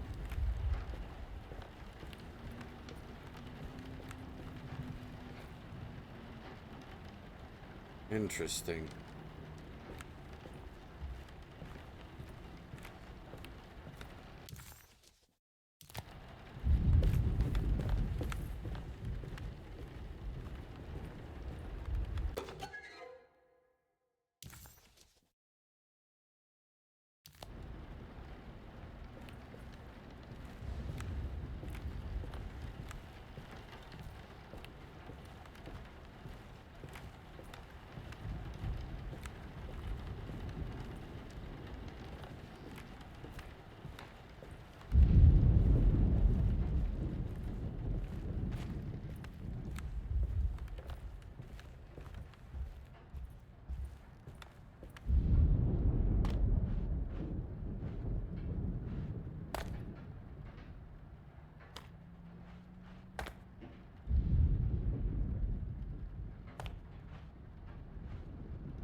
Freedom.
Okay.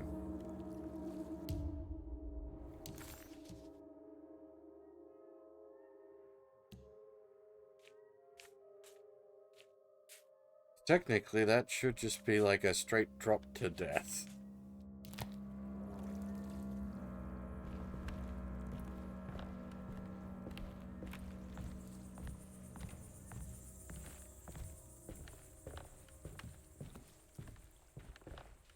But we are guessing in swampland again.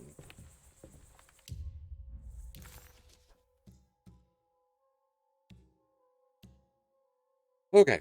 I'm going to take a short break here. Because we've been going for nearly 5 hours. Jeez. Gonna go grab myself a cup of coffee. I'll be back in a couple of minutes.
Alrighty.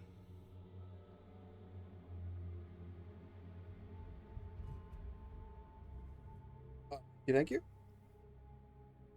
I had hoped to finish the game this stream, but I don't know how much left is in it, is the thing. Because, like, Chapter 3, we knocked out Chapter 3 pretty fast. We're still chugging through Chapter 4 here, and there's also Chapter 5.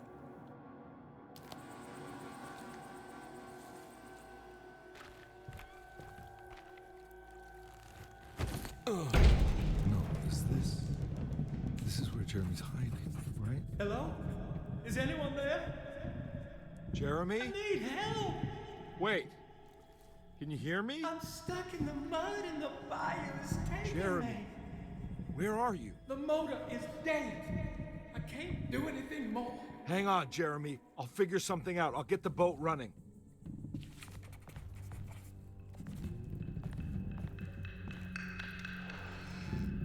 This is kind of cool.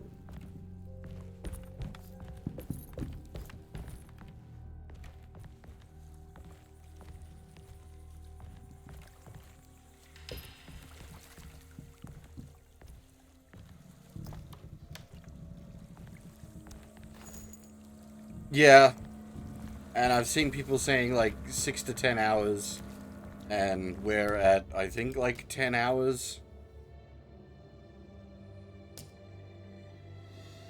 It doesn't actually tell us on here. 10 hours 15. Because of course we're operating on bear time.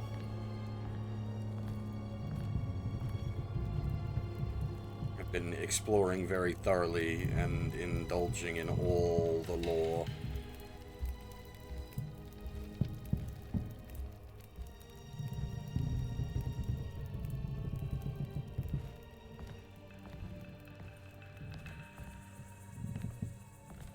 I'd be curious as to know what they mean by a completionist, because you need at least 2 full runs of the game, because Edward and... That's different?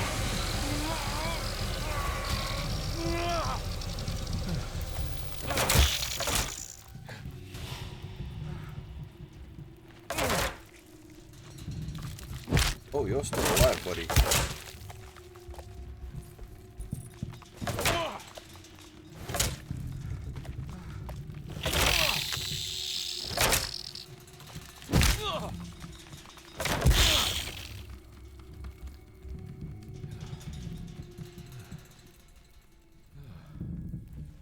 Like some sort of flesh inside a shell.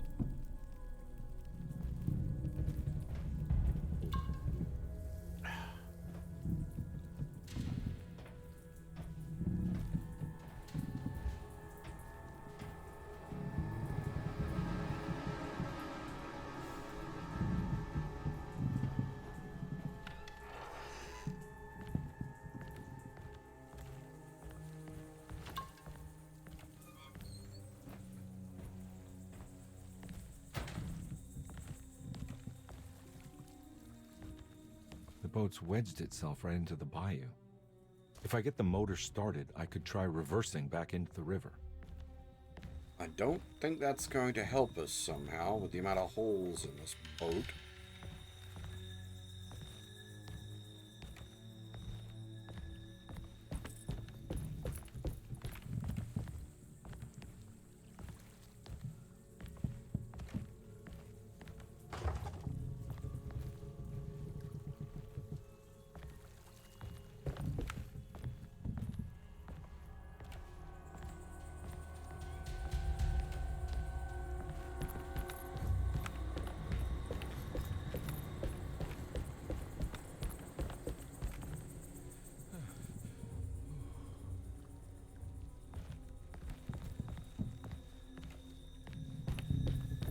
This thing's a cool set piece, though.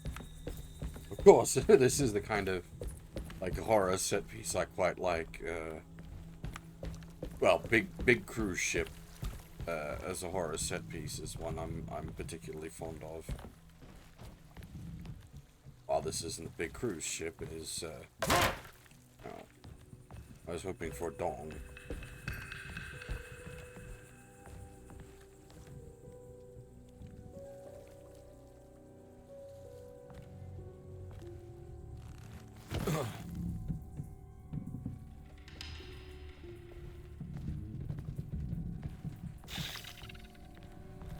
Hello?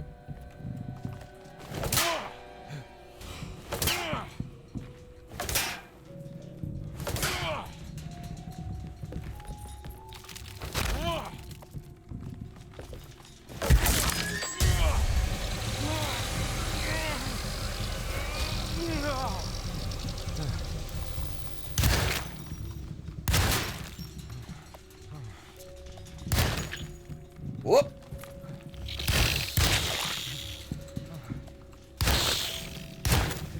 Are you missing animation frames there, buddy? You just kind of teleported between surfaces.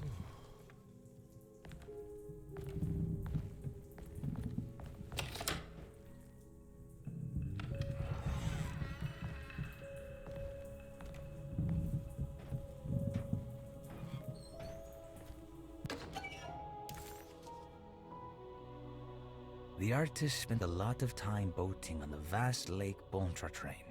Poetry, painting, photography, everything seemed to become better by the shimmering water and the opalescent sky. One night, as the sailors returned to Darceto, they found a masquerade ball taking place. It must have been Perosi and Nora who invited their friends from the theater. The sailors quickly fashioned masks out of plaster of Paris and joined the festivities. They enjoyed themselves for hours before realizing time was not passing, nor could they find their friends. As they began to worry, they demanded that the guests unmasked, but they could not, because they were not wearing any masks. Dun, dun, dun.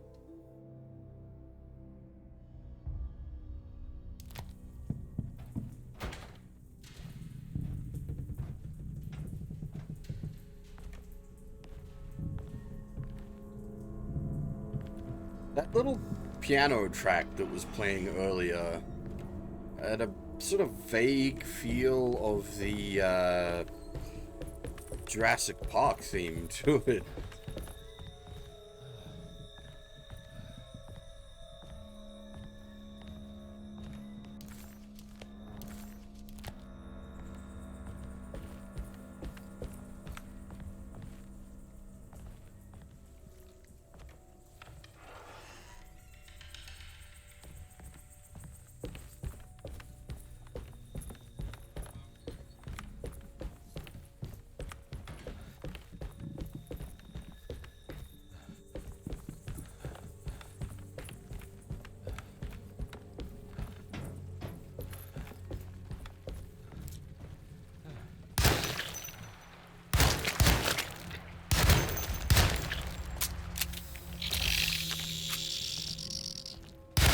Hands to yourself, buddy.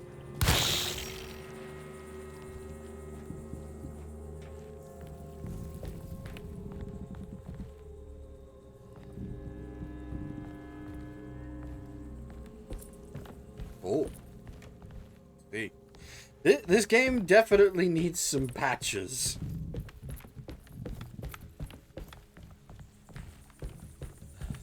She's got some issues.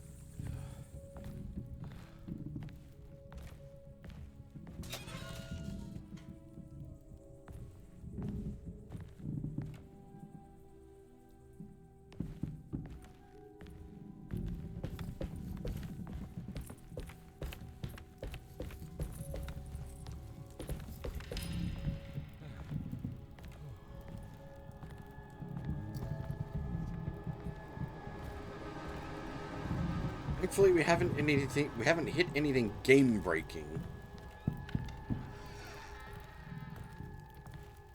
But the game is definitely a little unstable in places.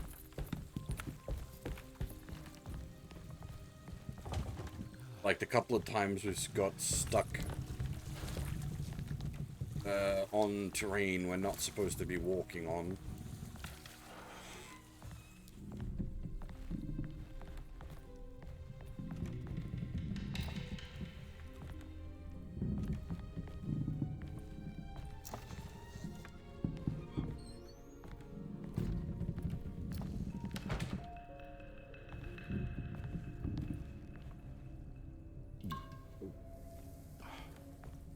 Guess the game thinks I'm in a good position because it's just not giving me anything. Good old dynamic difficulty.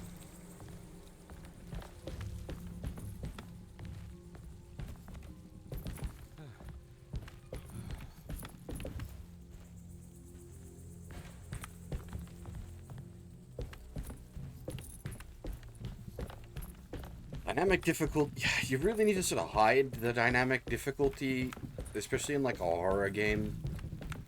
A little too obvious in this because of all the like things that you open. Looks pretty weak. I just need some.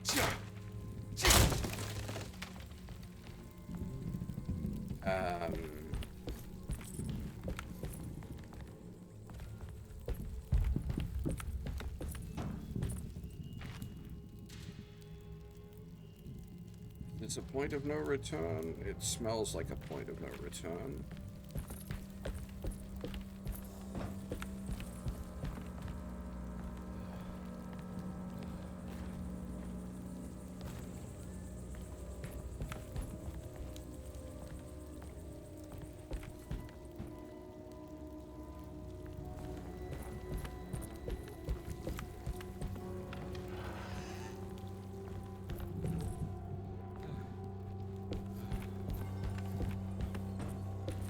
Kind of figured the downstairs was the way forward.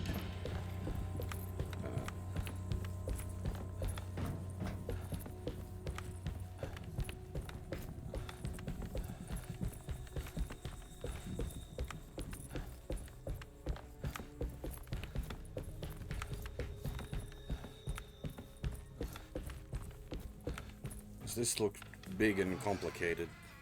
Jeremy, where are you?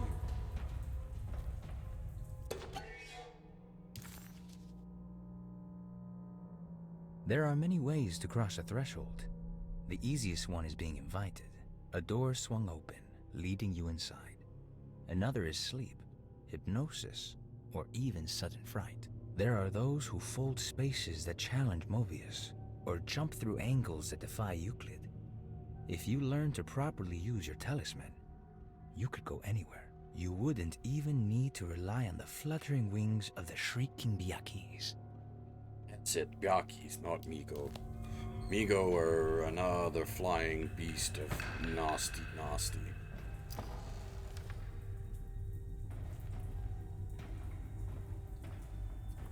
Okay, I guess this wasn't the way forward, it was just extra stuff, which, fine.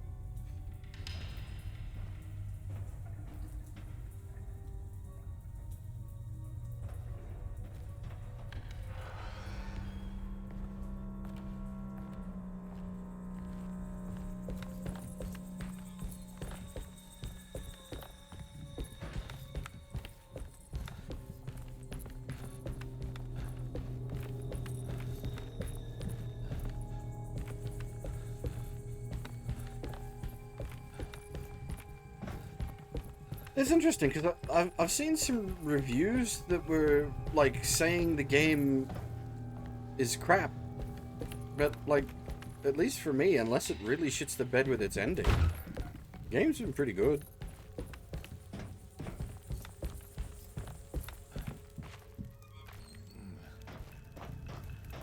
Oh, okay, that wasn't a point of no return. It's a makeshift ladder.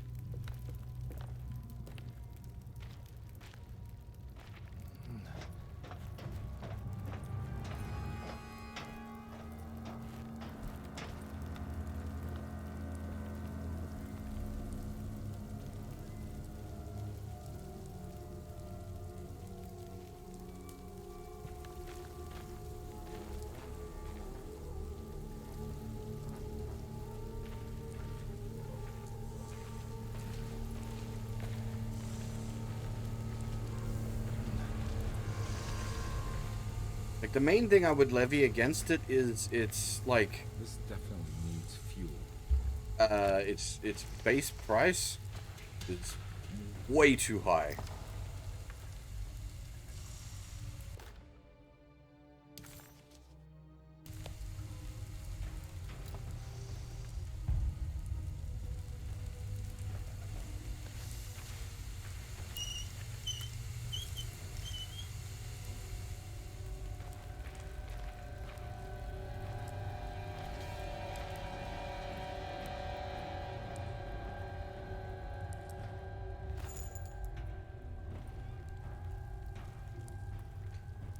Yeah, but I hate to say it, but something like P3R or FF7 Rebirth, they kind of justify their price tag. Being not just long, but like incredibly high quality products. This is not what I would call an incredibly high quality product.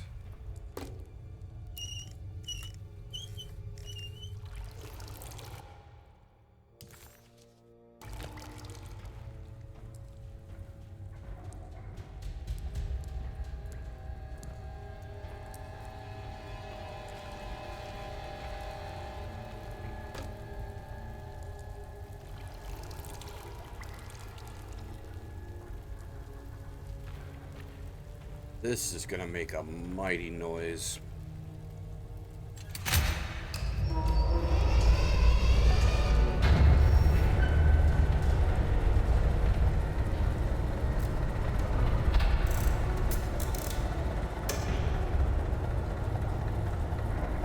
You build boats, right, Coda?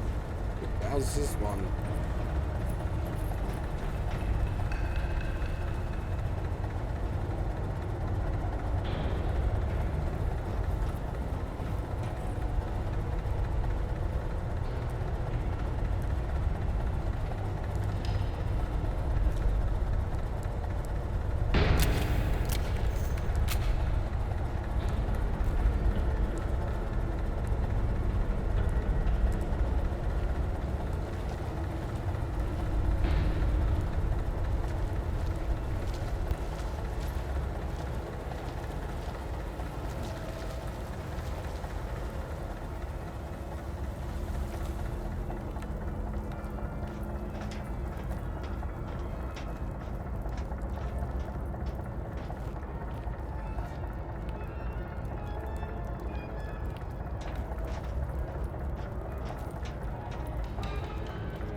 Honestly, this kind of like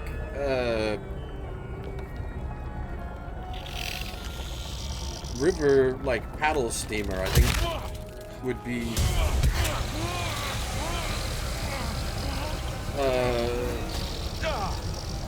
fun to have a party on.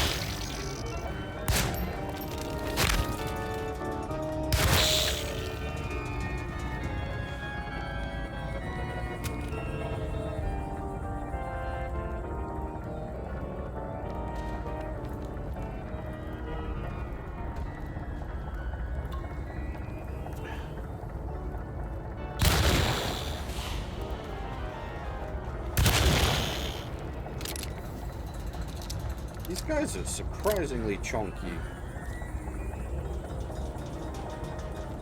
Whoop!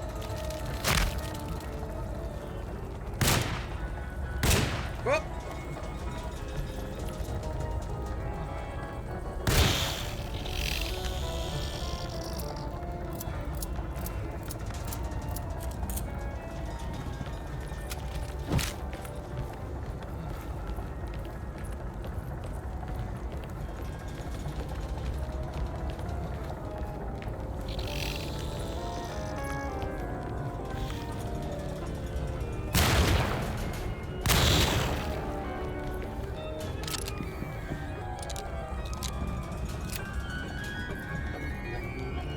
Oh, that's cool. There is actually like an organ making all the doot.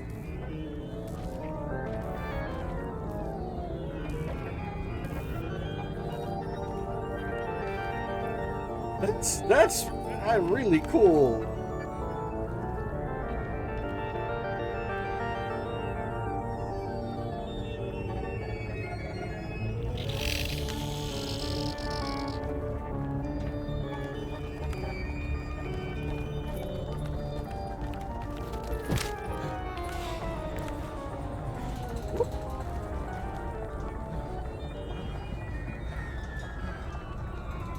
Whoop.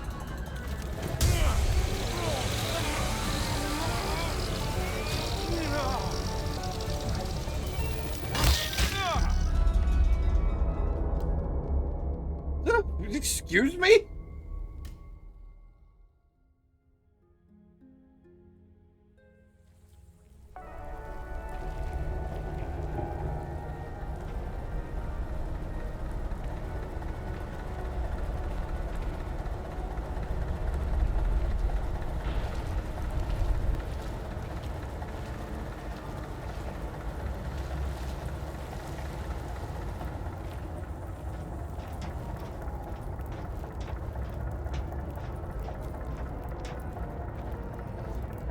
I think we just scoot this time.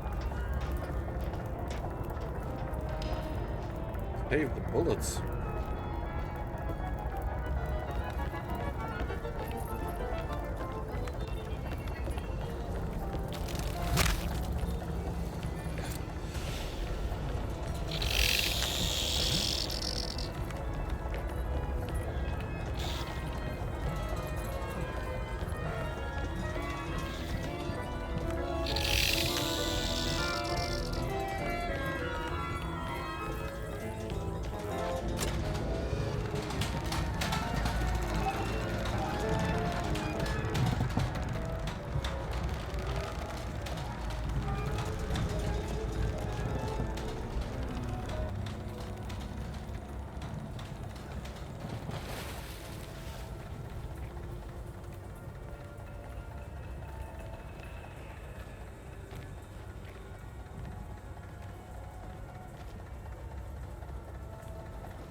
Are you ready to tell me what happened in the attic?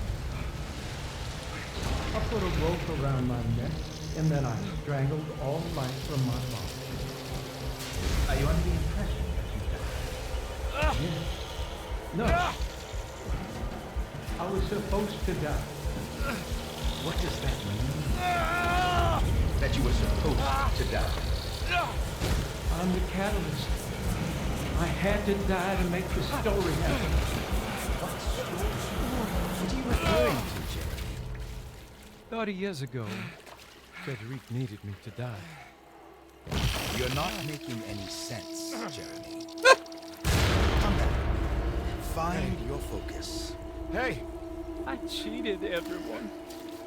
I didn't play my part. Hey! I escaped Hey! my doom. My destiny. Again, find Hey! your focus. Hey, I'm right here. What the hell is going on? Now everything is wrong. Nothing is in Hey! I'm right here! Calm down, Mr. Conby. What do you want? Were you not talking to Jeremy right now? I haven't seen Jeremy all day. Are you all right, Detective? No. Actually, I don't think so. Well, maybe. I'm gonna go look for Jeremy. Good. Let me know if you find him.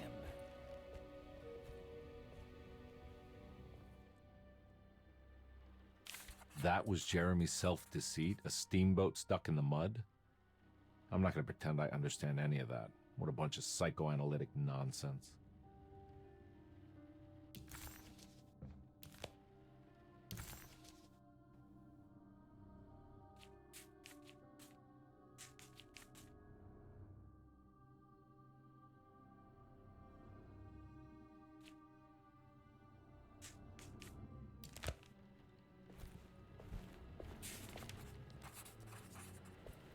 Jeremy was calling out for help, but Conby couldn't figure out where the voice was coming from.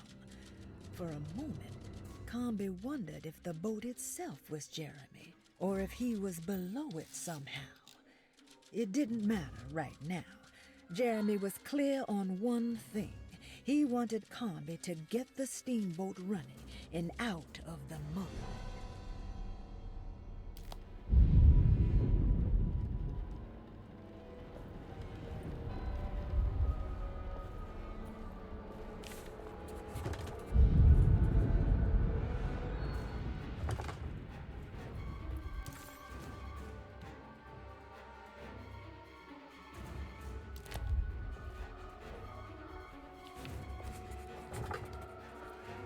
Right, music, calm your tits.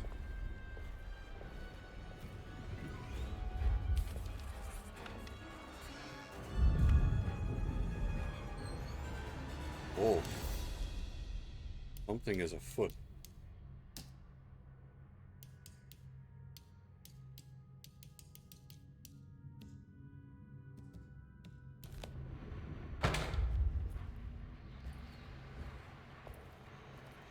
I can't leave. I got a job to do. Oh. I don't know if this is worth $150, man.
What happens if I go down the stairs?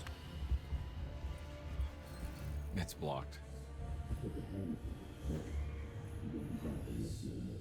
Emily didn't understand what was happening. It was funny when all the blood started coming.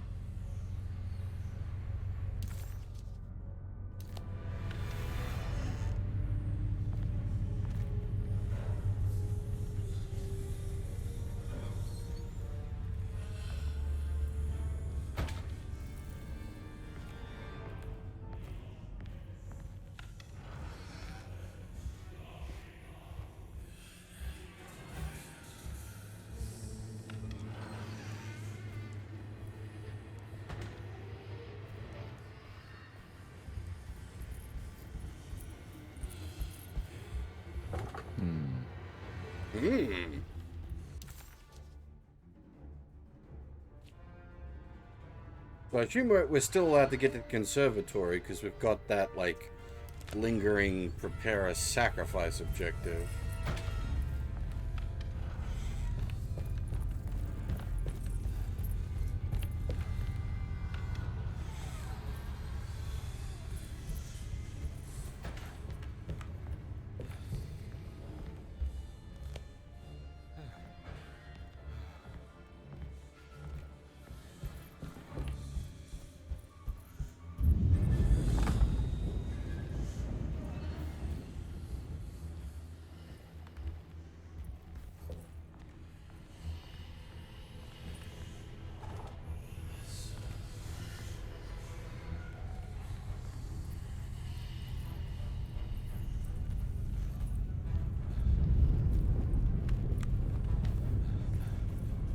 This game does really manage unsettling well. Detective, am I glad to see you. Lock the door, will you? I don't think Dr. Gray would appreciate us snooping around. What's going on here? This feels so strange. Oh, that's great! Oh, but you don't do this game because then it's... Yeah. Because now I want fixed camera for the whole game.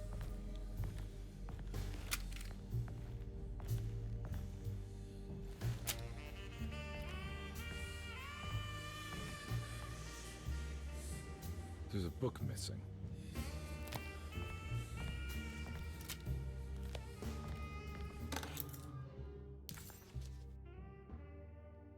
Bits of the Golden Fleece. This was in the original game.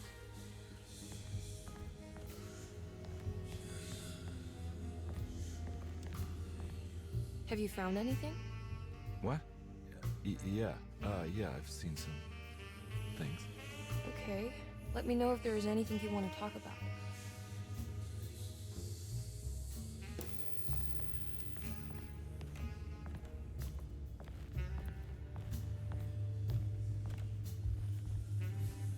You don't find this place strange? Derceto is certainly one of the stranger places I've been to.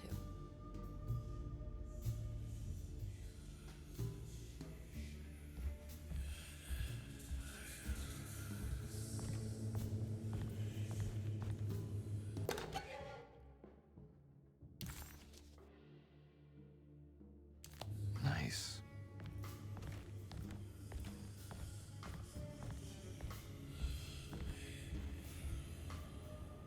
This room feels too real.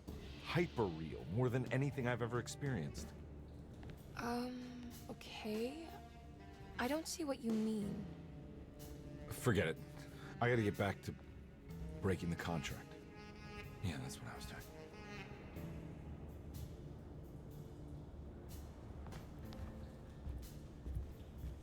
I do like that it's just something like Edward's like fucking losing his mind. What did you do? I was just rearranging the books. Well, come on, let's check it out.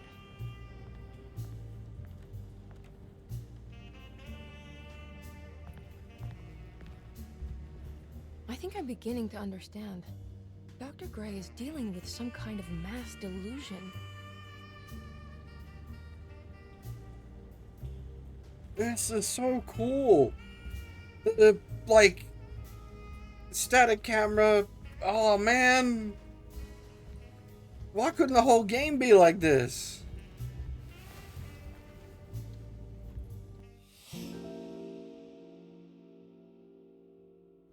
Huh. Has that been there this whole time?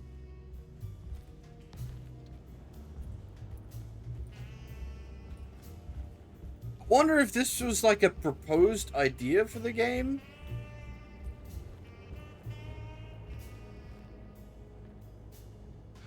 What were you saying about mass delusion? Derceto seems to have a deranging effect on people living close by. It has a history of creating cults devoted to some nature goddess. Even the name Derceto refers to the cult existing here before the Civil War. Derceto was the name of an ancient fertility goddess worshipped in Syria. Dr. Gray and his friends, however, seem to prefer the black goat of the woods with 1,000 young, or Shub-Nigroth. And that name can only have come from my uncle's twisted mind. It's quite possible that it's just they wanted to go for this bit of the sequence. And That mark on the floor looks like talisman positions, but from which direction should I look at it?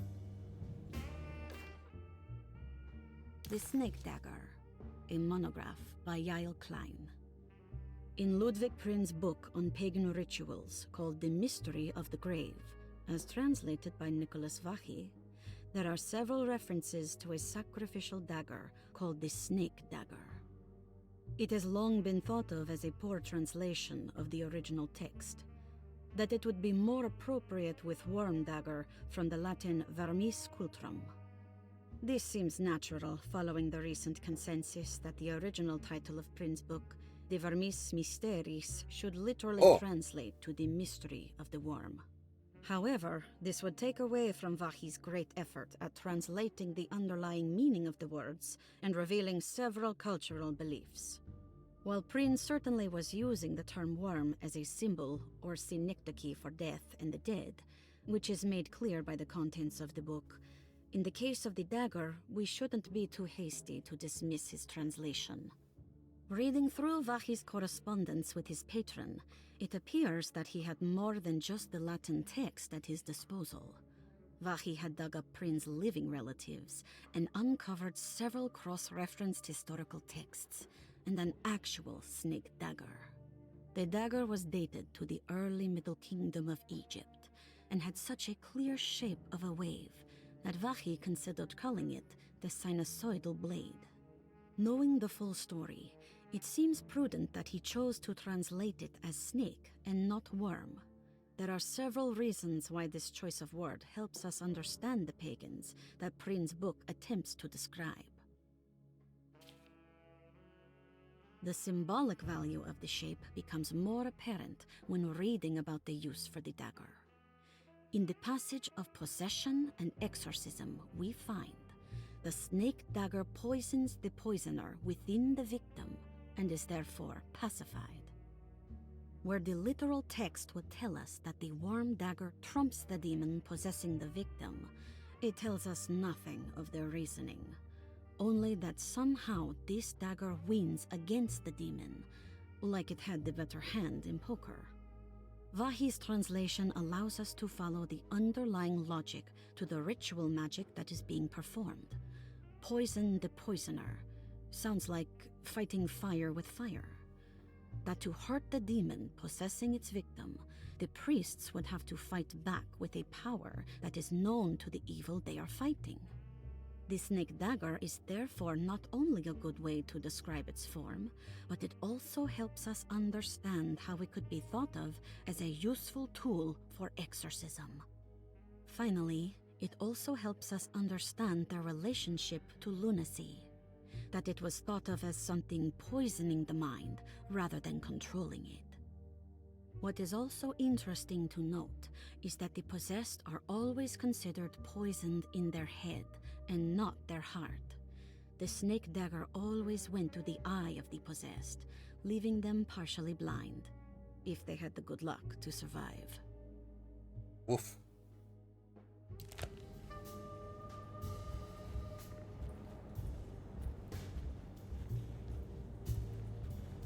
You think all of them are in this cult business? Even Jeremy? I'm not sure any of them have a choice at this point. We just need to find a way to stop all of this.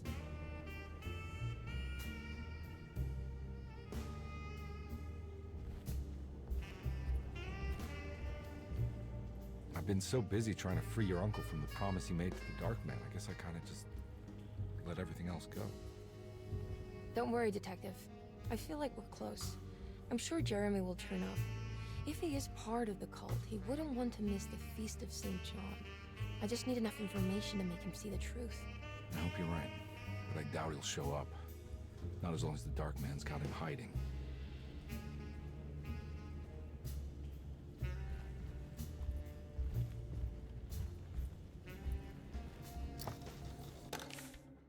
Good to finally meet you, Mr. Hartwood. I'm here on the behalf of your brother Philip.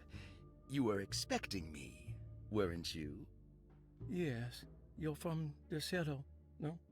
That's right. I just wanted to ask you a few questions to see if there is anything I can do to help you and your family. Okay. I understand you're full of imagination. You make up a lot of things. I suppose. And you obsess over them, blurring reality and fiction. Sometimes. Do you want to tell me about the Dark Man? No. No, I don't. That's all right. Perhaps there is something else you can tell me. Something you know to be made up, but you hold dear. Juan? John? Who's John? No. Juan Luis Jorge. Oh, wait there a moment. Here, take a look. Is he... Oh, he is the author. It's a magnificent book. Life-changing even. The real Juan is long dead, but I like to think of him as my friend. My most beloved friend. I see. Do you often do this? Fantasize about people you read about? No. Well, there is Jacob. Who is Jacob? Turn to the last page. Oh, it's a newspaper article. The Prisoner of Ice, Jacob van Ostad. Is he also your beloved friend? Oh, no, Doctor. Not at all. He is the fire that fights fire. Yes, I think it's clear your overstimulated imagination, this mania, needs to be tempered for you to live a normal life. I know your family calls it the Hartwood Curse, but I want you to know that there is nothing supernatural about your condition. It's all inside your head. And with that, I'm very qualified to deal with. In time, you will be cured. In time. Yes, in time we will exorcise all your demons, all the dark men. Please, Mr. Hartwood, calm yourself. What happened? Oh, don't you worry your little head about it, Miss Hartwood. Your uncle and I just had our first breakthrough.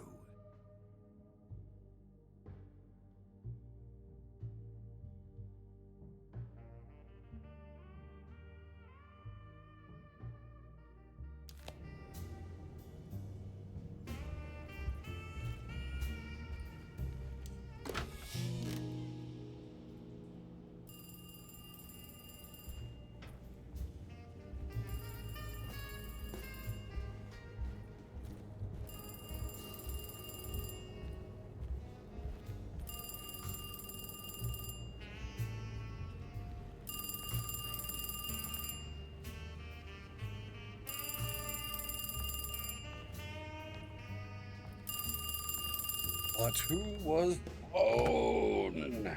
Hello? Detective Convy? Who is this? Jeremy? Jeremy is with the Dark Man. You can't save him. Well, I've done everything he wanted so far, and there's just one more thing on the list. I expect him to keep his promise and return Jeremy unharmed. Get out, Detective.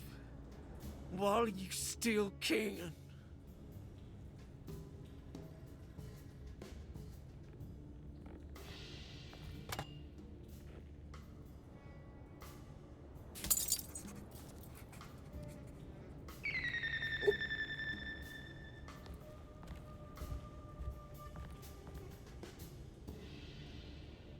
Yeah, Paulette Croquette?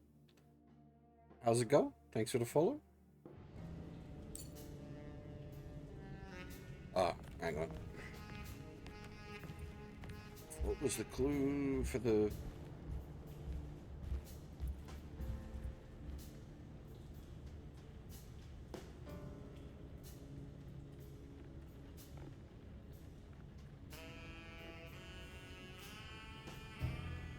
I'll just, grab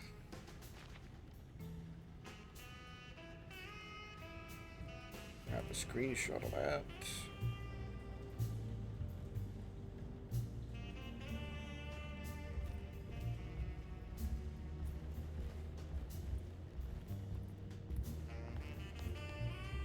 House.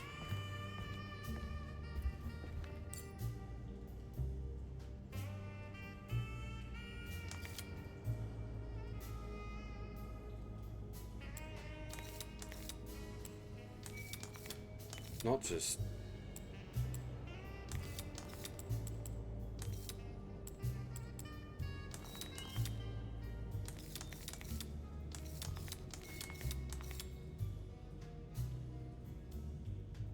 Oh. Do I need to map those up to...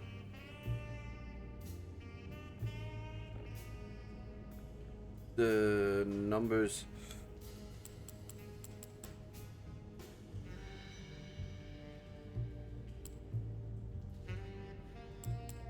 Hang on. Upside down anyway.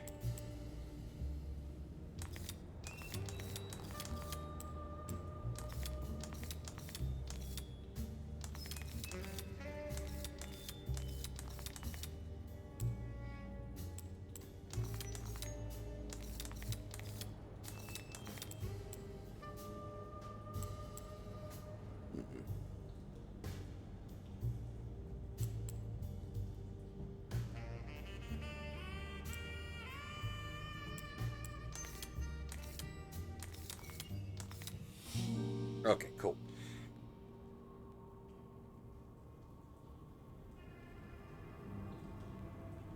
It was, not as complicated as it initially seemed.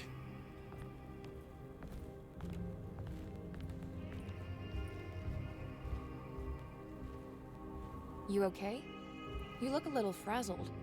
Just stupid telephone. I know. I tried calling the police earlier. The telephone is completely dead. It's not... Yeah, no, the telephone isn't working. Go waiting on you.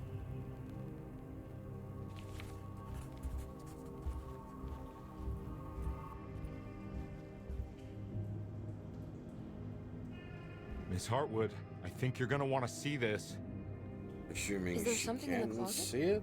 Yeah, there is. You don't see the very obvious gate leading to whatever Jeremy's madness is serving up next? I don't understand. Are you making some kind of fashion metaphor? I'm sorry, I don't have time for this. Can you just tell me what you're doing? You don't see this. It's fine. It's fine. Catch you later. Are you going inside the closet? Yeah. You got a problem with that? No. Do what you think is right, Detective. Sorry, I didn't mean to. Goodbye, Miss Hartwood.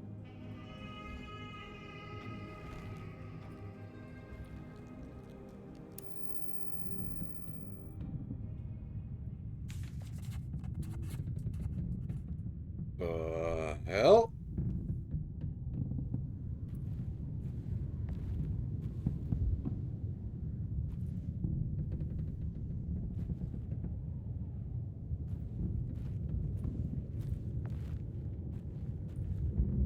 they found the snow?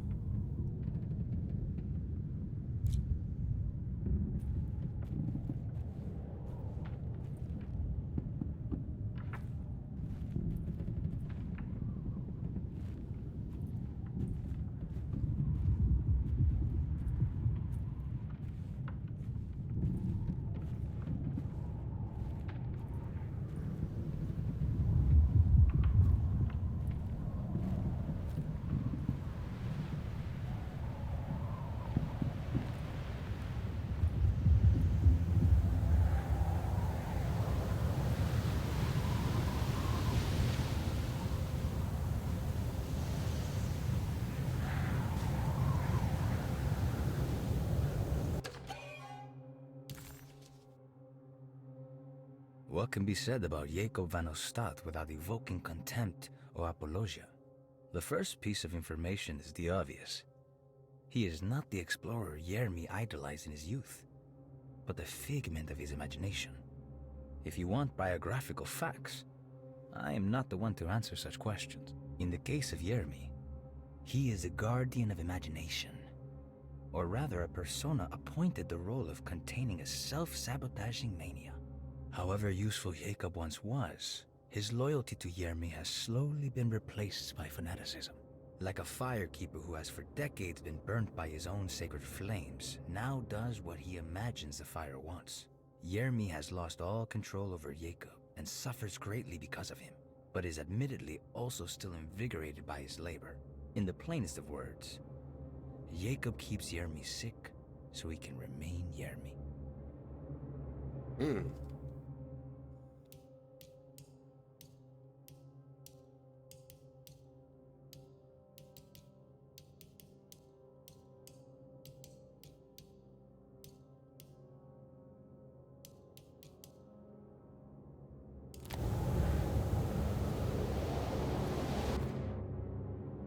We found the ancient stellarium perched on a cliff facing the Arctic Ocean after a day of sailing due north of the Eskimo encampment. Jacob van Ostad was our most keen member of the expedition. He had been chasing down the source of a peculiar type of crystallized metal present in several sacred items among the natives on the northeast coast of Greenland. The site was a remarkable find for any explorer, and we were all enraptured in our search for enlightenment and meaning. The surviving architecture seemed almost unearthly in origin and astonishingly sophisticated. The metal Jacob was searching for was abundant, almost ubiquitous. We were so taken by our find that we were surprised by the sun falling below the horizon. As we quickly picked up our gear, ready to head back to our camp, Jacob van Ostad declared that he wanted to stay. He was adamant. We begged him to reconsider. The night would be getting colder by the hour, and we feared for all our safety. Jacob refused, threatening us with violence if we wouldn't leave him alone. As the snowfall turned heavier, we left him there on his own.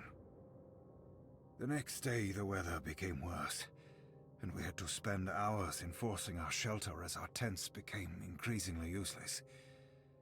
The group had written off Jacob, thinking he must be dead.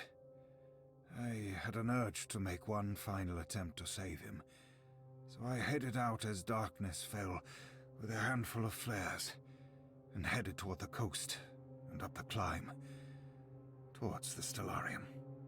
That's when I saw him, transfixed by a burning sky, that celestial lantern.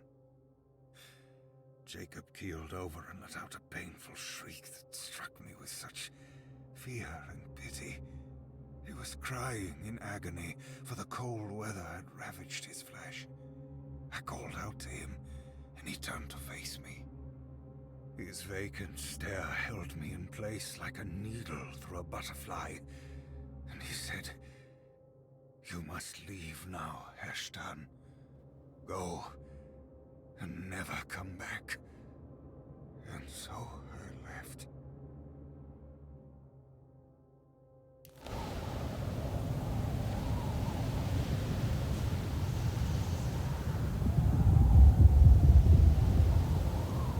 American.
Yeah, Pab, how's it going?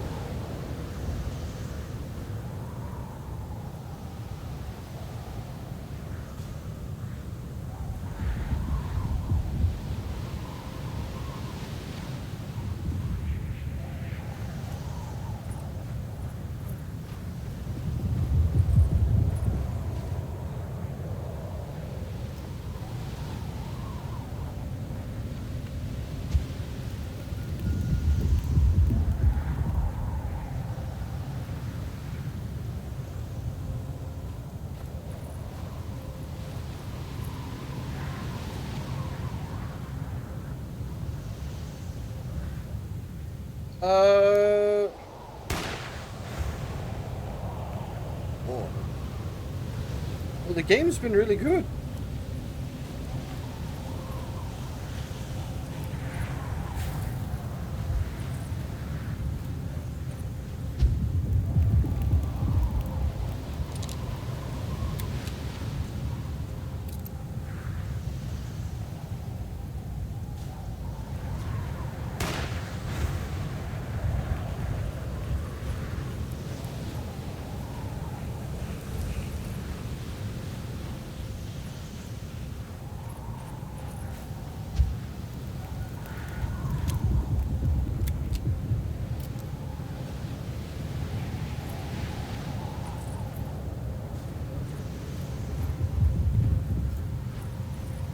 You just missed a segment where it was playing with like a fixed camera angle, like Resident Evil style,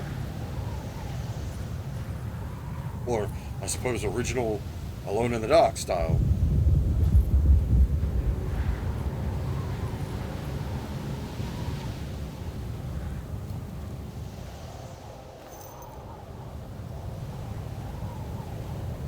Fucking Stargate going on here.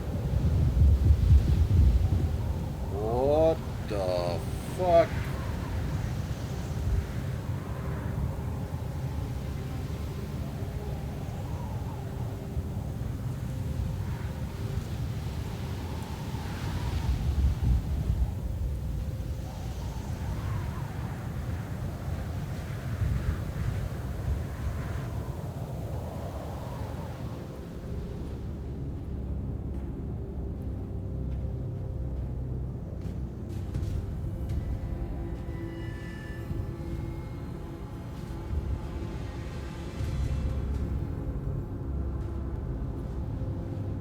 This Monsieur Jacob.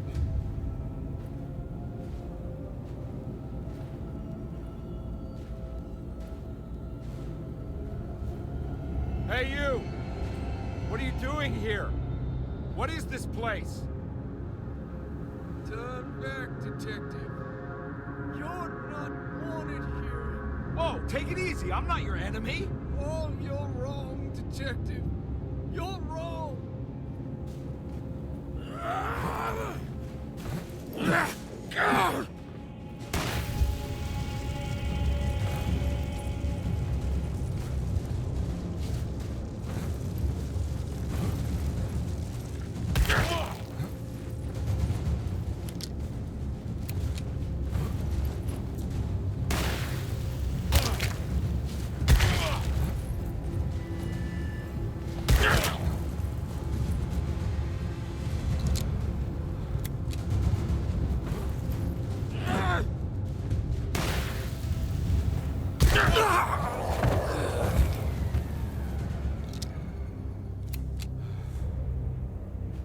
The very mountains of madness, yes.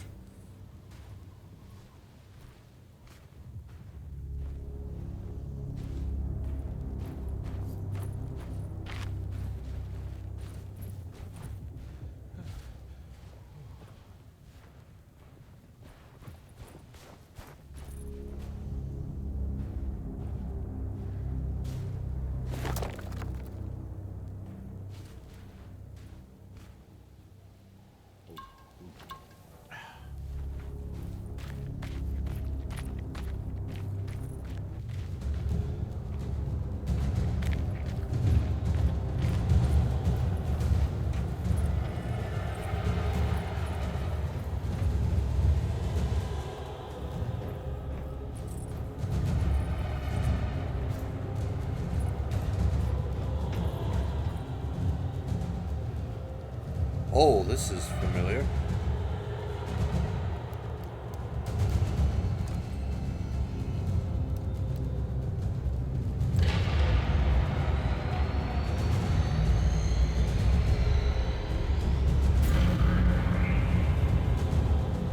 Of course, Taurus. I figured you wouldn't want your stars aligned, Jeremy. Maybe that is what the temper that maniac person.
What?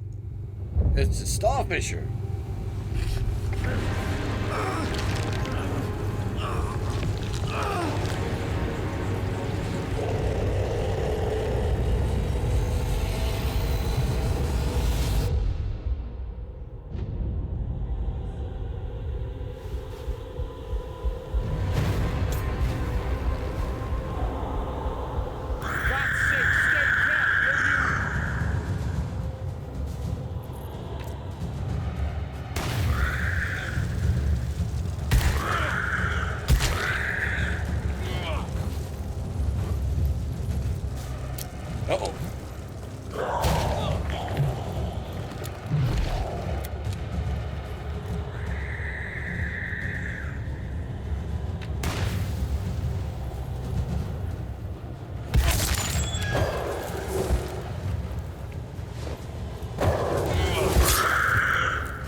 a one-hit dead.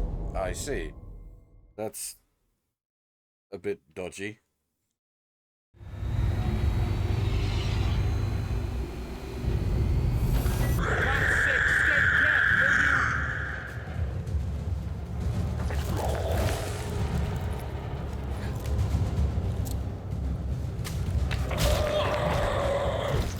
Maybe not one-hit dead, I was just low on health and it didn't register properly.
Maybe don't lose that dagger.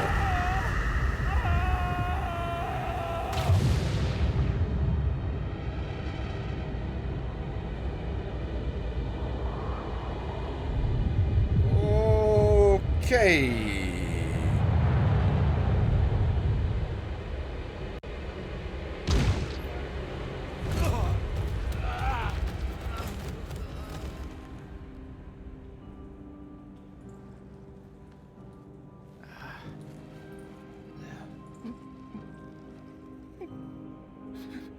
Jeremy?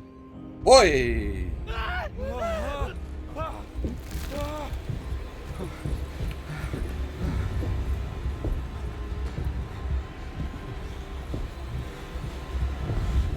did everything!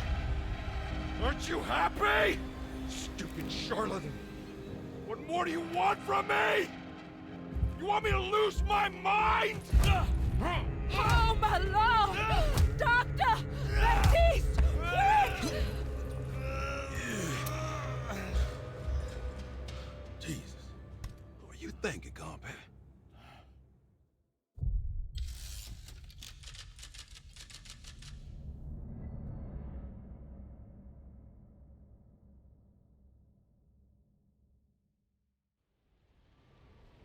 Holy crap.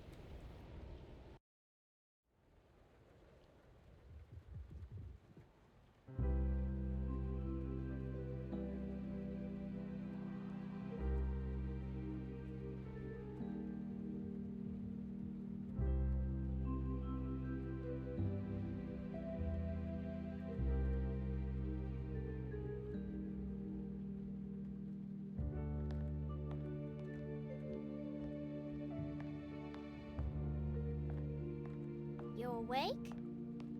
You are awake. Mr. Conby's up. Hey, buddy. I thought you'd be knocked out for the rest of the night.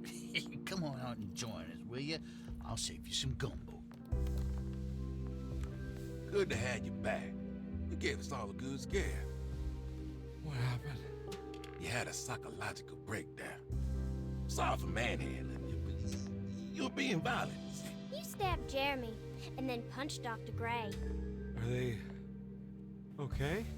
Jeremy's a little strange, but everything's back to normal. Really? All thanks to you, combat. You want to try standing up? Something is very, very wrong. Well, if it isn't the hero of the day. How are you feeling, Detective? Never better. How about you two? Hey, Jeremy, I didn't do too much damage, did I? Things are fine. Very quiet. What's up with him? Painkillers? No. You see, despite you having the finesse of a one-eyed butcher, you managed to lobotomize dear Jeremy. I did what? It's actually quite impressive. It's not like I hadn't considered it myself. I just wish Jeremy could have been helped without reducing his personality to that of an oyster. But he's gonna live. Of course. As long as someone keeps feeding him, he'll outlive the best of us.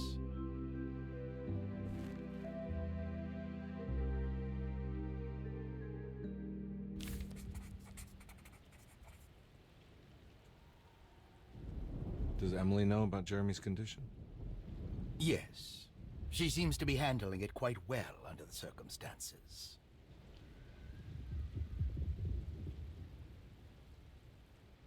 Does she still want to take Jeremy away from Derceto? I will have to insist that you do. This is not that kind of institution. Jeremy, hang on for a little longer, okay? We'll be going back to New Orleans soon. Oh, good. I do so miss the city lights.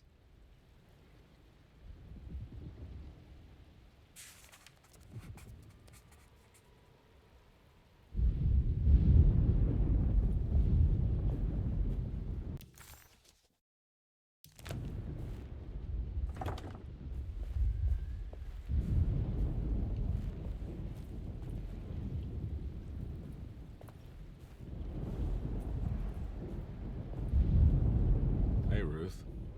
Glad to see you made it back to Derceto. You too, Detective. Make sure to stay for the festivities. It's no Mardi Gras, but it ain't bad.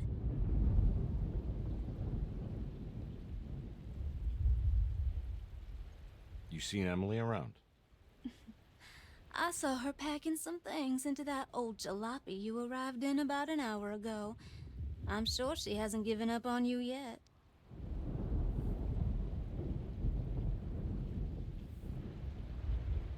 Catch you later. Looking forward to it, Detective.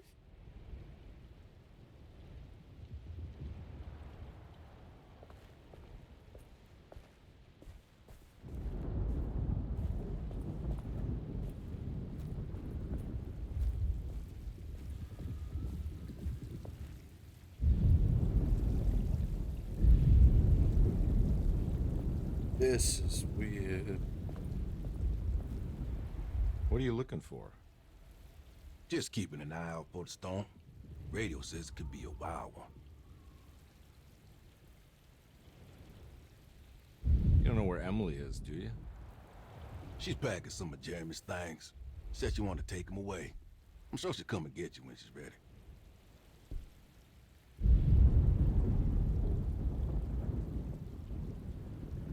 I should probably get a move on then. See you around, compare.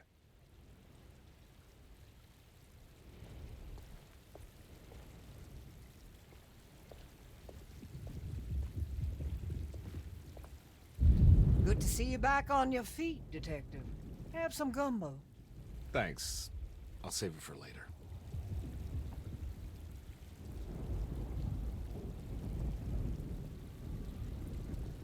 Seems like everyone's in a pretty good mood.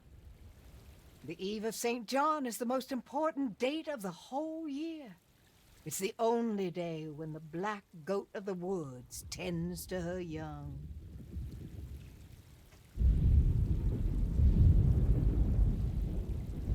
I'm gonna go look for Emily. Don't worry about her. She wouldn't leave without you, would she?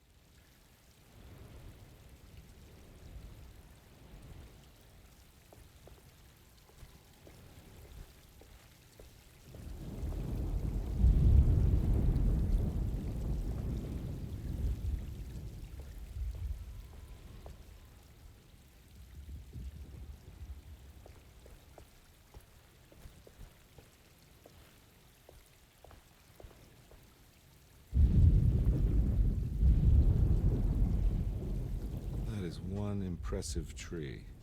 More impressive than you could ever imagine.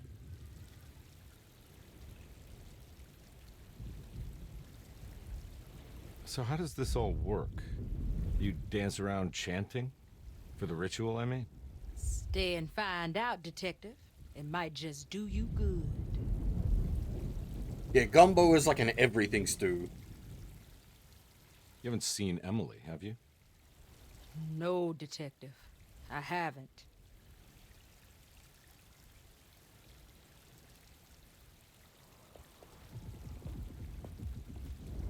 All right, tell me, what the hell's about to happen here? Every year we have a little turn the page ceremony by the tree. It's symbolical. It's like life has its cycles of grief and happiness. You know? Just like a tree facing the seasons. Things change, but remain the same.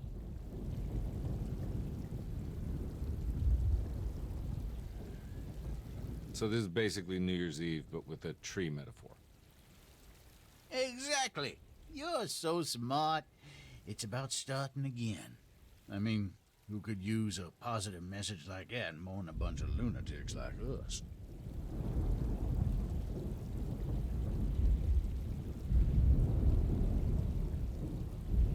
I get the feeling some of you think this year is going to be special. Any idea why? Well, we got some new words, thanks to your buddy Jeremy, and some other changes to the program. Let's just say we're all in this year.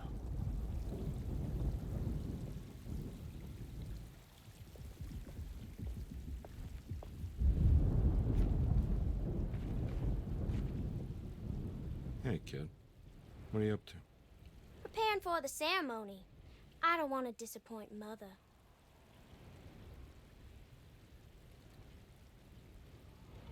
What's your part in this?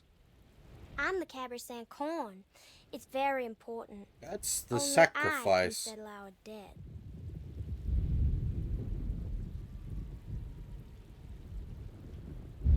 You know, I had my doubts, but you are in the right place, Grace. I think you might be right. For once.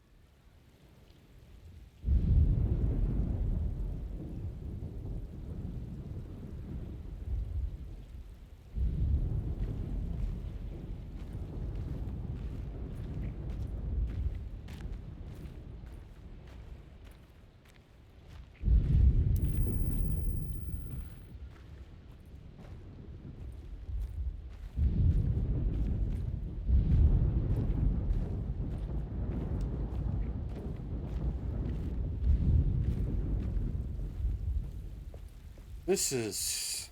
yeah,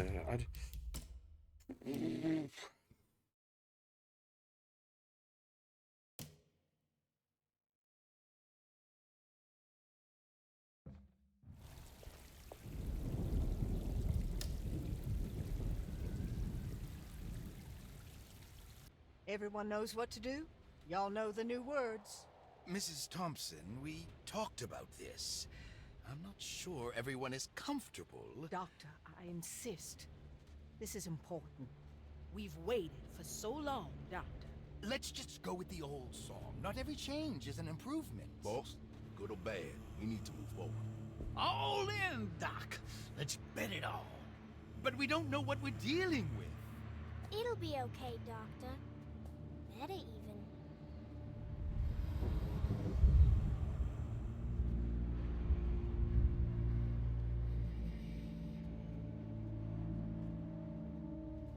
Hell, there are praises in abundance to the black goat of the woods. Hear us, mother. Take pity on us. Take pity on us. Ever there praises and abundance to the black goat of the woods. Hear us, Mother, and take pity on us. Take pity on us. Ever there praises and abundance to the black goat of the woods.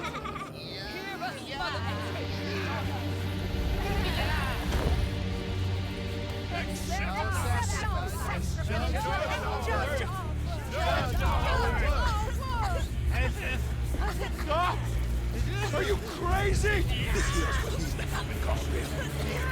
Grace, stop! No!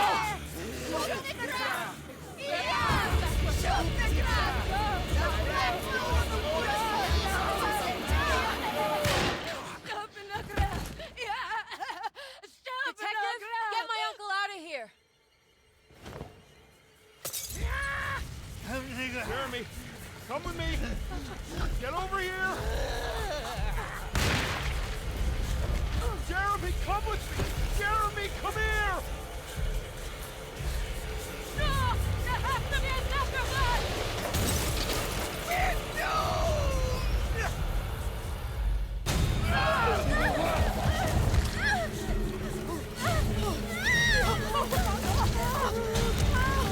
Just Jeremy. Come on.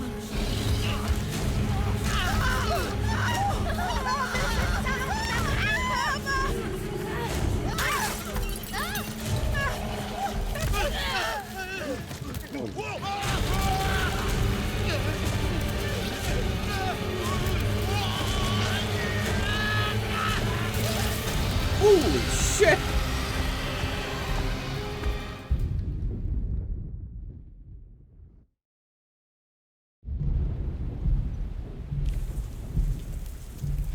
What now? I can't let that monster leave Derceto. I have to stop it. Jesus Christ!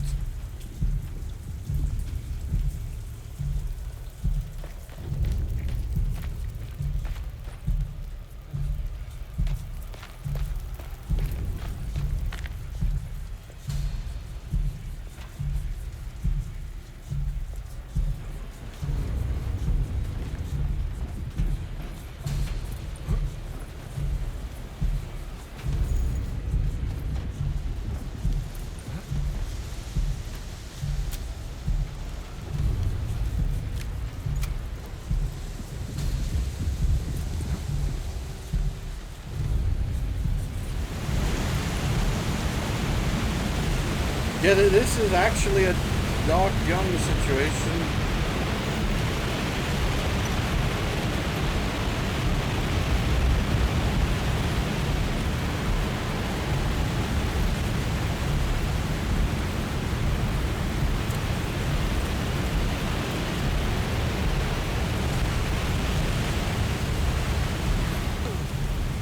Holy shit, the noise is intense. Debris!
Crucifix?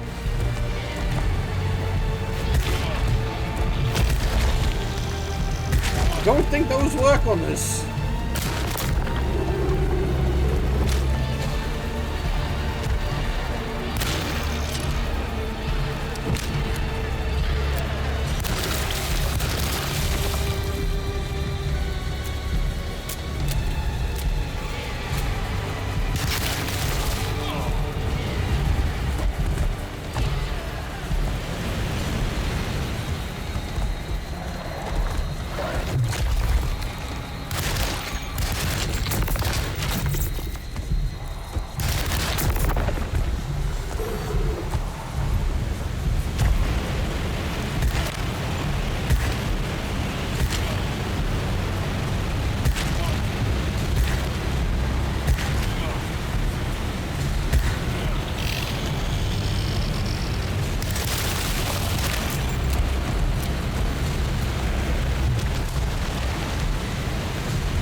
Holy crap!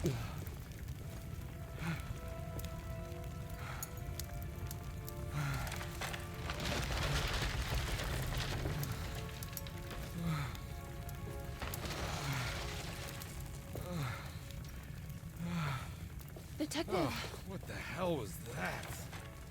I tried to tell you. There was so much evidence. Their devotion to the Black Goat was like nothing I've ever seen before. I felt so dumb believing any of it, but I'm glad I did. Are you okay? Everything is out of order. This isn't the way the story goes. I shouldn't be alive. Yeah. Well, you're welcome, buddy. How are you doing, sweetie? I kinda like it. You ruined everything, but I'm not mad.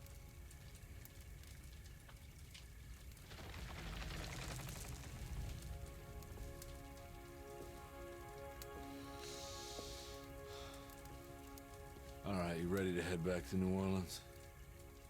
Come on, Jeremy. We're leaving. Can I come? I thought you said you didn't need saving. Don't leave her. She's important. Of course we're taking her with us.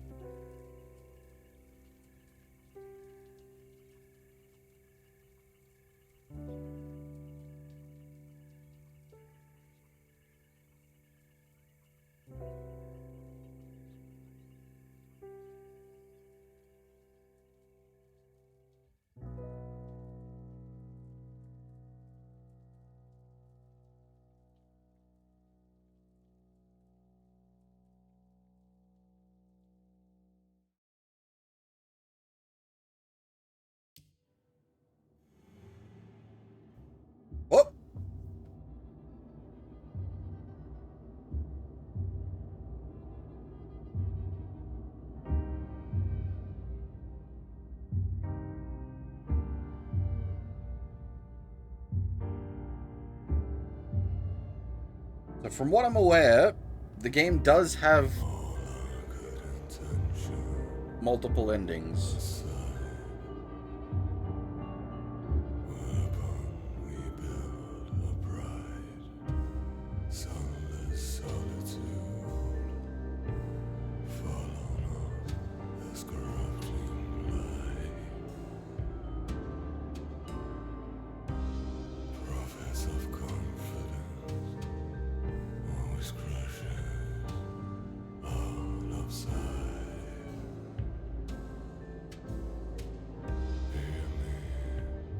Yeah, just a regular JRPG.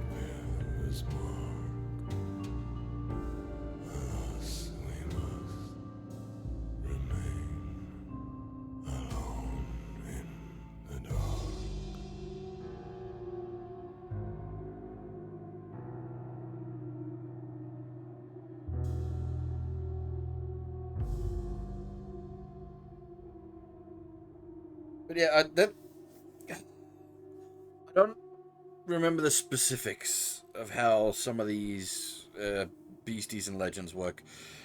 I think that was a Dark Young, which is a servant of Shub Niggurath, but it wasn't like the actual Elder God or anything like that. It's just it is something that can be killed with mortal weapons. It just takes a lot of killing.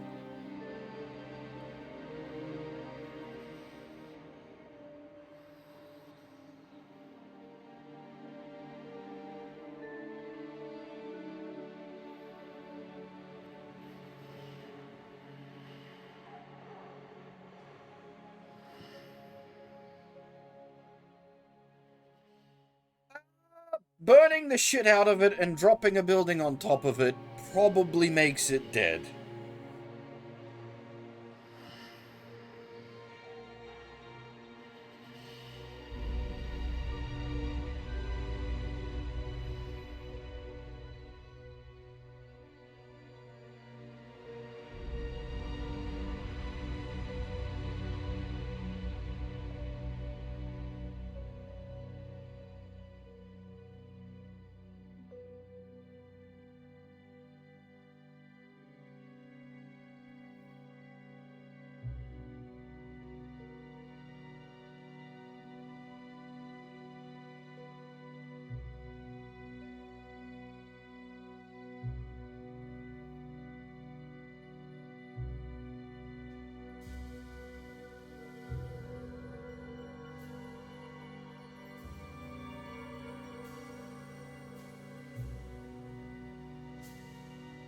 Honestly, I really enjoyed the game. It's not like I wouldn't be able to recommend it to anyone, especially at its current price point. But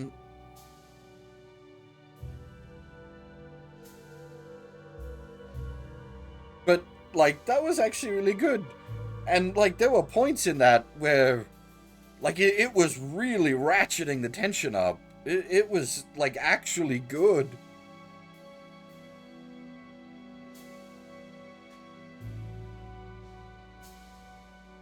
Yes, it needs some patches pretty badly, Sion.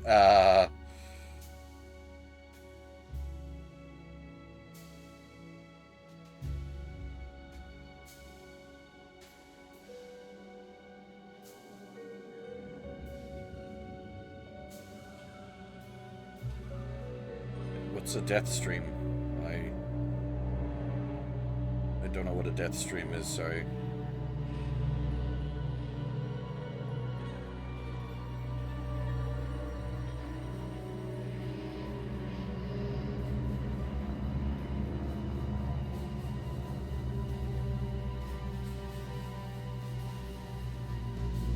Also,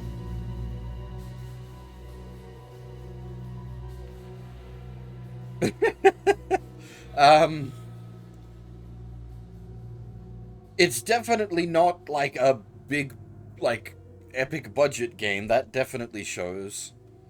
Which is why I have a problem with how, like, how high its launch cost is.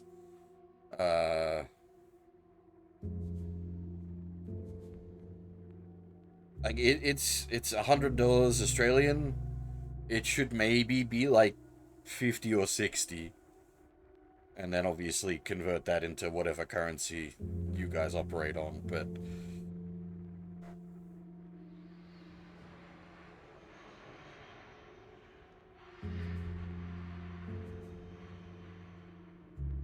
the thing is, I legitimately enjoyed the game.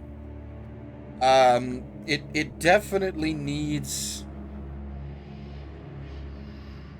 patches, like, badly. It has, we never had it crash. I have heard apparently it can crash. The worst we had was like some jankiness with getting stuck in bits of terrain. And those like the shell enemies, definitely they aren't working right. They were literally teleporting between the floor and the wall and the ceiling. There's supposed to be some sort of like animation there where they change position. Yeah, there's two characters. The bulk of the game, from what I'm aware, remains the same. I think it's chapter 4. It changes up significantly because that's the one that's like inside each character's head.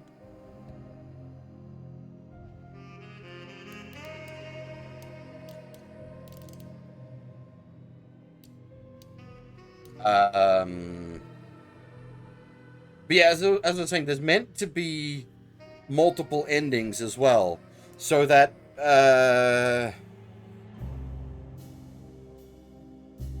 what? I haven't seen Stranger Things. Sorry, I don't know. That one we got that gave us the objective of like offer a sacrifice to the tree. That apparently leads to like Edward's additional ending, but it's apparently bugged and you can't trigger the ending properly. I'm wondering about that. I've got some thoughts. But I saw people saying that like they couldn't work out how to get that ending to happen. There's an additional ending that requires both characters to have been played through, because you need to get items that are route specific.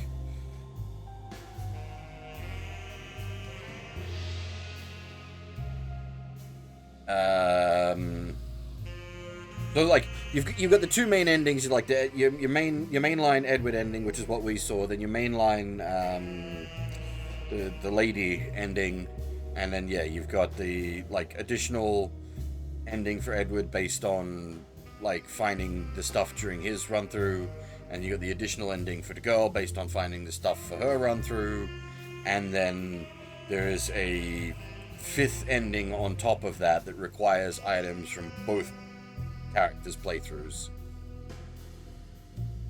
But from what I was reading, obviously I didn't want to hit spoilers, so I might dig a bit more now that we've finished. But from what I was reading, yeah, the some of the additional endings are bugged and can't be triggered properly. So that'll be interesting to see whether they're actually bugged or people just haven't worked out how to make them happen yet. Yeah. But as I said, honestly, I enjoyed the game quite a lot. At its current price point, I can't recommend it to people. I would be interested in doing another run through of it with the girl.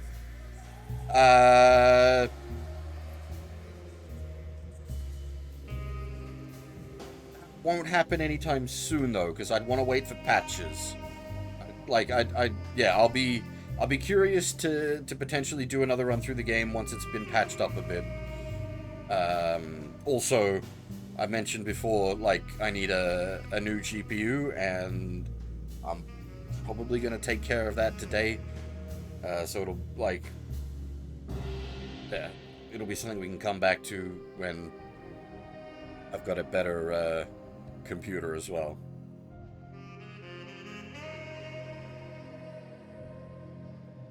But yeah, no, as I said, like, I quite enjoyed this. I would hesitate to recommend it just because it's too pricey for what it is.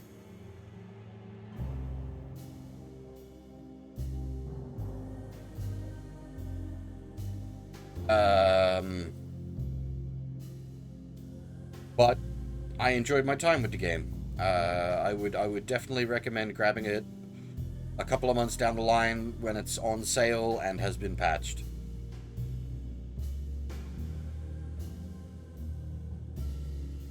But yeah, I think I'll pack things up here since we've finished the game. I don't know if there'll be a stream tonight.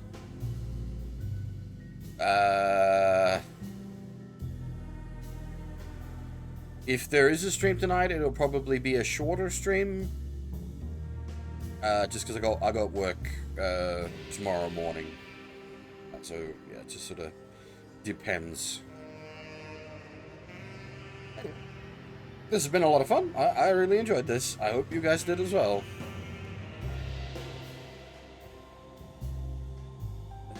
But for now, that is all.